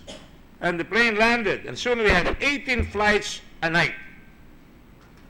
And we also had 26 charter flights. I remember every time a plane arrived from charters, we would have a band. We would meet them, and because they were coming from Taiwan, Malaysia, Hong Kong. We got Grand Air, He had the father of our Senator Sherwin Gatchalian brought in Air Philippines. And you know, there's always a lot of cynicism when you build something new. And so you will pardon me, because after that we had made jobs for about 70,000 inside and about another 100,000 outside. Bataan was alive. Victory Liner, who even refused to help us initially. Oh, if I told you that story, your hair will grow under your hair will stand up behind your neck. Because I told them, you have to lend us your buses so we can lobby here in Congress. And they didn't do that. I had to threaten in my slippers of that, because they didn't show up, and we got the buses, and we were able to go to Manila to lobby for the law. You wouldn't believe this. I even got sued for using Victory Liner buses that were for free. And I spent money, the little money of SBMA for gasoline, and I was sued in the ombudsman. A small computer, they sued us for that. There were no weapons, so we want weapons. And we were getting money. We were not getting money from the government. We got money from our sale of Coastal Petroleum. And Oscar Wyatt, a legendary CEO, said, Dick, you pick my wallet. Because we were getting dollars, paid in dollars. And soon, of course, we had the Taiwan Zone, we had Acer, we had all these other people. I thought I'd say that because SBMA has a bunch of new people again. I would hate to think that SBMA, since I left, has become what they call the spoils system. And you're familiar with that, I'm sure. To the victor belong the spoils. It must deserve the respect of every individual, and that's why I was going hard on the DOT earlier. Because it is indeed the crown jewels. And, you know, unfortunately, we were guiding Clark. They followed duty-free, and later on they were reversed, and I had to file a bill here so that they would get it back. Otherwise, they would leave. Now, having said that, I'm sorry for this long conversation. But I now ask, what has happened since then? Since that time, we have not gotten any airline to fly in Subic. No effort was made to replace FedEx. And by the way, because we got FedEx, we also got DHL. When they refused, they came to me. The guy who died in a plane crash. And he's nondescript totally.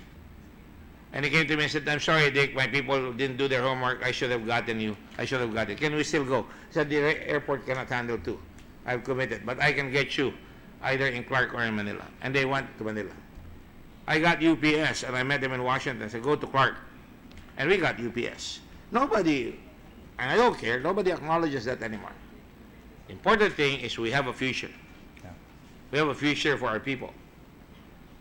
Having said that, when you turn your backs at the sacrifices of initially 8,000 volunteers that ballooned to 29,000 volunteers, and they have a wall there with all their names, and up to this time, when somebody dies, they go there and you'll see a rose out there, just like the wall of Vietnam in Washington.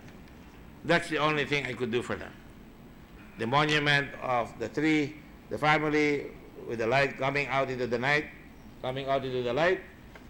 and from Pinatubo, and with the young people and the workers in Subic, there's the wall. That was the signification. I have a strong heart. I'm also a man of emotions. And because of this, I now would like to, having said that background to the new people in Subic, who are not unknown to me. I mean, they're friends of mine. And I'm not going to judge their credentials. I never judge people by their title. I judge people by their ability to do things. After all, my parents had no titles. And that's why I'm a great respecter of anybody from a bar girl to a lawyer. Sometimes I can hardly see the difference. But the point that I want to make here is simply this.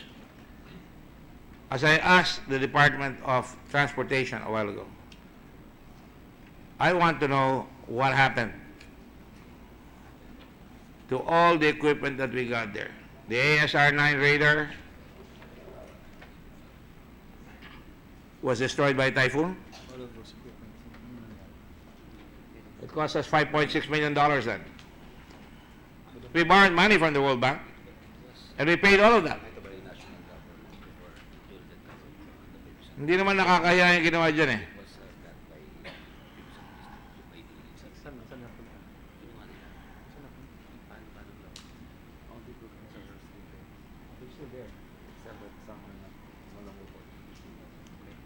Mr. President. Okay. Mr. President, all this equipment are still there, but some of them are not working anymore. So They were brought back. Some of them were brought back. But to be specific, because the moment I became senator and I found this out, I went to Subic, and that young man over there, his father is a friend of mine. this one, Mr. President. Okay. Yes. I got him to give me the logs of Subic Bay. I got all the documents as part of the Blue Ribbon Committee. That is now part of the Blue Ribbon Committee. Yes, Mr. President. And I was told that the ASR-9 radar was lost in a typhoon. I want him to confirm it here. Mr. President, it's not operational. What does this mean? Requirement shifted already. Ano ibig sabihin? It is unserviceable. It's unserviceable, Mr. President, and we don't need radars anymore, according to our friends from SBMA. Oh. That's, do we have suddenly an expert that will make aviation safe without radar? You know, Mr. radar President, practically won the war for the Allies. in If World I War may II. read their official reasons, Mr. President, SBIA, in consultation and coordination with CAAP, did not include radar restoration or replacement in its budgetary program due to the following reasons. Number one, negligible effect and benefit to its air surveillance and safety operations. Number two, the radar cost is prohibitive and becoming impractical while technology is shifting away from it already. Number three, the Central CAAP has established infrastructure to implement a terminal radar approach control or TRACON, consolidating radar approaches in a single station. Meanwhile, Manila and Clark radar can cover all aircraft doing Subic approaches, Mr. President. The fourth reason, Mr. President, is that the SBIA's Precision Approach Category 1 requires the use of DVOR and ILS only. I guess, Mr. President, this means that this particular radar system is not needed for Subic anymore. Well, there are 3 or 4 things there. Number one, you lose government equipment in a typhoon. And I will ask you again, the gentleman again, we lost that radar once upon a time in a typhoon, and the sense of urgency was so large, I got FedEx to bring in a new radar 2 days later. Ask them if this is true. It's true. Yes, Mr. President. That is the sense of urgency I'm looking for. I mean, I don't want to have a, Is your position you don't you know, some finagled excuse by somebody who's afraid, well, because of that, I'm really going to investigate it. You know, I don't want any more problems. I'm not a spring chicken anymore. Mr. You lose a President, radar, you fix it. You get a new one. But you don't tell me how much it is. Have you ever been in our shoes? Kukunin natin ng FedEx, mahal yung radar. Don't you think I know that? Naghanap ako ng uutangan para makuha yung radar na yan. Nung makuha yung radar, nakuha ko yung FedEx. At nabawi namin lahat ng cost. Nabawi namin yung ILS, nabawi namin yung DVOR. Bakit ngayon biglang hindi na namin kailangan niya? Anong gagamitin niyo? GPS?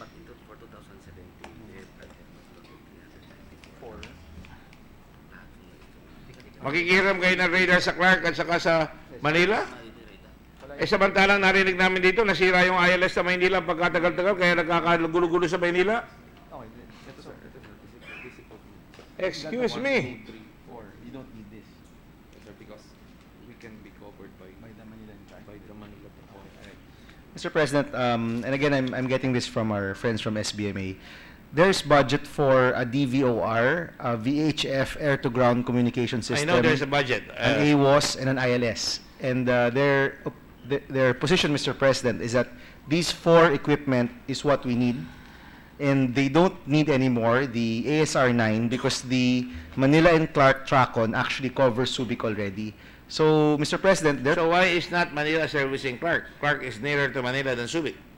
Ba't kailangan mo dalawang radar sa Clark? Kailan ka ng radar sa Manila? Pwede nga aabot sa Clark yun. Ba't pa aabot din pala sa Subic? Ba't namili pa tayo ng dalawa? May I suggest that we talk to the senior people in SBMA now? because this is the same thing I got last time. It is their responsibility to know and provide us with the right path. Are we suggesting here that we are no longer going to buy a radar? Yes, you're suggesting that, right? Ha? Yes, Mr. Eh, President. nahihirapan kayo sa category dito sa Maynila. Pinapahirapan tayo ng FAA. Pagkatapos mamaya, mag-iimbita kayo, tapos kukulangin kayo. Kung hindi na tayo bibili ng radar, then I will ask everybody who was involved in not repairing that radar. It is called neglect of duty. It is called omission or dereliction of duty. It is called malfeasance and misfeasance and non-feasance. Yes. May I ask for a second, Mr. President, Sure. to confirm? Take all the time.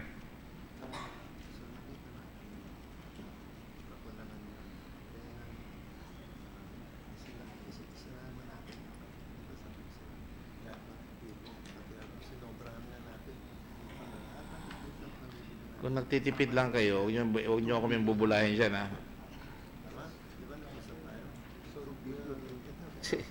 Pati yung pagdagdag dito sa ano, pati sa terminal. Bakit biglang hindi kailangan the advice of the experts because Pero may radar ba dito sa proposal ito? Wala. Sasama natin lahat. Nagano tayo ng video na po. Parang may sarili tayo. Kaya nga binasobra ako yung ano, pero may sarili tayo. Hindi tayo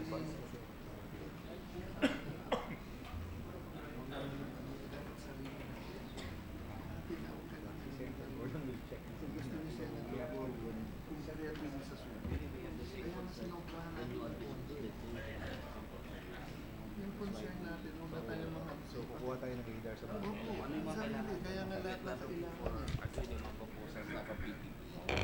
Which includes the radar? lahat. Mr. President, apologies for that delay on the answer. Mr. President, so there is a proposal for a new airport. For equipment upgrade of the current airport. This will be under a PPP, Mr. President, and that does include equipment which includes a radar. PPP is not Party for Philippine Progress, right? It's a That was my public-private political party partnership. when I was Yes, Mr. young. President, I remember. PPP is public-private partnership. Yes, Mr. President. That's correct. And is that the intention now? It is what we call in law as inchoate. Mr. President? Inchoate. I'm sorry, Mr. President. Inchoate. It's in expectancy. It Yes, is Mr. hope. President. It is part of the plan, Mr. President. There are already proposals for this upgraded equipment. They're looking at that, Mr. President, possibly to increase the equipment that's needed for I the want airport. assurance that that airport will be status ante bellum. The status before war. Yes, we have assurances, Mr. Because President. if we do not bring it back, there will be bellum. I am really sorry. I mean, that's why I gave that long harangue earlier. No, Mr. It's President, something very personal to me. we understand, Mr. President, and the SBMA hierarchy is saying they will get this ready. They are undergoing a PPP already. And these plans are for what year? Is that in the budget of SBMA? This is a part, Mr. President, because this is a PPP. Because when you say PPP, there's no budget. Yes, wala yan sa Ang budget. magbabayad dyan yung PPP. Yes, Mr. President.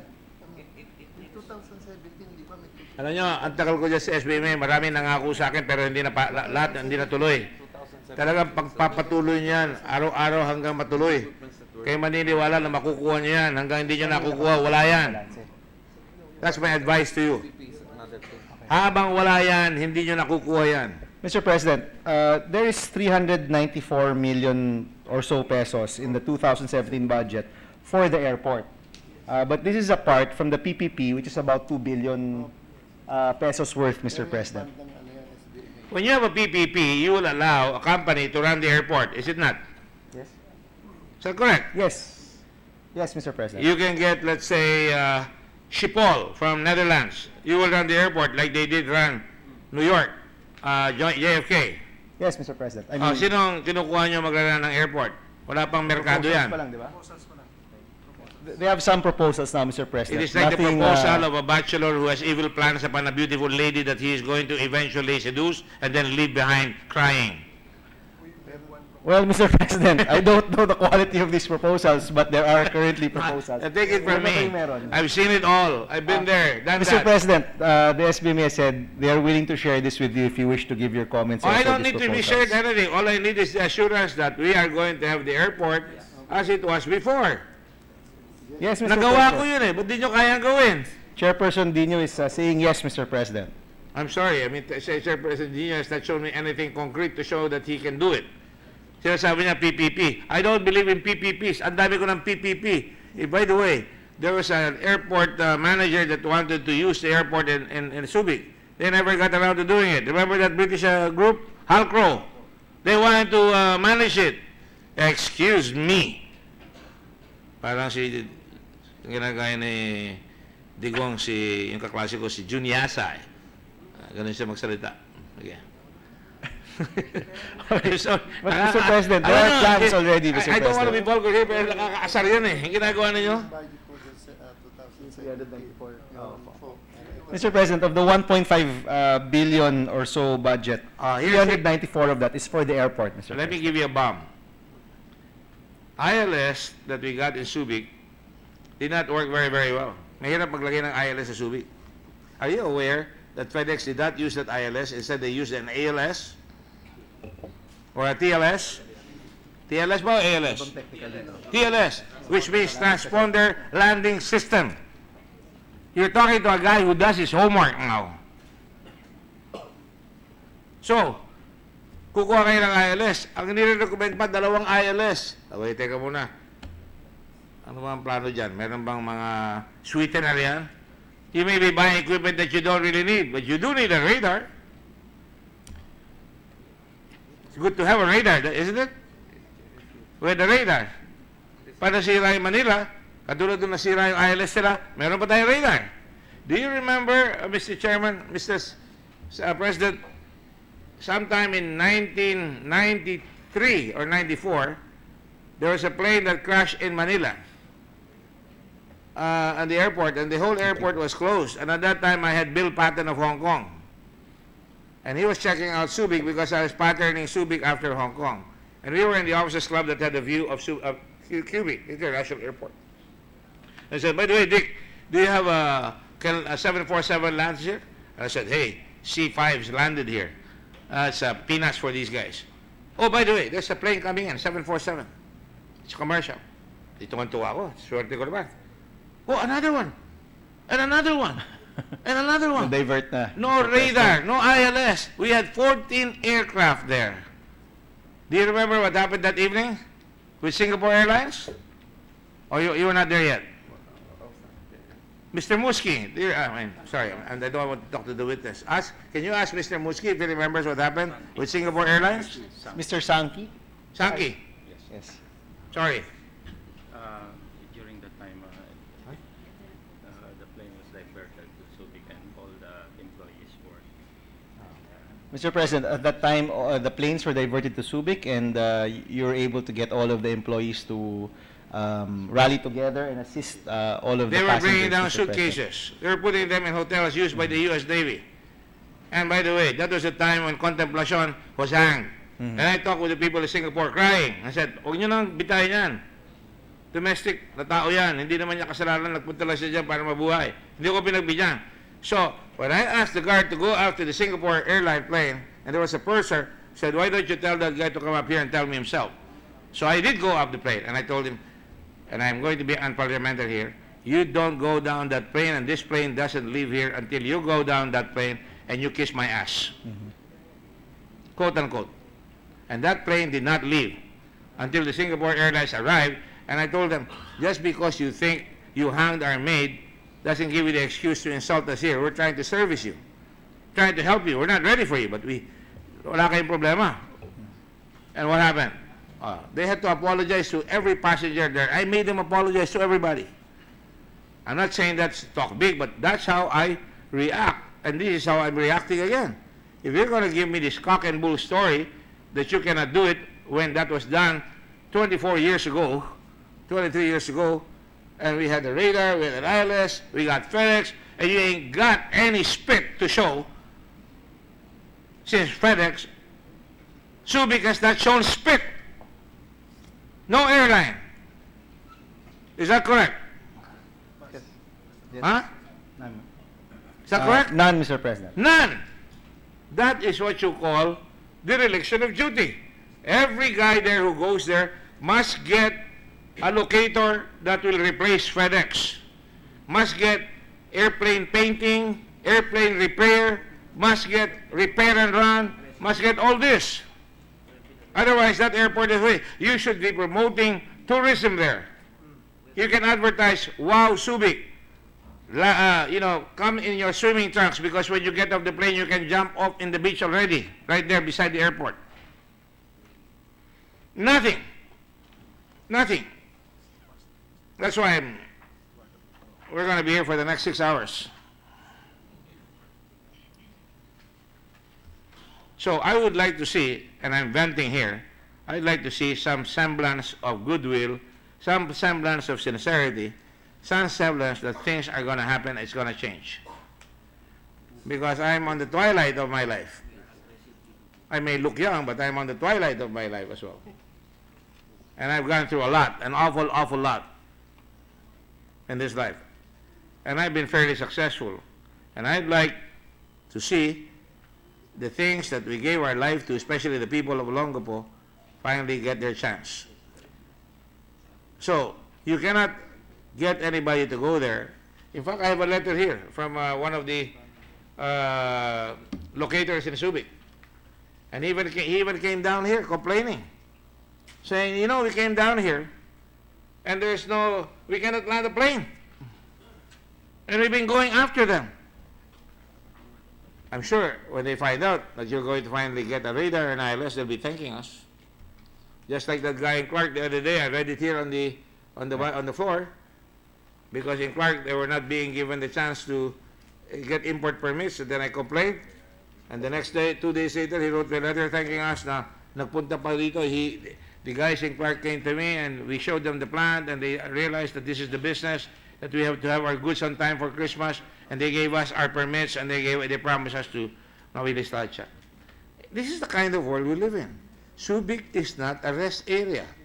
Subic is a challenging place. It is a place where you can make a great name for our country by getting investments. I can show you all the pictures, front page. The Economist had me there. I'm going on an ego trip here, if you like. I was on the cover of many. I became one of Asia's future leaders because of Subic Bay, from ash to cash. Subic is not a title-oriented, glory-seeking place. It is a place where you uplift the country, because everybody said, you're going to fail. You're going to steal that base. Your people are not going to succeed. You are crazy for taking it. I remember that captain who said, that flag of yours, ipinagawa mo malaki, babaksak yan sa next typhoon. And sabi ko, tingnan mo. I'm sorry, I don't have a handkerchief. Somebody have a handkerchief here? I would just tell him that when I went to Washington, this guy came to me. Anybody have a handkerchief that I can borrow? Yung walang snot? Malinis naman yan, sir. Yeah. Okay. And he said, remember you said to me, and I'll call the attention of Senator Recto and Senator Soto. You said to me that the flag of the Philippines in that pole is going to collapse. It constituted 94 feet for 94 years of American presence. And I said, this is the American flag, the American pole. You told me it was going to collapse with the Philippine flag. And we made it higher. This is your flag. And I said, this is the Philippine flag. It may be small, but it always stands up. I take slights preciously. I get back at people who try to insult the work that we all do in our country. That may be a little bit risque, but I can't think of any better way to show why I feel umbraged by this. I don't take it from anybody. So please, tell me something that I think is more clear, not in Kuwait, not in expectancy, not hopeful, but something that will happen. Do you have it in your budget? Mr. President, they do have their plans. It is seen in their budget, and they have informed me that they are currently looking for more locators in Subic. Oh, no, that's not the point. I mean, that's par for the course. Yes. You're not gonna get, can you get me that letter from that locator? Getting locators is indeed the task, getting a job, and not just a locator, not some small, little bitty locator that they can count as a statistics. You want to get Acer, you want to get Coastal, you want to get the big companies there, because that attracts other companies to come in. My question is, are we gonna get an airport going in Subic Bay? Ayan, no? Look at that. Next Hong Kong. Subic Rising. You know, you just go on and on, and show them. Oh. Ayan. I can tell you, it's not a glory place, but it gets the respect of the world. Go. Oh. Dami yan. Meron pang the model for base conversion. Front page, Los Angeles Times, North Carolina. Who's the gentleman talking to you? I don't know his name. Attorney Kasaway, Mr. President. Did you volunteer in Subic? Did he volunteer in Subic? No. Maybe that's the problem. Many of the guys going in there are new to the place. Nobody had a personal capital invested in it. That has been the pain in Subic. You got to belong there to be able to feel it. This is personal. Are we going to have anything? Mr. Because I'm President, going to ask for a suspension or hearing of the budget unless I get something very clear. Mr. President, there is a proposed action plan already, Mr. President. First of all is the upgrade of the airport infrastructure. Secondly is the food and fish runs will no longer be allowed to land and take off at NAIA, and it will be transferred to Subic, Mr. President. There is a plan, Mr. President, for to allow this or not to allow this? Just some reforms, Mr. President, with regard to the planes which are currently there, in line with upgrading the airport. Also, Mr. President, tax incentives to be given to SBIA aircraft operators who will operate and maintain the hub at the SBIA. Apart from that, Mr. President, developing and improving connectivity to DOTR, the aviation sector. All those are platitudes. That will happen. This is their proposed But the action plan, condition Mr. sine qua President. non is to have an airport that works. Can you not understand that? I'm sorry, I'm not referring to the chairman.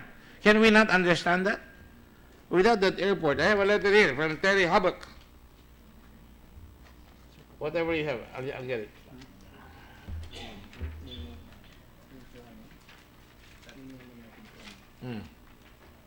Here's a letter in answer to his letter. This is an answer. I'm trying to get the original letter. Can you get it right away? Dear Senator Gordon, thank you for meeting with us last Friday. We were truly amazed at how much you knew about the airport, and we are very humbled by your interest and concern for its operational status. As you suggested, we are hereby formalizing the information we present to you by providing you the historical background and detailed information about the current status of the airport, more particularly its radio, navigational aids, and communications equipments as per enclosed file. What happened to Subic Bay International Airport? Shall I read it? SBIA, the chairman should hear this. Yes. SBIA has been in a state of neglect and subsequent disrepair since FedEx left the Philippines for China in 2009. For God's sake, it's 2016. The current administrator of SBIA openly recommended the closure of the Subic Bay Airport. Can you imagine that? And replacing it with a Sentosa type of real estate development, named after the Singapore development of the same name. Nanggagaya lang eh. Mr. President, I've been informed here that this was the plan of the previous administrator, and they do intend to actually rehabilitate and improve the airport. That's why nawala lahat. Pinahiram na kung kanino, nawala na. Nasira na, pagbalik doon, hindi na magamit. Ngayon, pagdating namin doon, ang pinag-uusapan lang yun. It's only NAIA and Clark. However, prior to and subsequent to these public proclamations of airport closure was an unwillingness to make the necessary repairs of communication and navigation equipment at the airport by CAAP. Even CAAP, the national arm. This remains a CAAP responsibility. You know, when I was there, CAAP had no say. We bought all the equipment. We bought all the equipment. We borrowed the money. That's why hindi ako nagpapagapo. Hindi ako nagpapagupo, rather. Equipment status, a history. A fully functioning, can you fix this? A fully functioning Doppler DVOR with remote monitoring was loaned to NAIA in 2010. Ganyan tayo eh. We cannibalize. Parang jeep, World War II. Kinakabilize natin yung jeep, pinalagay natin, kaya hindi na magamit yung pagkatapos. With an agreement to retire the equipment in its original capability status. The equipment was retired in 2011 and soon deteriorated to a single function unit without remote monitoring capability. Did the airport manager ever complain about this? Did you file suit? Did you have a complaint to collect damages?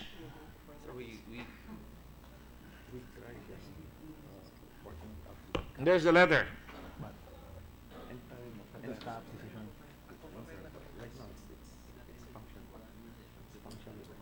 They're currently investigating it, Mr. President. This new set of administrator and leaders are investigating it, and they're deciding whether to file or not.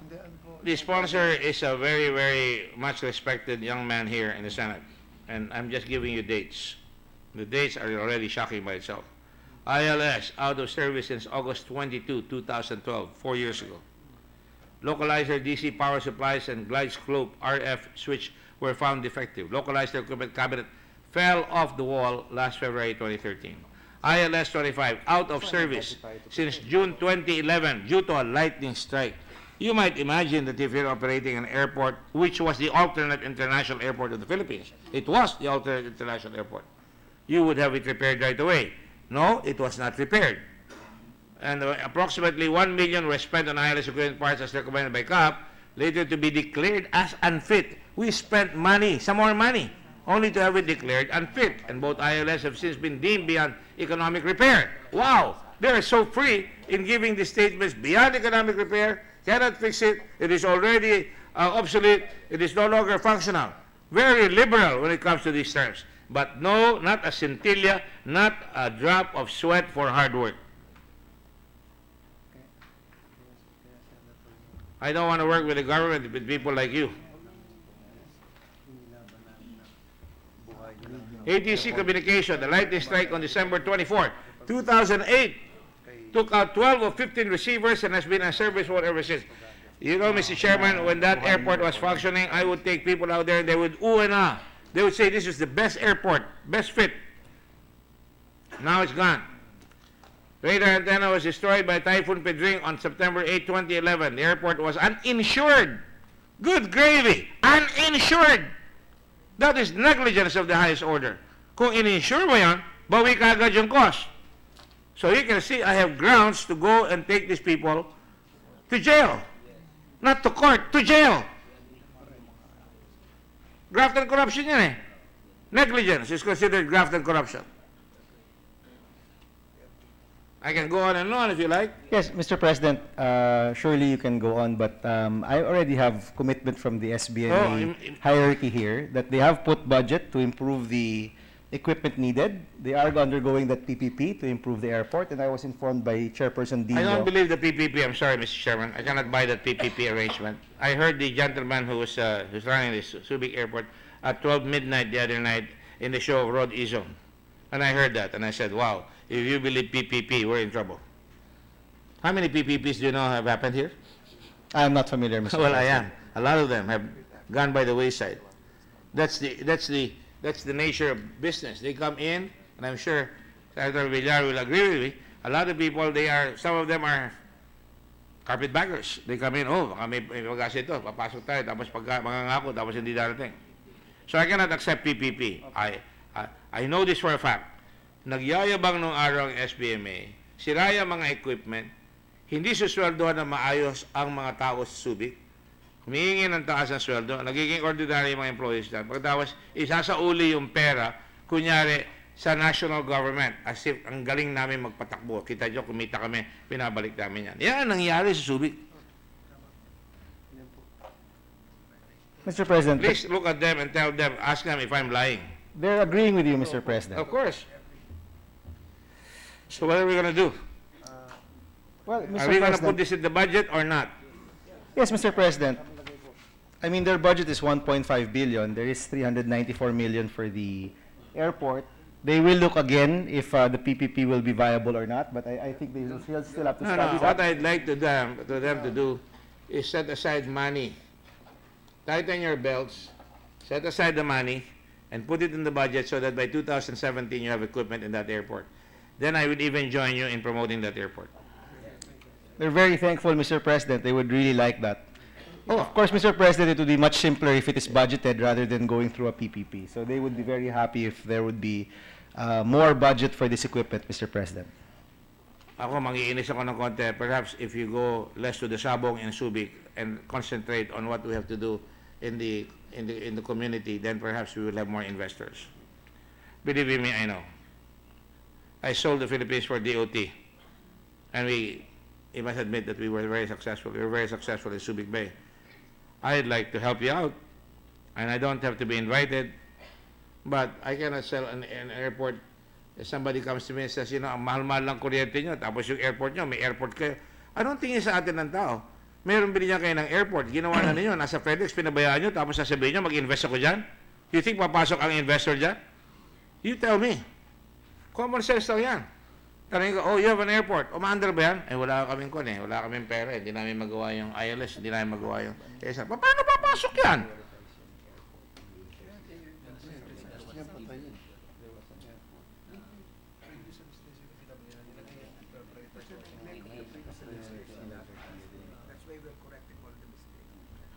Yes, Mr. President. I was just asking what was the reason for the neglect of the airport, and they're also not sure, Mr. President, but basically, for this administration, they will be focusing on the I'll airport. tell you what the reason is. First, Malaysian FedEx. They didn't even try to get replacements. They didn't even get to try and get any of the airports guys to land there. Especially at the time na nakakahiga. Remember, nagkakahigpitan sa airport ng araw, hirap-hirap landing sa airport na yan, palaging delayed ang flights. They should have taken advantage of that. Second, ang trust nila. That's why I haven't even started asking the gentleman of my vision, your vision. There was no vision. Anong vision? Gagawin raw yung airport, tatakpan nila. Lalagyan nila ng Sentosa development. Yun ang gagawin nila. No. The job of SBMA, if I may have the law, is to convert those facilities into productive usage so that the people affected by the withdrawal of bases in Central Luzon would be, you know, rehabilitated. Come on, I gave you that law. Damn it. It's there. And I quote, Section 1, second paragraph, it is likewise the declared policy of the government to enhance the benefits to be derived from said properties in order to promote the economic and social development of Central Luzon in particular and the country in general. We are both from Central Luzon, Your Honor. Yes, Mr. President. You know, it is important. Napakaswerte natin, Your Honor. Ang airport natin dito, may Clark tayo, may Subic pa tayo. Meron pa tayong Mariveles Seaport, meron pa tayong Subic Seaport, meron pa tayong Manila Airport. Asa atin na lahat? NLEX, TPLEX, SCTEX, along Kapagapan Highway, along Subic Clark Highway. Nasa atin na lahat. Tapos mag-iimbita ka, pag dumasok ka, mahal lang kanya. Tama, kamusta ba yung airport ninyo? Nawala na yung FedEx. Ano nangyari dyan? Wala eh. Wala lang kaming airport eh. Hindi namin ginagamit eh. Bakit? Pinabayaan namin yung radar. Pinabayaan namin yung ILS. Paano naman kayo makakakuha? Well, you see how difficult it is? I hope you guys know what you're getting into, because that will be the challenge. It has become what they call an NPA, non-performing asset.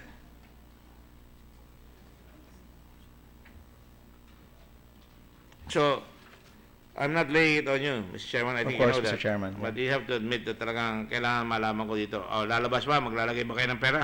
Maglalagay ba sila ng pera? Lalagay ba na sa budget? Because I don't see it in the budget. All I see is inchoate promises, in expectancy. I will use that word. I don't think you'll forget it anymore. Yeah, Mr. President, Chairman Dino is actually just a month and a half in the seat, so he is still quite open to these suggestions. How old is Chairman Dillo? How old are you, Mr. Chairman? 59. Mr. President. When I took over Subic, I was, what was that? I was for 1972. I was 45. I was, I think, 47. And started out like a house on fire. Why? Because people believed. Because people did the heavy lifting. I was just their salesman. And, you know, it's hard when you're coming from outside. And that's why we have to support him. But, kung hindi naman wagas ang suporta niya na ibabalik niya yung airport, mahirap ibenta yung sa tao yung dating ginamit ng FedEx, ba't hindi wala na dyan? Eh, kaya pala umalis, hindi nyo na pinagagawa eh. Paulit-ulit ko sasabihin Yes, niya. Mr. President. Mauukil-kil ang utak ninyo at tenga ninyo. Mr. President, I don't think there's a need to repeat because I think it is Oh, already I'd part love of to the repeat plan. because I have not gotten a decent answer. No, Mr. President, they are going to rehabilitate the airport. It is already part of their plans. Can I see it in the budget? There's 394... Is it in the budget? Mr. President, there's 394 million pesos in the budget that is basically the airport rehabilitation budget. Kasi yung previous administration, 30 million lang ang nilaan. Mr. President, this is an increase almost 10 times, Mr. President, of the previous budget. Yung previous administration, 30 million lang ang nilaan. Can you show me that slide again on the budget for the airport? Navigational age lang ito, ah.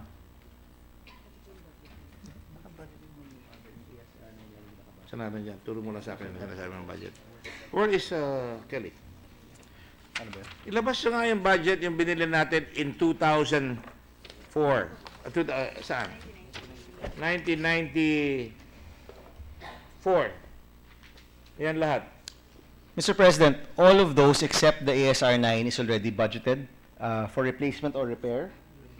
For replacement, Replacement or Mr. repair? President, the ASR 9 is actually $12 million now, Mr. President. But you can get another one, not the ASR 9. There are certainly modern ones. You see, I'm not going to believe that kind of, BS. You can get another radar that has been improved and at much less cost. I do my homework. Ingat kayo kung sisingilin kayo ng mahal dyan dahil sigurado yan, merong mga magbebenta sa inyo from the government pa. Some of them will even be congressmen. Some of them will even be one. I know. That happened to me. So, kailangan, pag binid nyo yan, dapat ibibigay nyo sa tama. I hope you know. Ayaw nyo pag-usapan yung ASR 9 radar eh. E di, magpakulong tayo ng tao dito. Hindi pwedeng makalusot siyang ganyan. Pinabayaan nyo yung radar. Walang insurance. Nasira, walang insurance. Paano naman tayo matutuwa dyan? Hindi nyo pinoteksyonan ang taxpayers' money? Yung pinaghirapan. Mr. President, Alright. this group is very receptive to your suggestions, Mr. President. Actually, Mr. President, from all that we've spoken about, it's really just the ASR 9 which was quite different, but they are taking that into consideration now, and hopefully, Mr. President, we can find that in their budget as I would well. like to have a commitment that the radar will be replaced by something comparable, not necessarily as expensive. Yes, Mr. President, they are nodding their heads. All right? No, I don't want them to nod their heads. I want to hear, yes, we're going to do that. Yes, all of them, Mr. President, in a chorus are saying yes. You be careful when you stand as chairman of the Committee on Finance. You get the habit of what they call the syndrome of Patty Hearst. Which is a hostage, Mr. President? That's correct. Because you want to finish it and because you want to get it done. But nonetheless, Mr. President, I would be happy if I can make sure that that commitment, and I suppose the first tranche will be applicable this year. Yes, Mr. President. And now that we have gotten that past us without the ASR 9, I want to know what kind of marketing program you're going to have to ensure that we get more investments.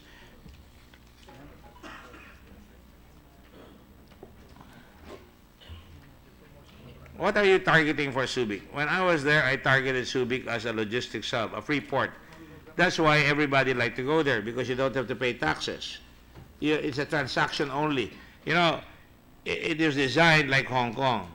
You heard me say earlier, ang container business ng Hong Kong is about 30 million containers. Ang container business ng Manila is at 2.5 million. I think it's 3 million, to be fair. Ang Singapore is about 32 million, if I'm not mistaken. Give and take a little bit. So, what I'm saying is, ano ang vision nyo? Do you have an airport? Do you have a seaport? Kailangan gamitin nyo yan para makakuha tayo ng investments. Do you know that Subic is right in the middle of Asia? What are the benefits of that? And I'm already giving a little lecture here. I hope you don't mind, because they are new. We are apart from the Asian mainland, which means kung may giyera doon, hindi tayo kagad apektado. But we are in the middle, equidistant, 3.5 hours away from Beijing and Japan, and 3.5 hours, 4 hours away from Indonesia. We're in the middle of 60% of the world. We have an airport and a seaport, plus another airport in Clark and another airport. So, eto lang, madadala na ang hanap buhay ng Pilipinas kung gagawin yan. Especially kung magagawa yung tren. I asked about the train. You said high speed. Hindi po pwedeng high speed. Bullet train. Kailangan lang dyan cargo from Clark to Subic. At pagka pinuno, pag na-decongest ang Manila, lumipat lahat yung mga industry sa Maynila, sa Bulacan, katulad yung parang Araneta Coliseum nung araw, walang gustong pumunta sa Cubao. Araneta laid an egg called the Araneta Dome. Everybody was laughing at him. Ngayon, siksik na lahat doon sa Cubao. Nagawa ang iglesia at pinahirapan pa ng ating gobyerno na hindi mabigyan ng tax incentive doon sa Tourism Enterprise Zone. Ngayon, napayagan na. Nakuha na natin yan. Ngayon, kung yan ay may airports and seaports, malalagyan nyo ngayon ng investments, yung mga lugar na yan. That is what the law meant. I was the one who crafted that. The law meant makikinabang yung mga tao around the area of Subic and Clark. That is what I'm trying to say. Yes, Mr. President, I've been informed here that there are 4 major focus areas for Subic. The first is to develop the logistics and transshipment hub. There's a plan for more container port services, as well as the airport, which we have discussed at length already. Secondly is to put back some manufacturing, Mr. President, of high technology items. There are currently looking for locators for that. The third, Mr. President, is to push tourism, but with the focus on it being a retirement facility.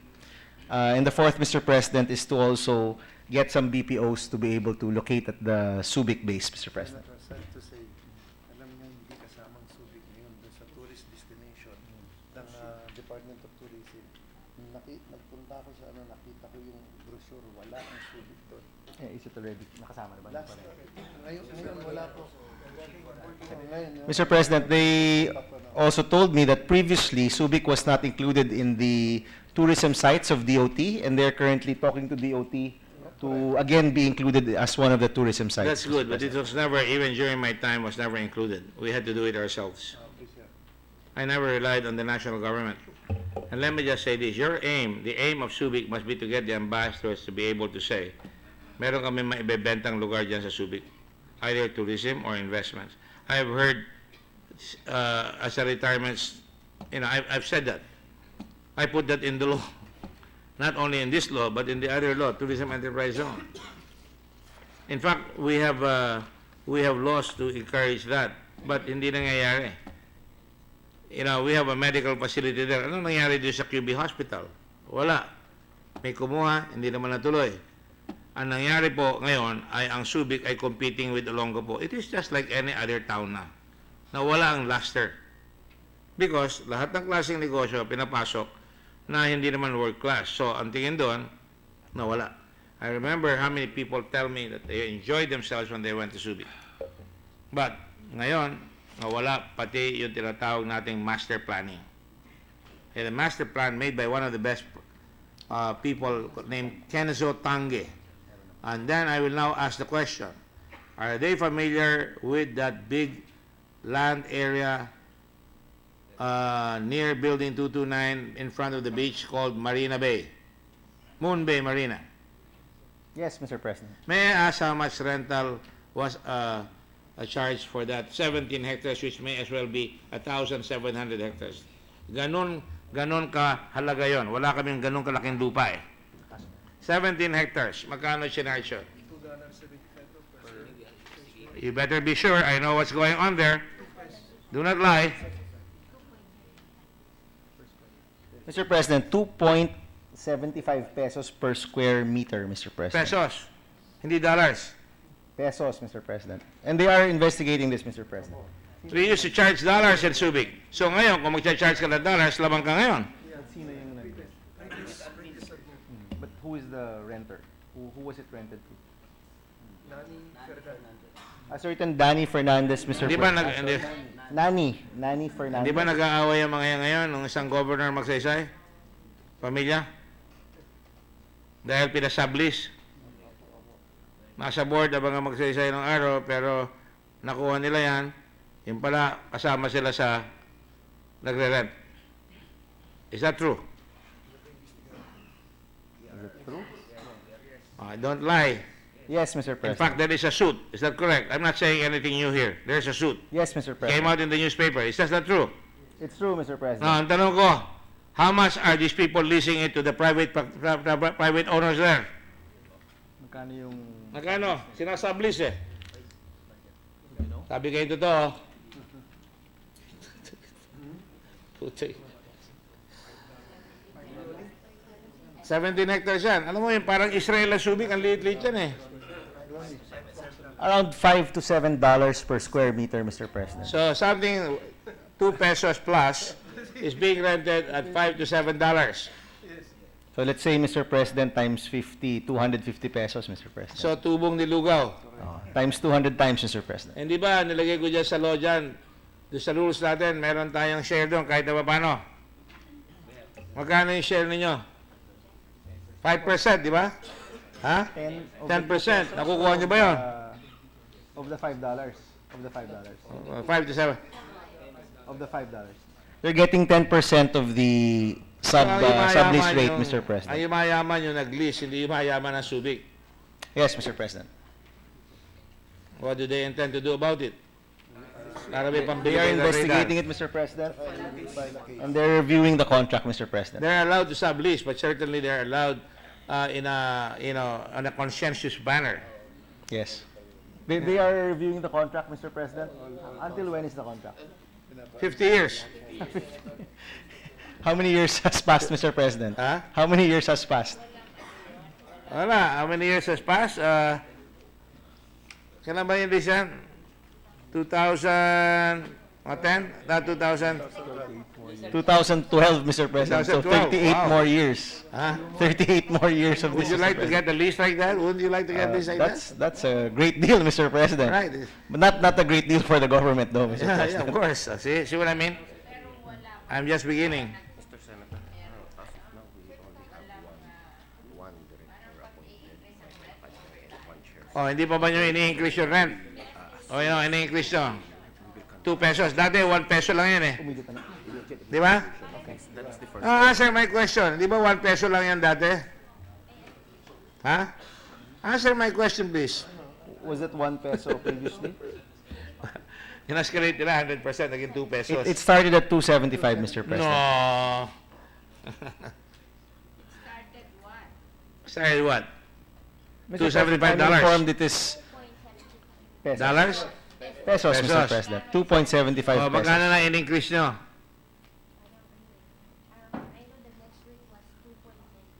2.92. So, konti lang in-increase. 2.70 to 2.92. Oy, I should commend you. Naka-increase kayo ng 20 centavos per Square meter, meters. Mr. President. Mr. President, the new administration has told me passionately that they are going to look into this. Well, after all, he's the chairman of VAC. Yes, Mr. President, that's right. Di ba? They will look into this, Mr. President. Ah. As soon as they're able to convene their board, Mr. Don't President, stub your they will toe. look into it. Because I saw pictures of him with some of the families who are leasing there. In a cockfight. I don't know what... I never had a cockfight when I was there. Tumatawa si I never had a cockfight during that time. In fact, in Olonga po, I banned cockfighting. Because pag nakikita yung police, nakikita yung treasurer tumataya, napapaya ang gobyerno eh. Saka kumuha ng perang pantaya mo. Naglagay ka ngayon dyan sa Subic, abay, nako. Bao. Mr. President, I don't want to, I could go on, but sa Blue Ribbon na lang siguro, no? It's up to you, Mr. President. You're the chairman.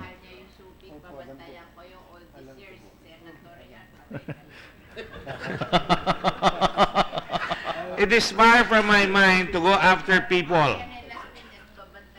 Far from my mind. Because, when you say 275, nirenta ng $5 to $7 per square meter, I think Senator Soto with Senator Lacson would join me if we can get into that business, right? Ito, real estate magnate. O, bino mo, laki-laki ng tinutubo. My gosh, hindi siguro kumikita ang mga binyan ng ganyan, binibenta nila, di ba? So, malamang.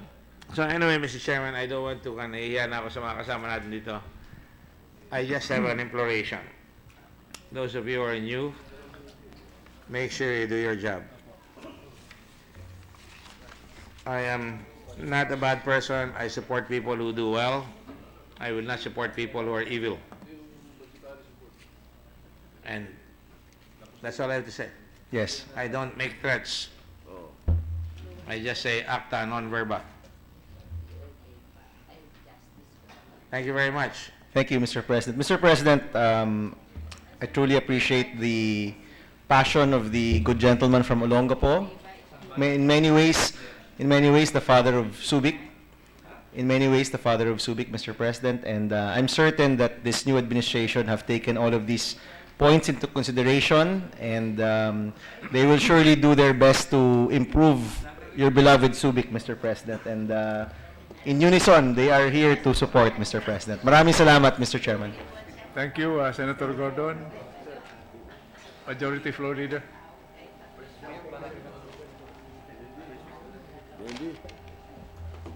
Mr. President, there are no more reservations. I move to submit the budget of the Subic Bay Metropolitan Authority for the body's consideration. Is there any objection? Hearing none, the budget of the Subic Bay Metropolitan Authority is deemed submitted. Thank you. Ano sabi?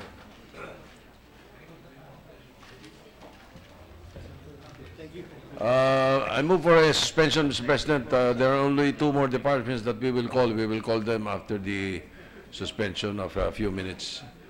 Session suspended.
DND. DND. Eh, sino DND?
Tututbrush ka?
Dito si Ma'am.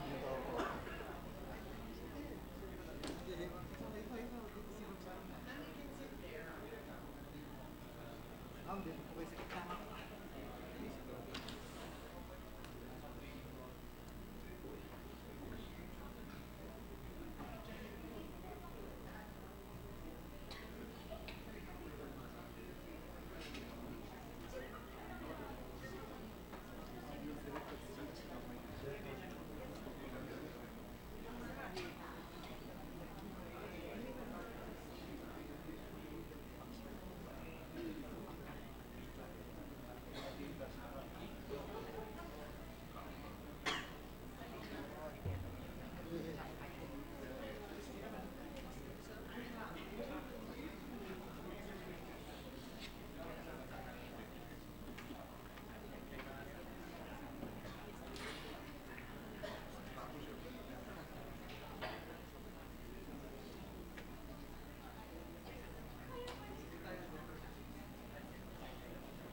kitna.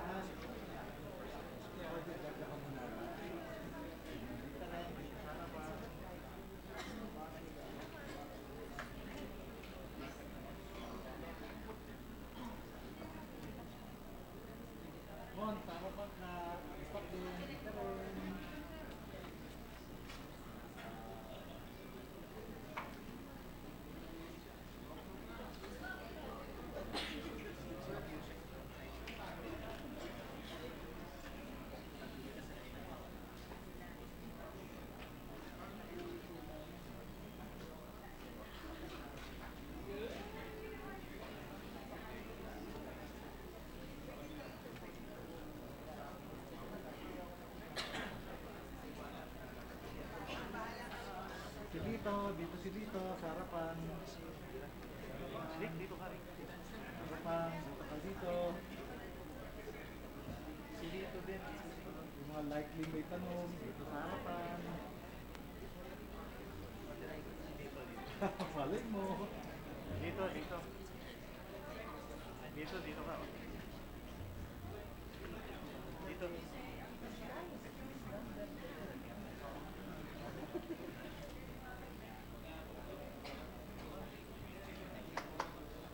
Tapos, si Marlo doon. Marlo doon.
sa inyo. No, he was here kanina. Yes, ma'am. So, because he's, para matulungan kayo sa mangroves. Hindi kayo nakita. Si Rachel naman, sabi ko kay Director. Rachel, sabi ko kay Director ba't hindi niya nakita si Piet? No, kaya naman punta ni Piet dito. Ayun o, si Director Calderon, Forest.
Okay? So, maswerte kayo. Talagang favorite agency ko. Ako lang din yung favorite.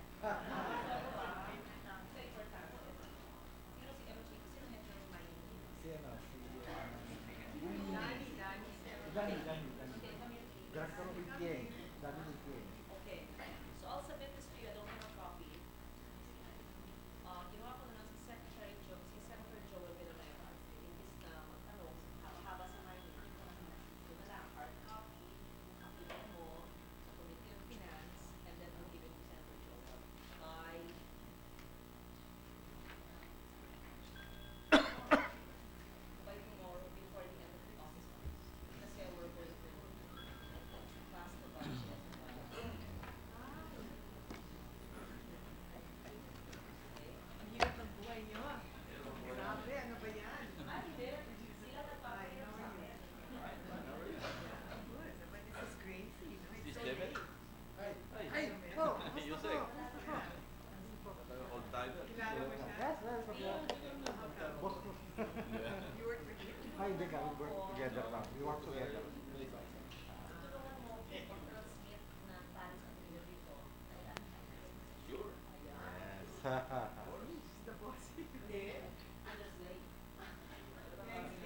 We're ready to resume, Mr. President. Session resumed. Mr. President, I move that we consider the budget of the Department of Environment and Natural Resources together with all the attached agencies, namely the Office of the Secretary, the Environmental Management Bureau, Mines and Geosciences Bureau, the National Mapping and Resource Information Authority, the National Water Resources Board, and the Palawan Council for Sustainable Development staff. I so move, Mr. President. Any objection? Hearing none, the budget of the Department of Environment and Natural Resources and all its attached agencies is considered. May we recognize the Chairman of the Committee on Finance, Senator Loren Legarda, to present the budget of the DENR. Senator Loren Legarda is recognized. Mr. President, the budget of the DNR and the attached agencies is 27,629,954. May we recognize Senator Cynthia Villar to interpolate the budget. Senator Cynthia Villar is recognized. I think, Mr. President, I will be the lone interpellator Thank you. because many of them have gone home and they have told me what their concerns are. So I'll do the job for them. So the first question, I think out of the 27 billion budget of the DNR, 9 billion is for greening. That is the biggest portion of the budget. We just want to ask how you will go about implementing the greening program of the DNR. Yes, Mr. President, the greening program is being continued from the previous years, and it is divided into forest development, rehabilitation, and protection, into soil conservation and water management, watershed management. There's also the creation of clonal nursery and production of quality planting materials of premium endemic and indigenous forest species for the NGP. There's also seedling production and other related activities, Mr. President. But those are the components of the NGP in various regions of the country. So how do you divide the budget among these, what you have enumerated? Just to the nearest billion peso, because it's 9 billion. For forest development, how much? For forest development,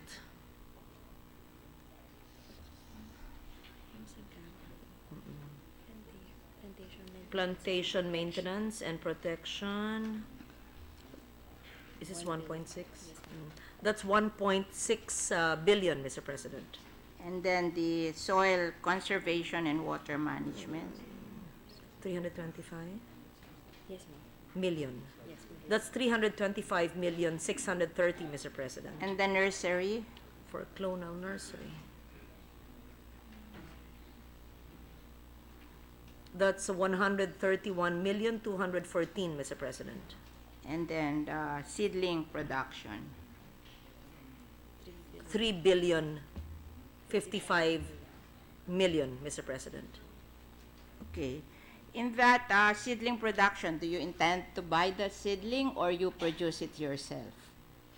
You produce yourself, right? You produce it through the communities. Yes. People are control.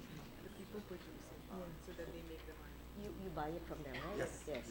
Mr. President, since this is a community-based program, the DNR works through the regions with the communities, and so that the communities will have income, they will allow the communities to ipapasibol nila ang mga So seedlings. who are and these communities? They will buy it from the communities. Who are these communities? The How do you communities- choose the communities? These are the communities in the area where we have plantation. How do you select them? We select based on the plantable sites. Whatever is the plantable site. The communities who assist or who participate in the National Greening Program are the communities who live around the area. And where they have plantations, the plantable sites, they engage the community to participate. So how do you identify? Is it that the community will be always that community through the years, or you change communities every year? Because you have to identify where you will do the greening.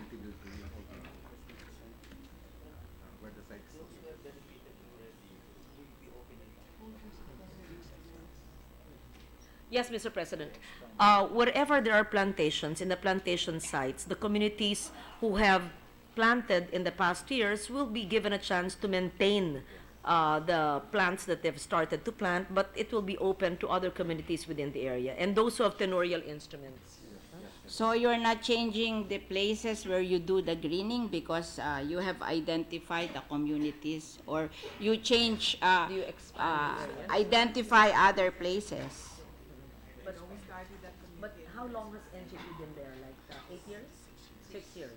In the past 6 years, I believe that they have expanded the area. It started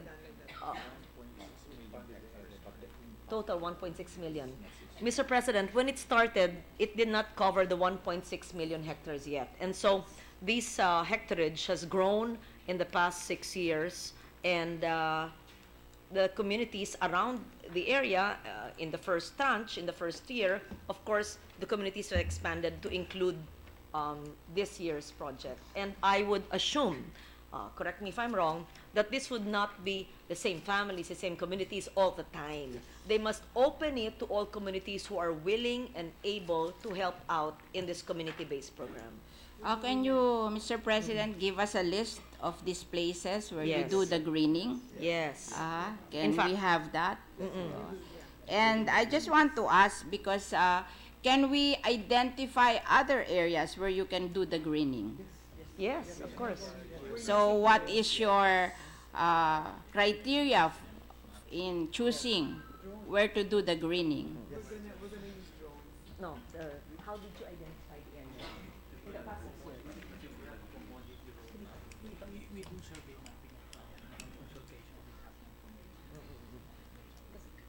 Mula simula, ikaw, di ba? Sinabi yan. Sige.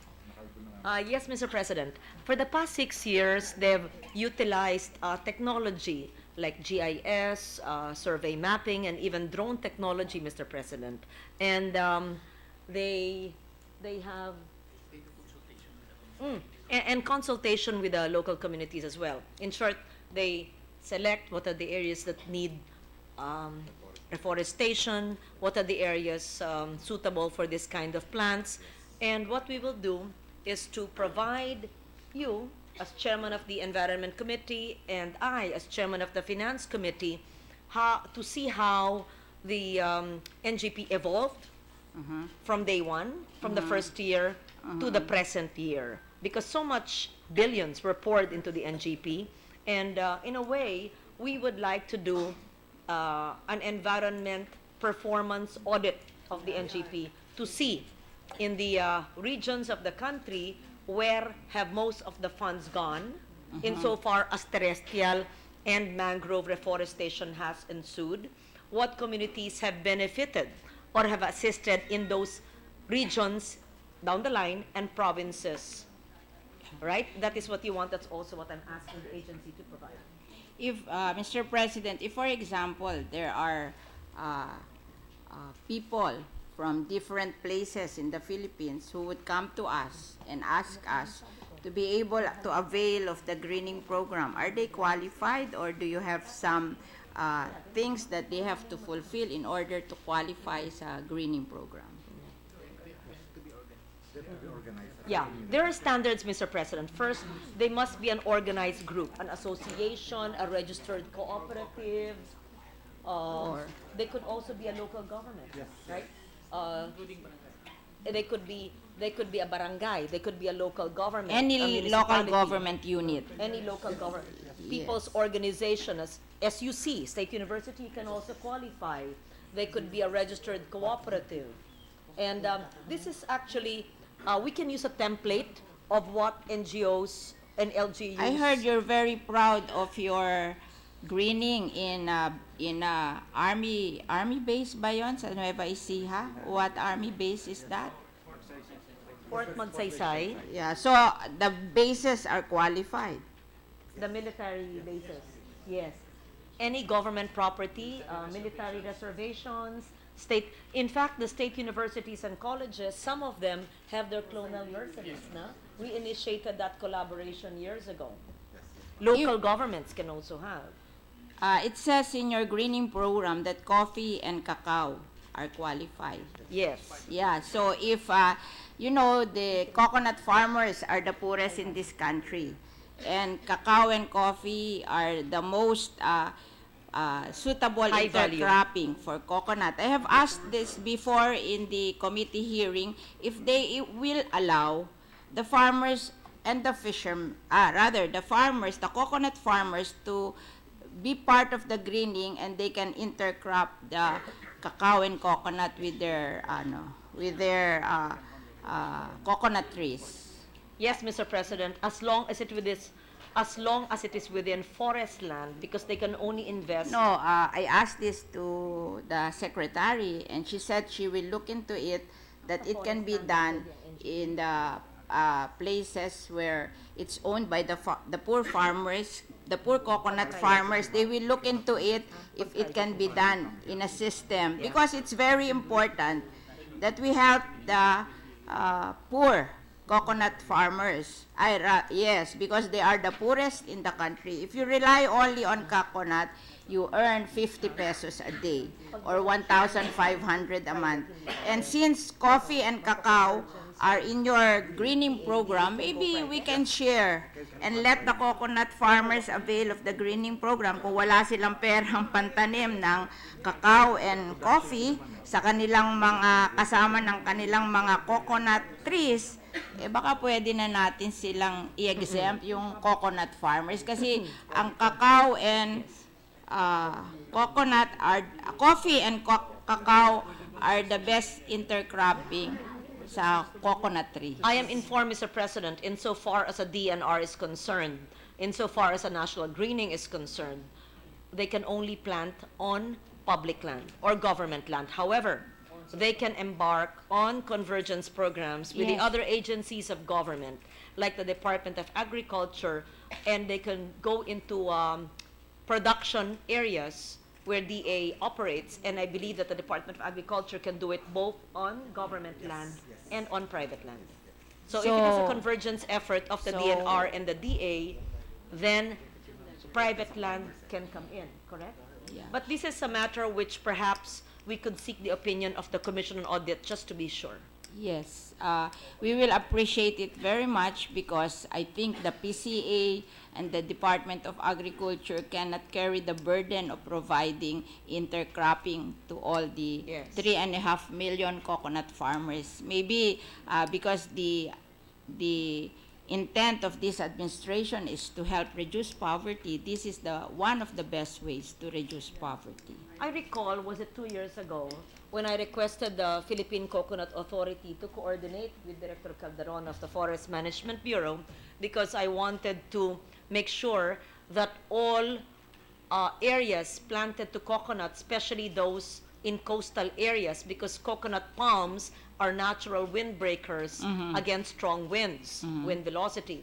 And I don't know what happened to that coordination. I hope that they started with that. Imagine of all the coastlines of the country, instead of we keep on building seawalls and all cement structures, it would really help alleviate and be a protection for communities living near the coastal areas if we could plant coconuts in all these areas. And also because they're mangrove.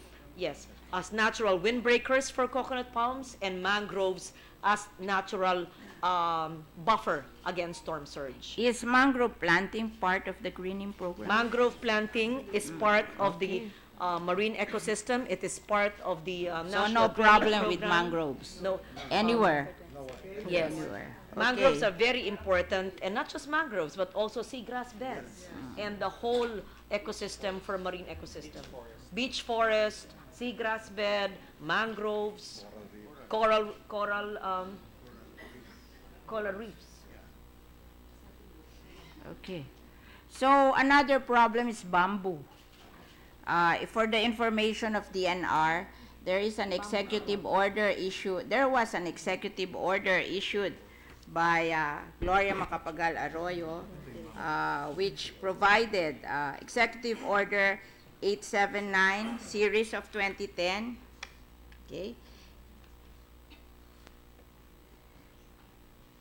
Yes, Mr. President. Creation of the Philippine Bamboo Industry Development Council. Yeah. And the lead agency is a DTI. I think the provision is that 20% of the greening program should go to bamboo. There is an allocation, Mr. President, for bamboo. In fact, the total is 1 billion.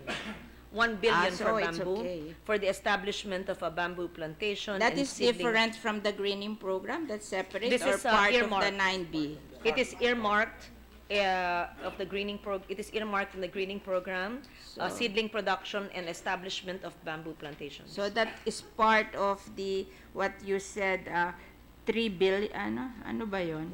1 bill, ano yung 3 billion, di ba? 3B. For seedling production. For Seedling production, that is part of that? Yes, Mr. President. Okay.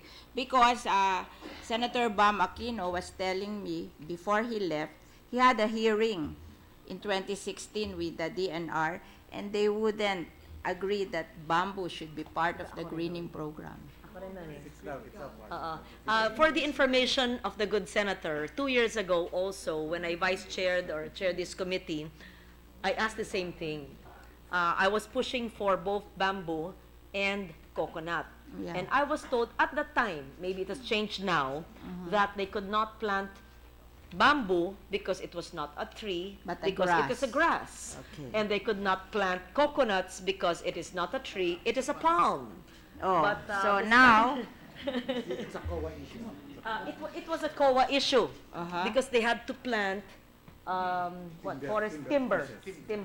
However, Bamboo is part of the roadmap. but bamboo has always been part of the roadmap. Why was I told at that time it was not Yeah. possible? But and never even mind the Senator past. Bam Aquino was told during that time. So I before- know why it changed. When I was first told that those two cannot be included, maybe 2 or 3 years ago, no? Kailan ba? Hindi last year, 2 years ago. But I included to be able, I enacted a GAA, meaning sa batas na, including this. And so it's carried. In fact, So there is a law providing that bamboo should be a part of the I greening created that law so that they will so you allow have it. passed the law? Yes. GAA. The budget. I put it in the special provision of the DNR because they didn't allow us. Ayaw nila dahil hindi raw pwede So sa... that holds for all GAA na, not only for that particular GAA. For as long as I'm here, I'll always put it in the GAA. So do you think we should pass a law mandating that para wala ng problem, or Well, there's a need? I actually think it's not necessary because this is a national greening program. I'm not certain whether it will... it's a policy. It's just a matter, we don't need the law. It's so Okay. tedious.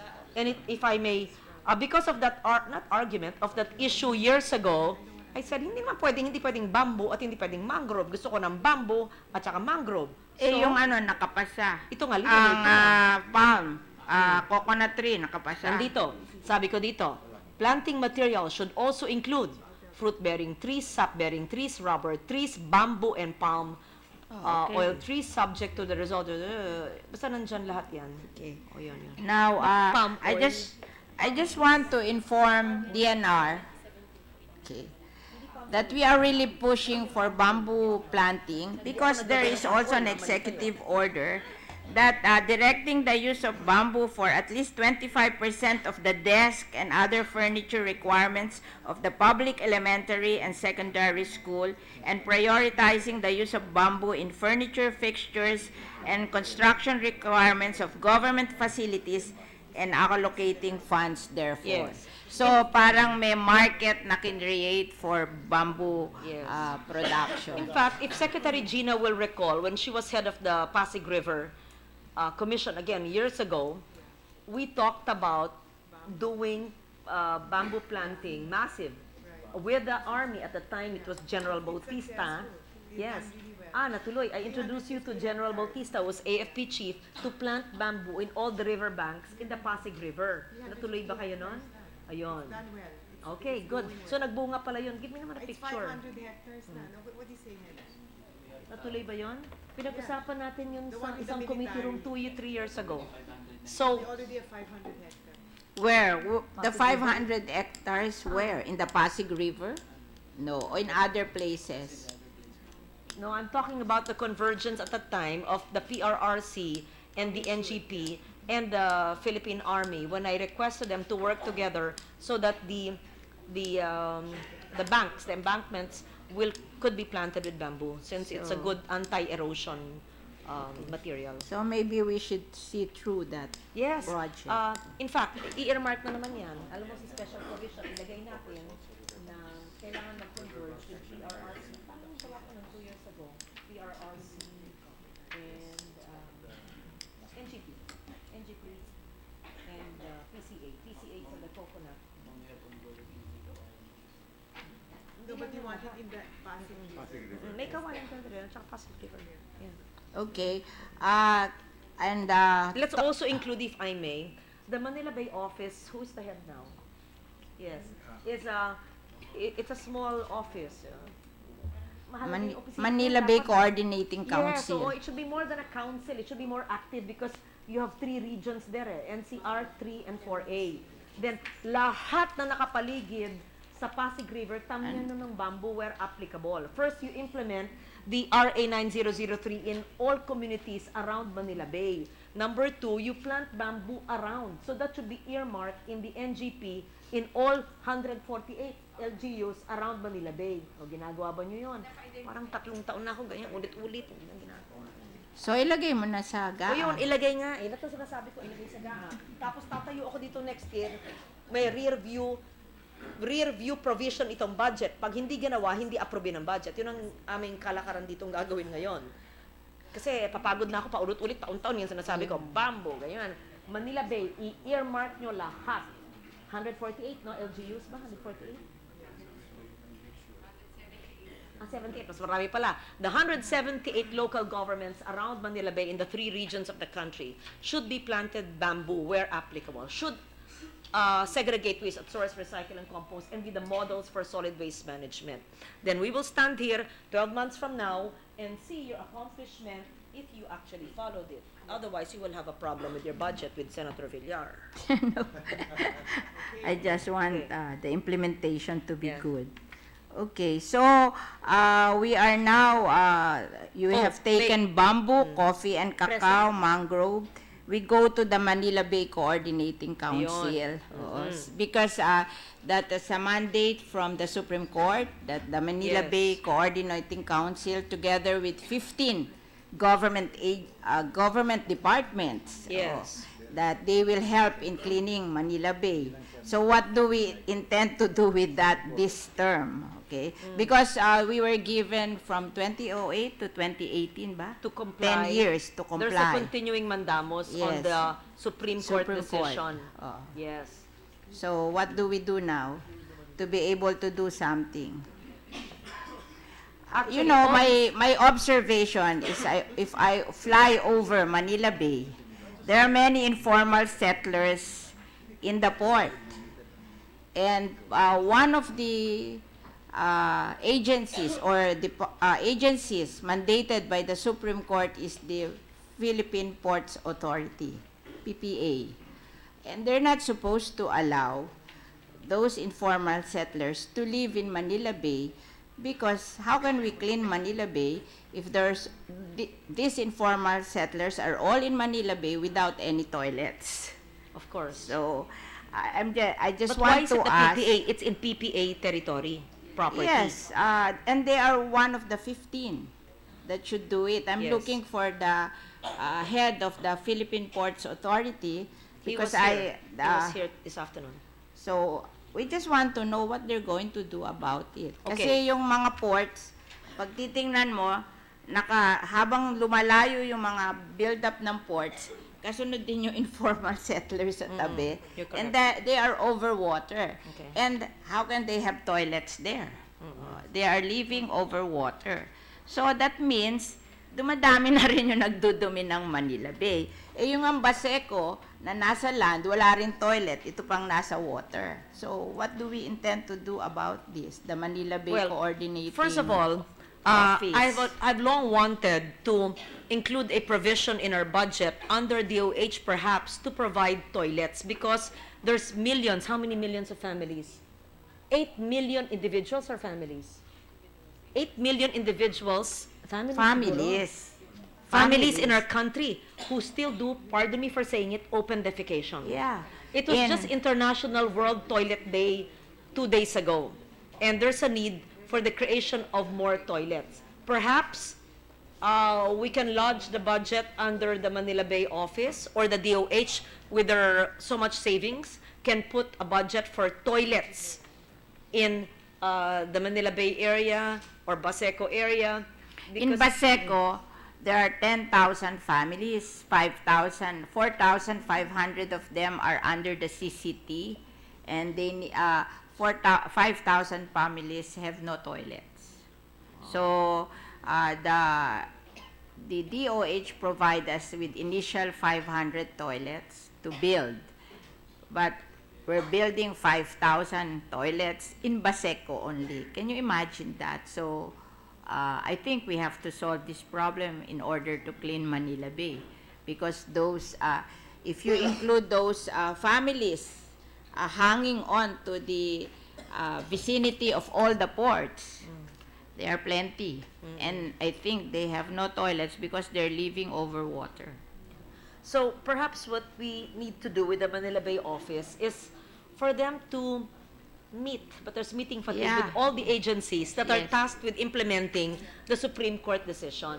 And Yeah. we want to see really very, very proactive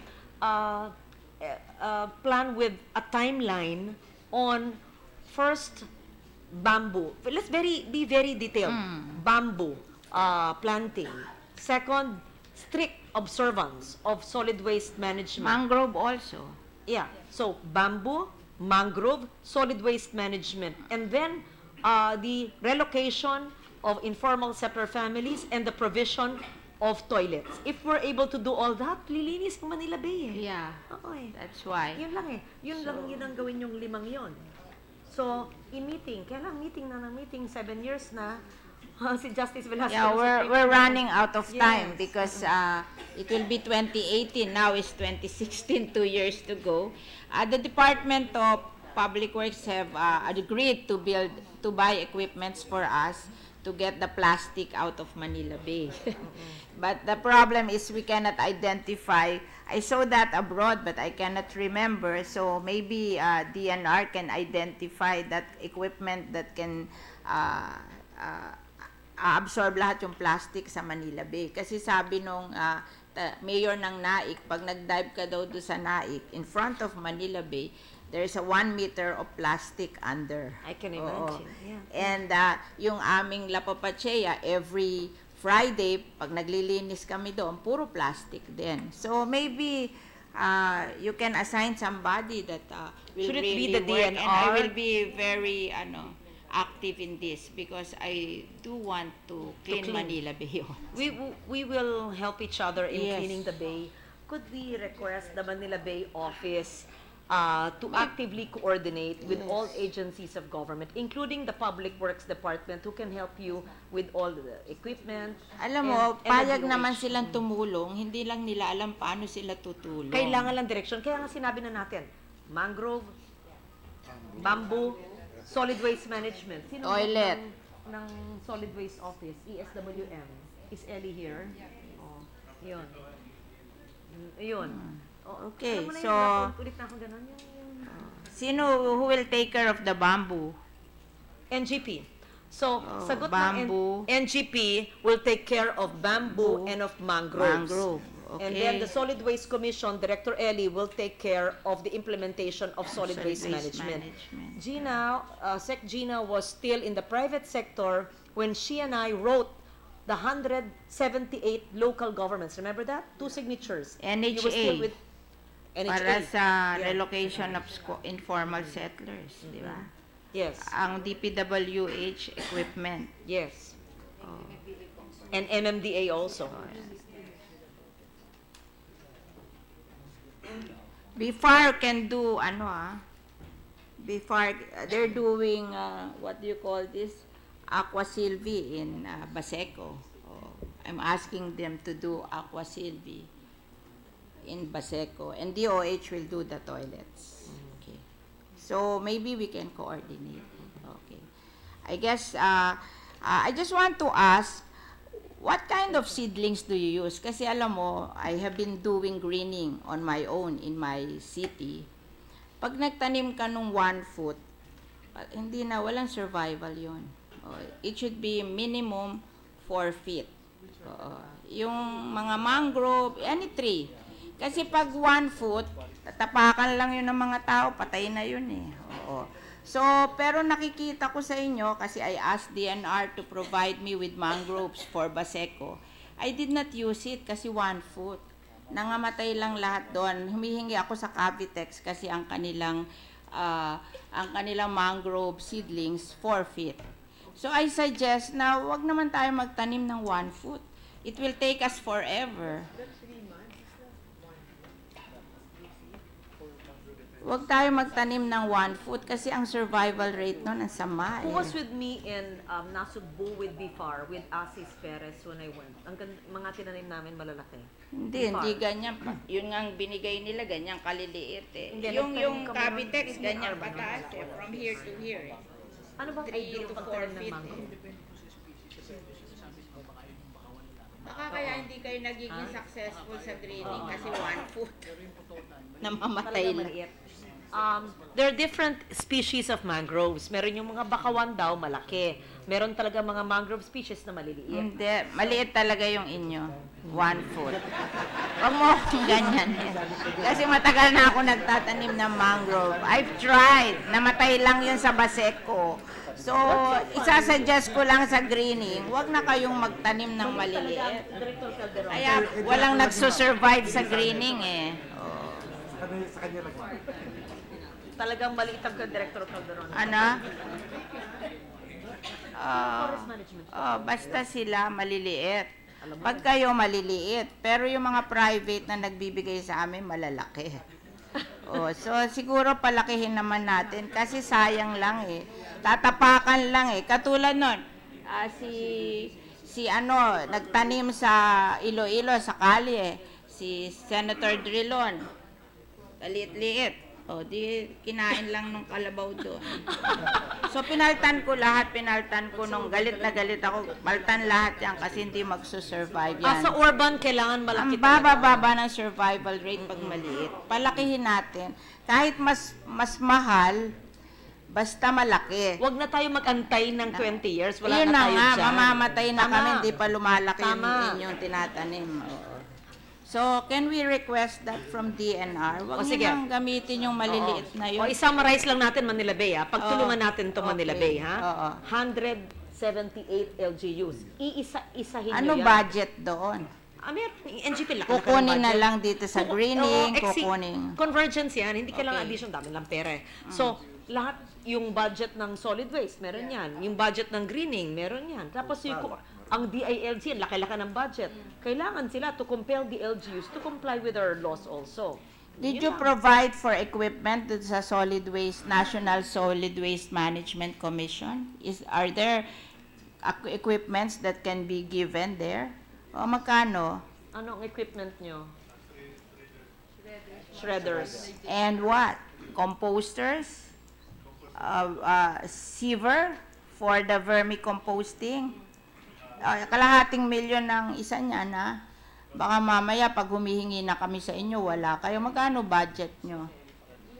Bureau of Soil and Water Management, they put 200 million. Kayo, ilan nilagay nyo? Okay, can you give me a report on where you gave the 800 million? 800 million ang pondo nyo?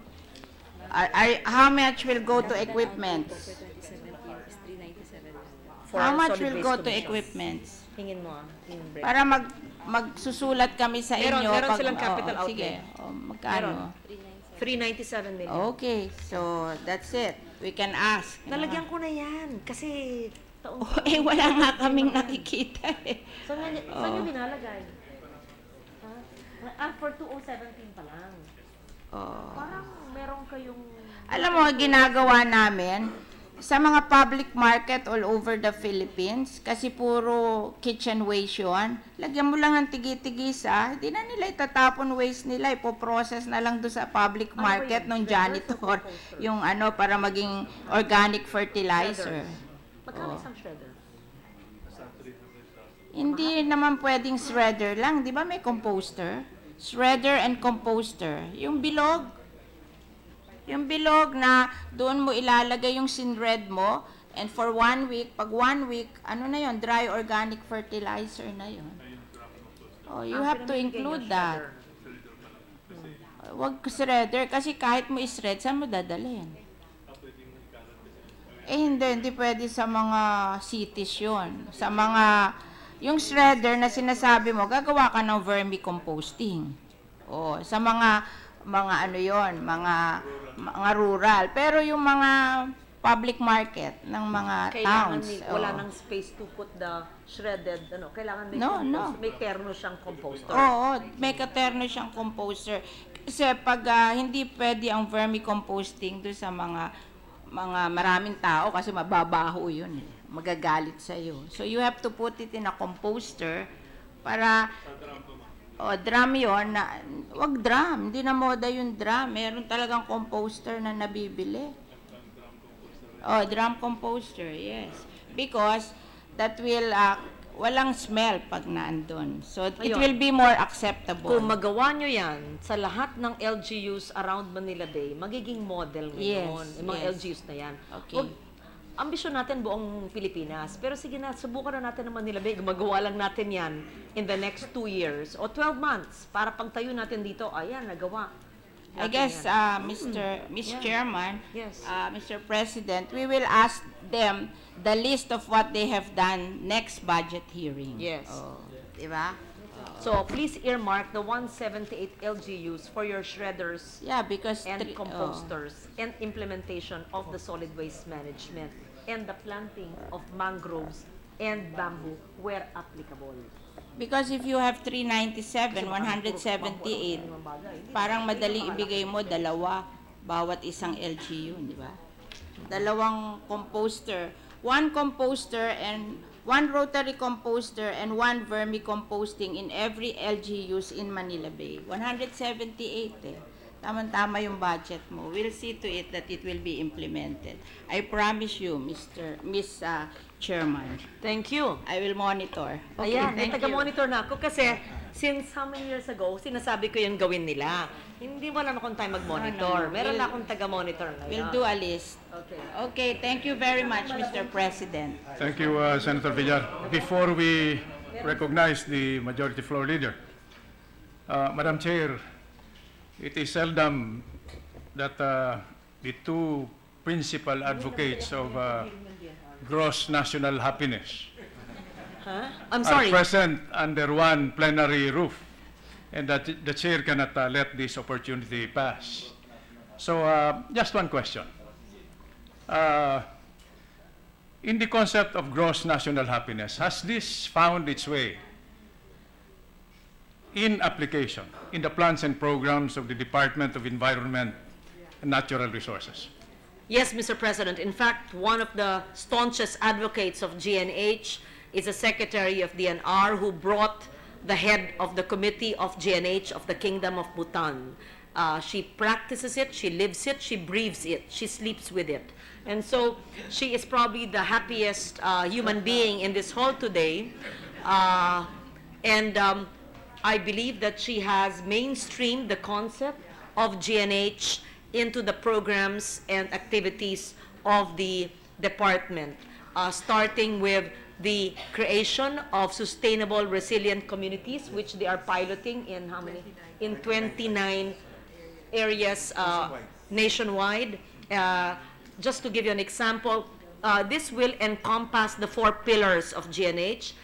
First, good governance, of course. Second, equitable socio-economic development.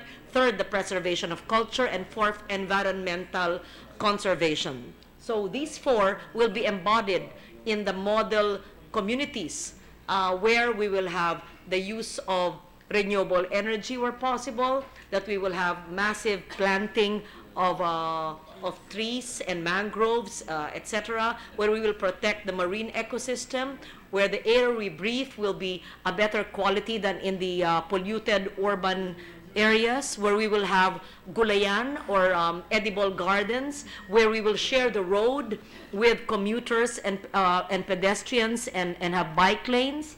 These are just some of the elements of the ideal communities which the good secretary will converge with in other agencies. Am I correct? Where they will clean rivers and not allow our rivers and our bays to be the Pozo Negro. What is that in English? The septic tank of the communities living around the area. Correct? Thank you, Madam Chair. Madam Chair, in a previous intervention, the only comparison I could make for the gentle lady is you are like high explosives.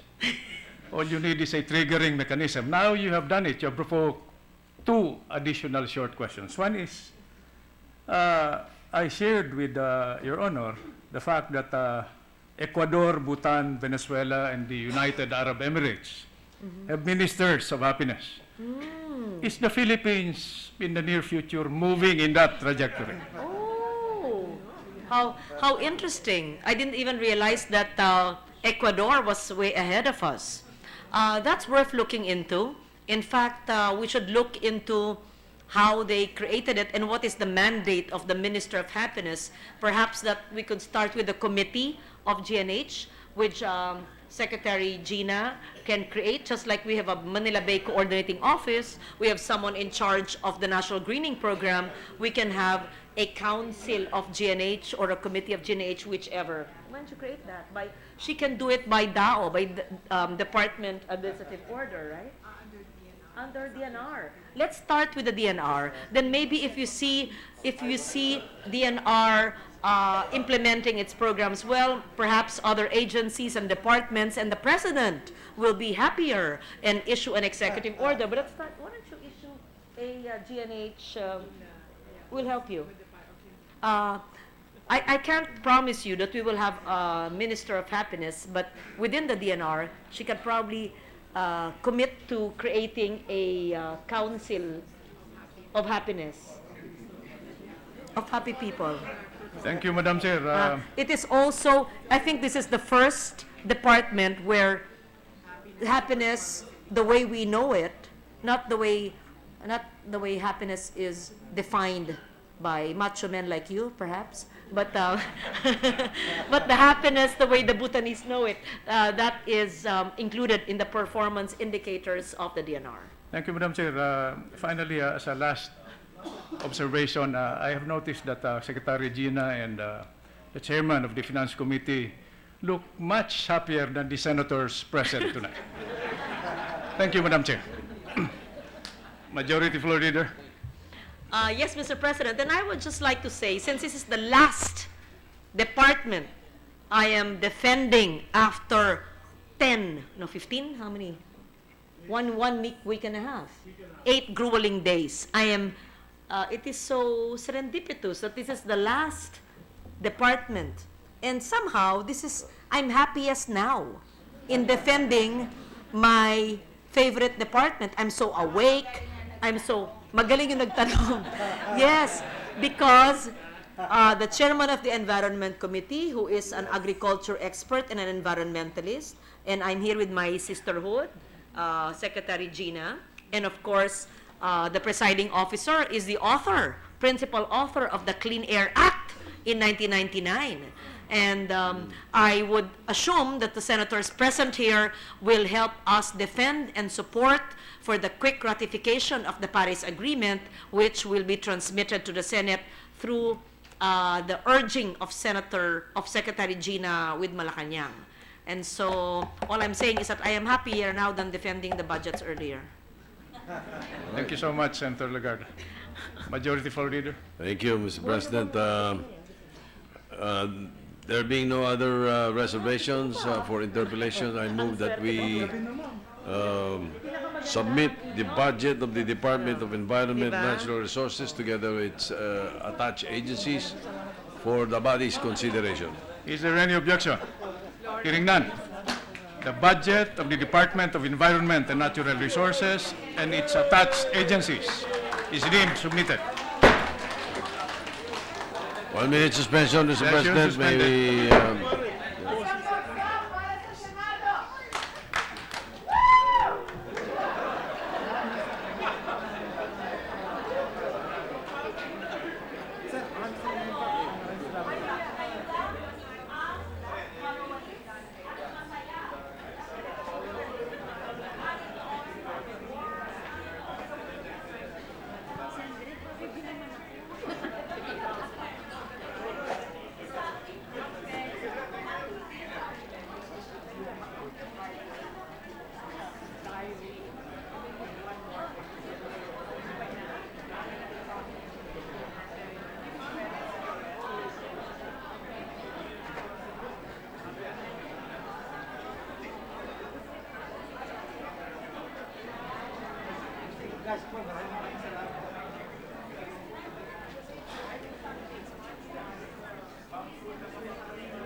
Resolution, Secretary. May indexing. oo nga, si Senator Taveros. Sa declaration. DND. DND. The pursuit of happiness.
Kumusta naman ang treatment sa inyo? Hindi naman.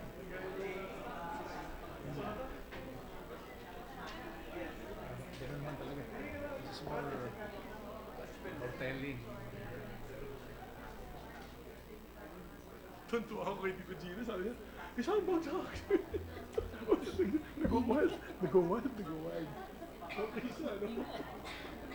Hindi niya alam po. Pero cute nga.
Binalik mo sa akin, di nga. We ready to resume, Mr. President? Session resumed. Mr. President, move to consider the budget of the Department of National Defense. Is there any objection? Hearing none, the budget of the Department of National Defense is considered.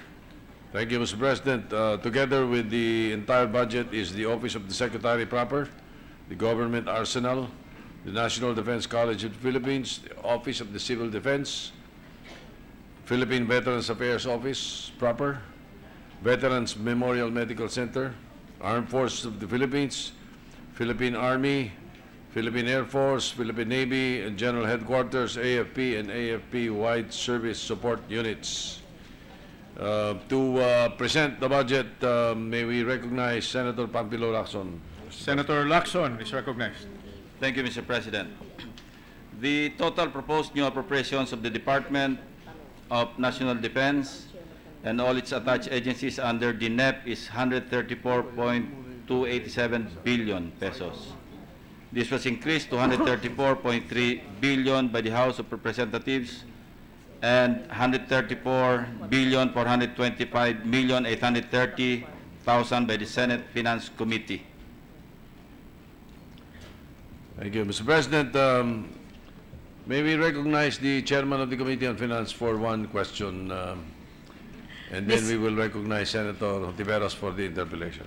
The Chairman of the Finance Committee, Senator Lauren Legarda, is recognized. Thank you, Mr. President. The Chairman will not interpellate the Vice Chair.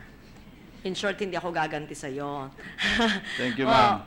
In fact, I'm very tired and I wanted to go home after the DNR budget, but I want to welcome our men and women of the DND and the Armed Forces, being one of you, being a reserve lieutenant colonel in the Air Force. Now, my question is very simple, Mr. President. I just wanted to know, what are the requirements for a reserve officer who is a graduate of the MNSA NDCP to be promoted to full colonel and eventually a general? Because before they said that when you graduate from NDCP, and I graduated way back in 1993, if I may say so without sounding like a braggart, I was atop of my class. I know that, Mr. President, Thank you. distinguished colleague. You graduated #1 in your MNSA class Yes, at the Mr. NDCP. President. Well, if you want to be promoted to full colonel, then you have to go through the Command General Staff course. That's my question. Why is it a requirement to take the CGSC? yeah, the General Staff College, when I believed or I thought that going through the MNSA is a requirement to be promoted to full colonel? That's in the AFP regulations that you have to undertake the course, the GSC, So General Staff course. there are two requirements then to be promoted to full colonel and then eventually general, GSC and MNSA. In short, can a GSC graduate be promoted without taking MNSA, but an MNSA graduate is required to take GSC? Well, MNSA is not a requirement to be promoted to full colonel, but CGSC is a requirement So GSC, CGSC is a basic requirement to be promoted. to full colonel. And taking an MNSA is not a requirement. I recall during the time of Secretary De Villa in the 90s, when I took that, there were officers who took the MNSA and they said because it was a requirement for them to be promoted. So is it possible that in the 1990s there was a different requirement for promotion? We revised the AFP regulations I for think Senator at that Gada. time it was a requirement. I asked them, it is possible to revise the AFP regulations for the sake of the distinguished lady from Antique and the Republic of the Philippines. They will do that, Your Honor. I don't want to violate anything, Mr. President. But during the time, just research, no, if you could, during Secretary De Villa's time, there was no requirement, I believe, to take GSC, but MNSA was a requirement for promotion. at the time, unless I am mistaken. So if there's any time in the history of the NDCP that it was a requirement for promotion without taking GSC, just kindly let me know if there was such a time. No, No. Mr. President. There was And- never a time that MNSA was a requirement for promotion to full colonel. It's always the Command and General Staff Corps. And all of those who have been promoted are graduates of the GSC, General Went Staff. through CGSE, Whether resident or non-resident. whether resident or non-resident. Even if they're in the active service, they have to pass the CGSE or the General Staff Reserve Corps. or active service. Reserve or active. I see. There's no counterpart on the work you've done in your field to be a counterpart for the hours that you will spend in GSC. No. No, Mr. President. There have been no It's never too exception. late. You only look 40 years old. So Yes. Thank you, you Mr. can- President. You So, will be most welcome to take GSC. to take GSC. It's just 1 year. So, 10 months, anyone, diba? 10 months, just 10 months. there is no exception. All of those who have been promoted in the reserve or active service have gone through GSC. There's no exception. If I find someone who did not go through GSC, Then you can file a complaint against me in the Ethics Committee. okay. And my second, so thank you for that information. I will not push it. That's the reason why I did not have a chance to be promoted to full colonel and eventually general, because I did not have time to go through GSC because of the work in the Senate. And another is the National Defense College of the Philippines. Perhaps we could use the NDCP to be like the think tank, the policy papers, It is actually being used, studies conducted could be used for legislative. research. For research. It is actually being used, Mr. President.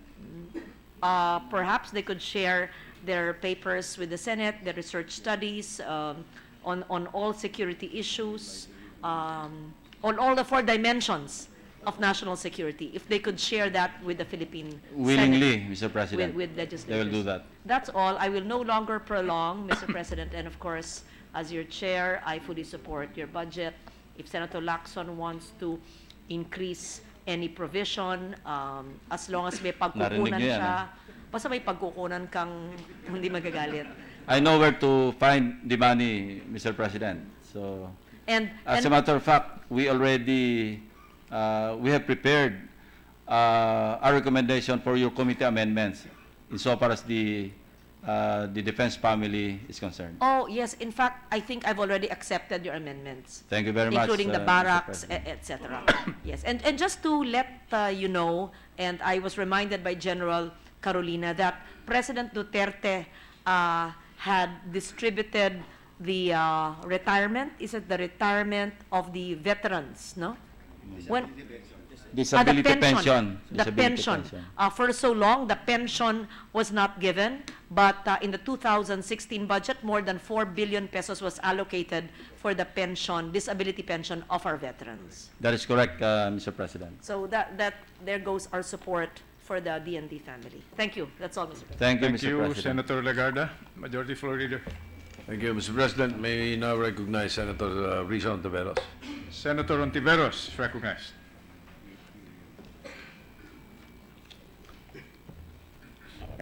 Thank you, Mr. President. Good sponsor, would you kindly yield to a few questions? Just a few, as I promised you earlier. Willingly to the distinguished lady from Panay Island and the Republic of the Philippines, also a cadet girl of a cavalier of most of those present here tonight. Thank you, sir, for mentioning that very special class. Mr. President, good sponsor, I just have 2 very small clusters of questions, and the good sponsor will kindly forgive me for repeating questions that he heard me pose to the DILG and PNP last Friday when the good sponsor was also here in the session hall. But I'd like to seek the perspectives of the DND and the AFP this time.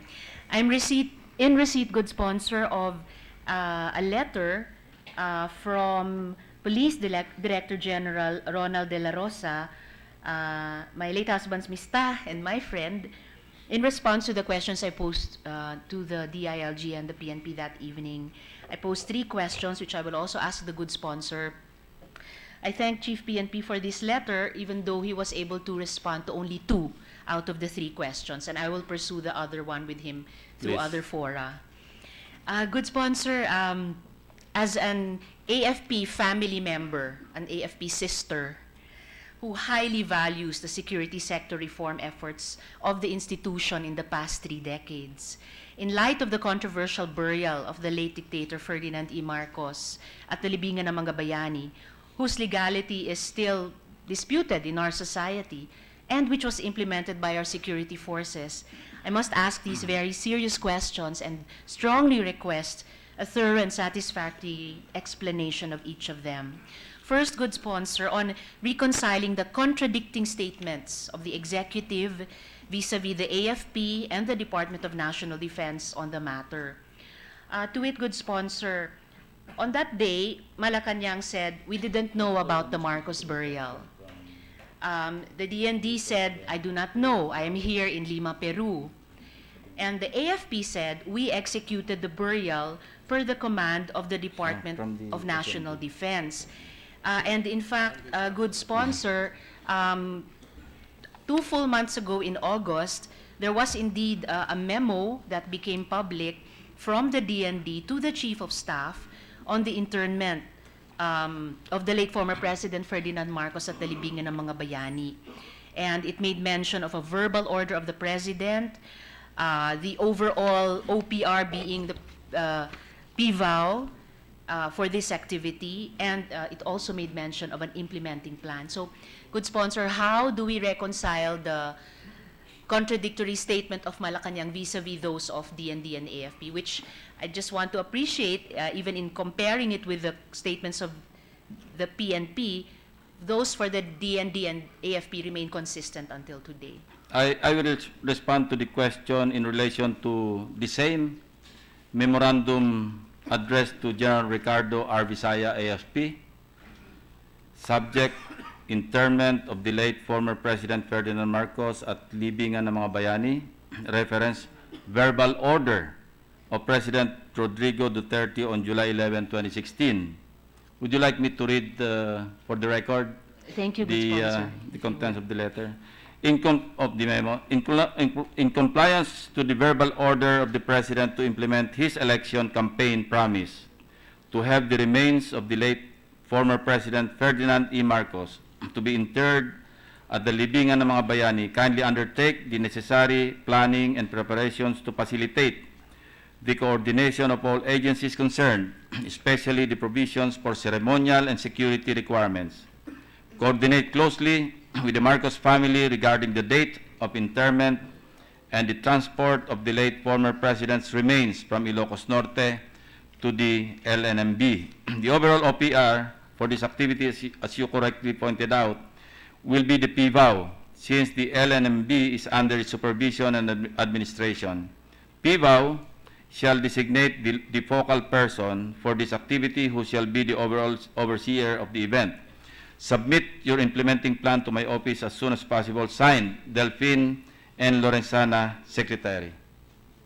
So it is as clear as that. There was a verbal order from President Duterte, and compliance to the verbal order was sought. Thank you, good sponsor. So, as not only as a legislator but as a citizen, then I can believe what the DND and what the AFP said until Friday last week, rather than what Malacanang said, that they didn't know about the Marcos burial. Through logic, that would be impossible since the memo had been issued 2 full months earlier. I suppose I would like to think that the President was not informed of the exact date, but the instruction to undertake security preparations, including the implementation of the burial of the President, was clearly given as an order. But the date, I suppose the President was referring to the exact date when the interment would be undertaken. For today, I will accept that, good sponsor, and thank you for your response. It actually coincides with what the executive secretary had said last Friday, that the president was not informed that the burial will be today. So thank you for that, good sponsor. My second question has to do with ensuring that there were no violations of judicial courtesy and other processes. There's a Rule 52 of the Rules of Court regarding motion for reconsideration. And Section 1, period of filing reads, a party may file a motion for reconsideration of a judgment or final resolution within 15 days from notice thereof with proof of service on the adverse party. And Friday, the day that the burial was carried out, was well within the 15 days since the November 8th ruling of the Supreme Court.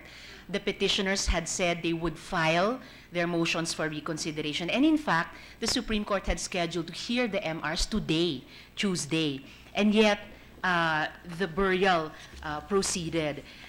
There are examples of, for example, good sponsor, during the pendency of the Supreme Court case on the reproductive health law, there were instances that even on the part of the RH advocates, we waited till the 15 days was fully completed before insisting that any pronouncement of the SC was final and executory. There's also the principal, good sponsor, of judicial courtesy, to allow the court time to resolve a case.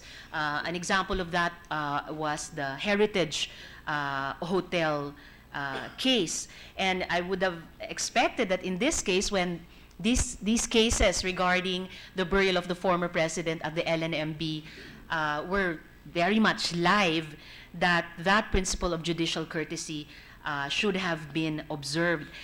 Finally, on this second question, good sponsor, on Friday morning, late morning, Representative Edse Lagman made urgent manifestation not to proceed yet with the burial, precisely because they were going to file the MR well within the 15 days and with the SC's scheduled hearing day of Tuesday already in their minds and in fact in the minds of the whole public. So, good sponsor, may I seek your or the department's wisdom on this question of whether or not there were no violations of the principle of judicial courtesy and other processes, as not only had been observed in various parties before the High Court, but even by us in the Senate. We waited a whole month before voting on my Senate Resolution number 86 on this same issue out of courtesy for the cases that the SC was still hearing at that time. My distinguished colleague very well knows that I'm not a lawyer, but Neither am I good believe, sponsor. as a layman, that those are very good arguments. The points that you raised are very good arguments to win a Supreme Court case. So I wish you good luck. Thank you so much, good sponsor, for those kind words and for the good luck. We need it. To my third and last question on this issue, good sponsor, the question about ensuring that no public funds or state resources were illegally used to implement a burial whose legality is being disputed in various quarters over society. For example, the photographs of the use of our Philippine Air Force planes for ferrying the family. May I seek again the thinking of the department on this issue of public funds and state resources used to implement the burial? As far as the department and the AFP, Department of National Defense and the AFP, they received an order from higher authorities, and they had no other choice but to comply with the order. So that's as far as they're concerned. But the point that you raised regarding use of funds, which I believe the Supreme Court in its ruling specifically mentioned, then again, I think that's a very valid point that you should raise in your petition. Thank you, good sponsor. I will share your wisdom with the petitioners for their serious consideration. So for tonight, good sponsor, to my second and last small cluster of questions, as the chair of the Senate Committee on Health and Demography, I'd like to ask my last few questions on health care for soldiers and dependents. Two main points on this issue, good sponsor. well, three main points now, good sponsor, on healthcare and pension for soldiers and healthcare for dependents. So first of all, good sponsor, how much in our proposed budget are we allocating for the operation of the Viluna Medical Center? And is this enough to cover the medical needs of soldiers and their dependents? And aside from this hospital, Viluna, what other health facilities cater to our soldiers, especially those in the regions outside NCR? And my last sub-question in this question, good sponsor, relates to conversations I've had that there are in fact arrangements with DOH hospitals for our soldiers and their dependents to extend similar services or benefits to them even outside NCR. So what is the state of these arrangements, good sponsor? Viluna, meron mo.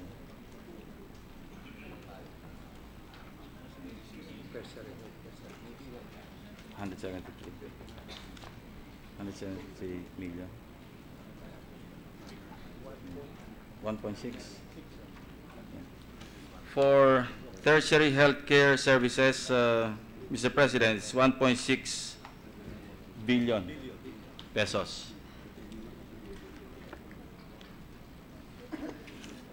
This is for Viluna alone, good No, sponsor? that's for the whole The whole. medical services rendered to the armed forces of the Philippines, Madam Chair. And is this 1.6 billion pesos enough to cover those medical needs? And is the particular item for Viluna enough to cover the patients from the AFP and AFP families who go there for those services? Under the 2017 Health Facilities Enhancement Program of the Department of Health, the amount of 447.7 million is allocated for the military and PNP hospitals. Of this amount, 394 million will go to the military hospitals. So they're still receiving augmentation from the Department of Health, Mr. President. And good sponsor, will this 390 million for the military hospitals under the HFEP be enough, in fact, to upgrade the facilities and the capacities of these Only for hospitals, services? at least for fiscal year 2017? That's just for services? Including facilities? This MOE? Pang MOE lang po ito. Sa yung maintenance lang. Maintenance lamang po, MOOE. I see. I hope, being the chairperson of the Committee on Health, we can do something to help the Armed Forces and the Defense Department upgrade their facilities, Mr. President. Let's do that together, good sponsor, and I'm confident we can find other colleagues here in the Senate who will be very willing to work with us on this. Thank you, Mr. President. Thank you, good sponsor. My second question, it might have been touched on already, but I'd also like to focus on the Veterans Memorial Medical Center. VMMC. In our proposed budget, good sponsor, it's being provided an appropriation of 1.189 billion pesos. What is VMMC's current bed capacity, good sponsor? Capacity. 766, Mr. President. 766. That's the bed capacity. Bed capacity. And is this sufficient for the demand for the inpatient services, or is VMMC targeting increasing the bed The capacity? occupancy is 458, so there's enough room, Thank you, good sponsor. Mr. President. Yes. Thank you, good sponsor.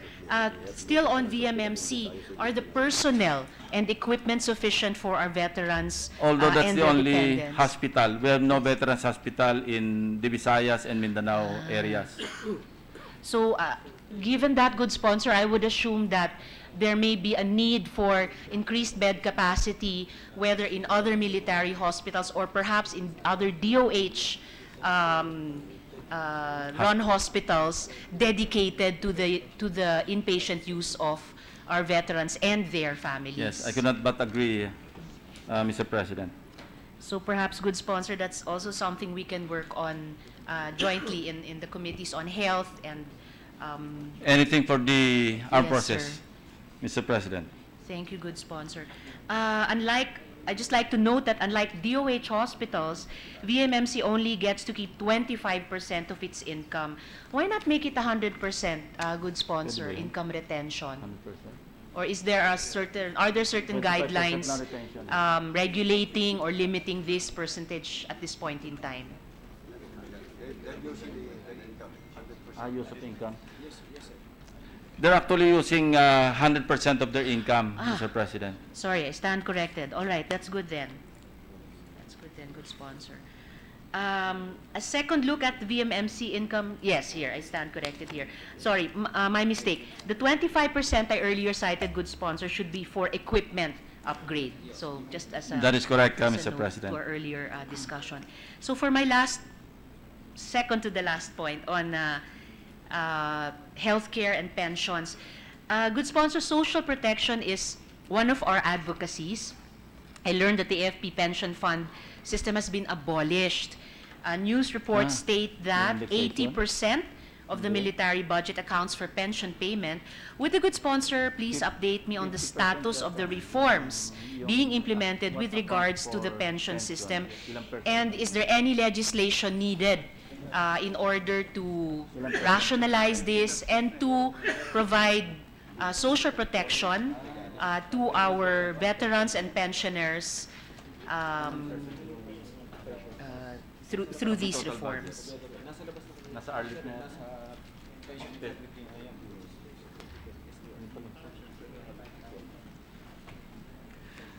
Actually, Senator, our distinguished colleague, Senator Trillanes, introduced Senate Bill 3031, titled An Act Amending Pertinent Laws on the Retirement Benefits and Pension of the Uniformed Personnel of the Uniformed Services, providing funds therefore. This was filed last December 2019. Hindi, wala na ito. But it was refined, sir. It was refiled as Senate Bill 1020. So I hope our colleagues in the Senate will support the bill of Senator Trillanes. So again, good sponsor, let's work on that together. And this is the only legislation that the department sees is necessary to fully support an updated and upgraded AFP pension system? Yes, Mr. President. At present, the pension funds for military and veterans represent 37.73% of the 116.44 billion total PS budget of the DND for 2017. I think that's much better, much healthier, good sponsor than the 80% that I had previously researched and cited. Yes, Mr. President. Thank you, good sponsor. To my last question for this evening, so that we can be awake and alert for our hearing tomorrow at 9 a.m. Could I please receive, maybe in broad strokes tonight, but if there's anything in writing, I'd appreciate it also in greater detail, the DND and AFP assessment of its healthcare service needs and gaps and proposals for one, the Committee on Health's considerations.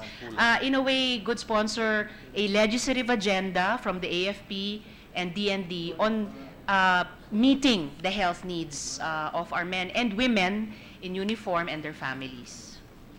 They will submit their legislative proposal in that regard, Mr. President. Would you know, good sponsor, when they will submit this? When can we submit? Yung tungkol sa gaps sa health AFP. Kailan kayo makasubmit? Kaya? Incoming Chief of Staff. Sino ba?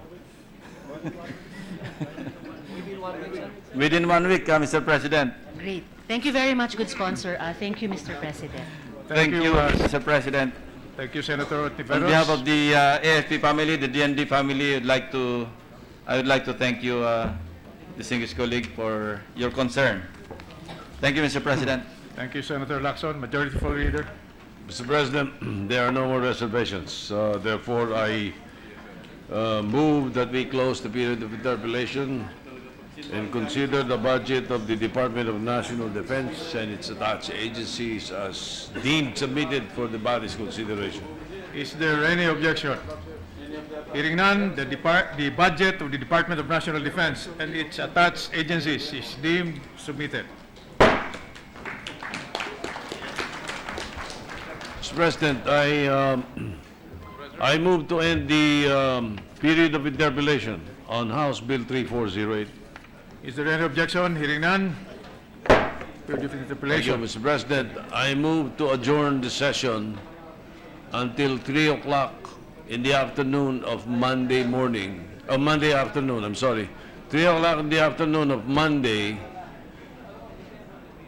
November 28, 2016. Is there any objection? Hearing none. The session is adjourned until 3 o'clock in the afternoon, 28 November 2016.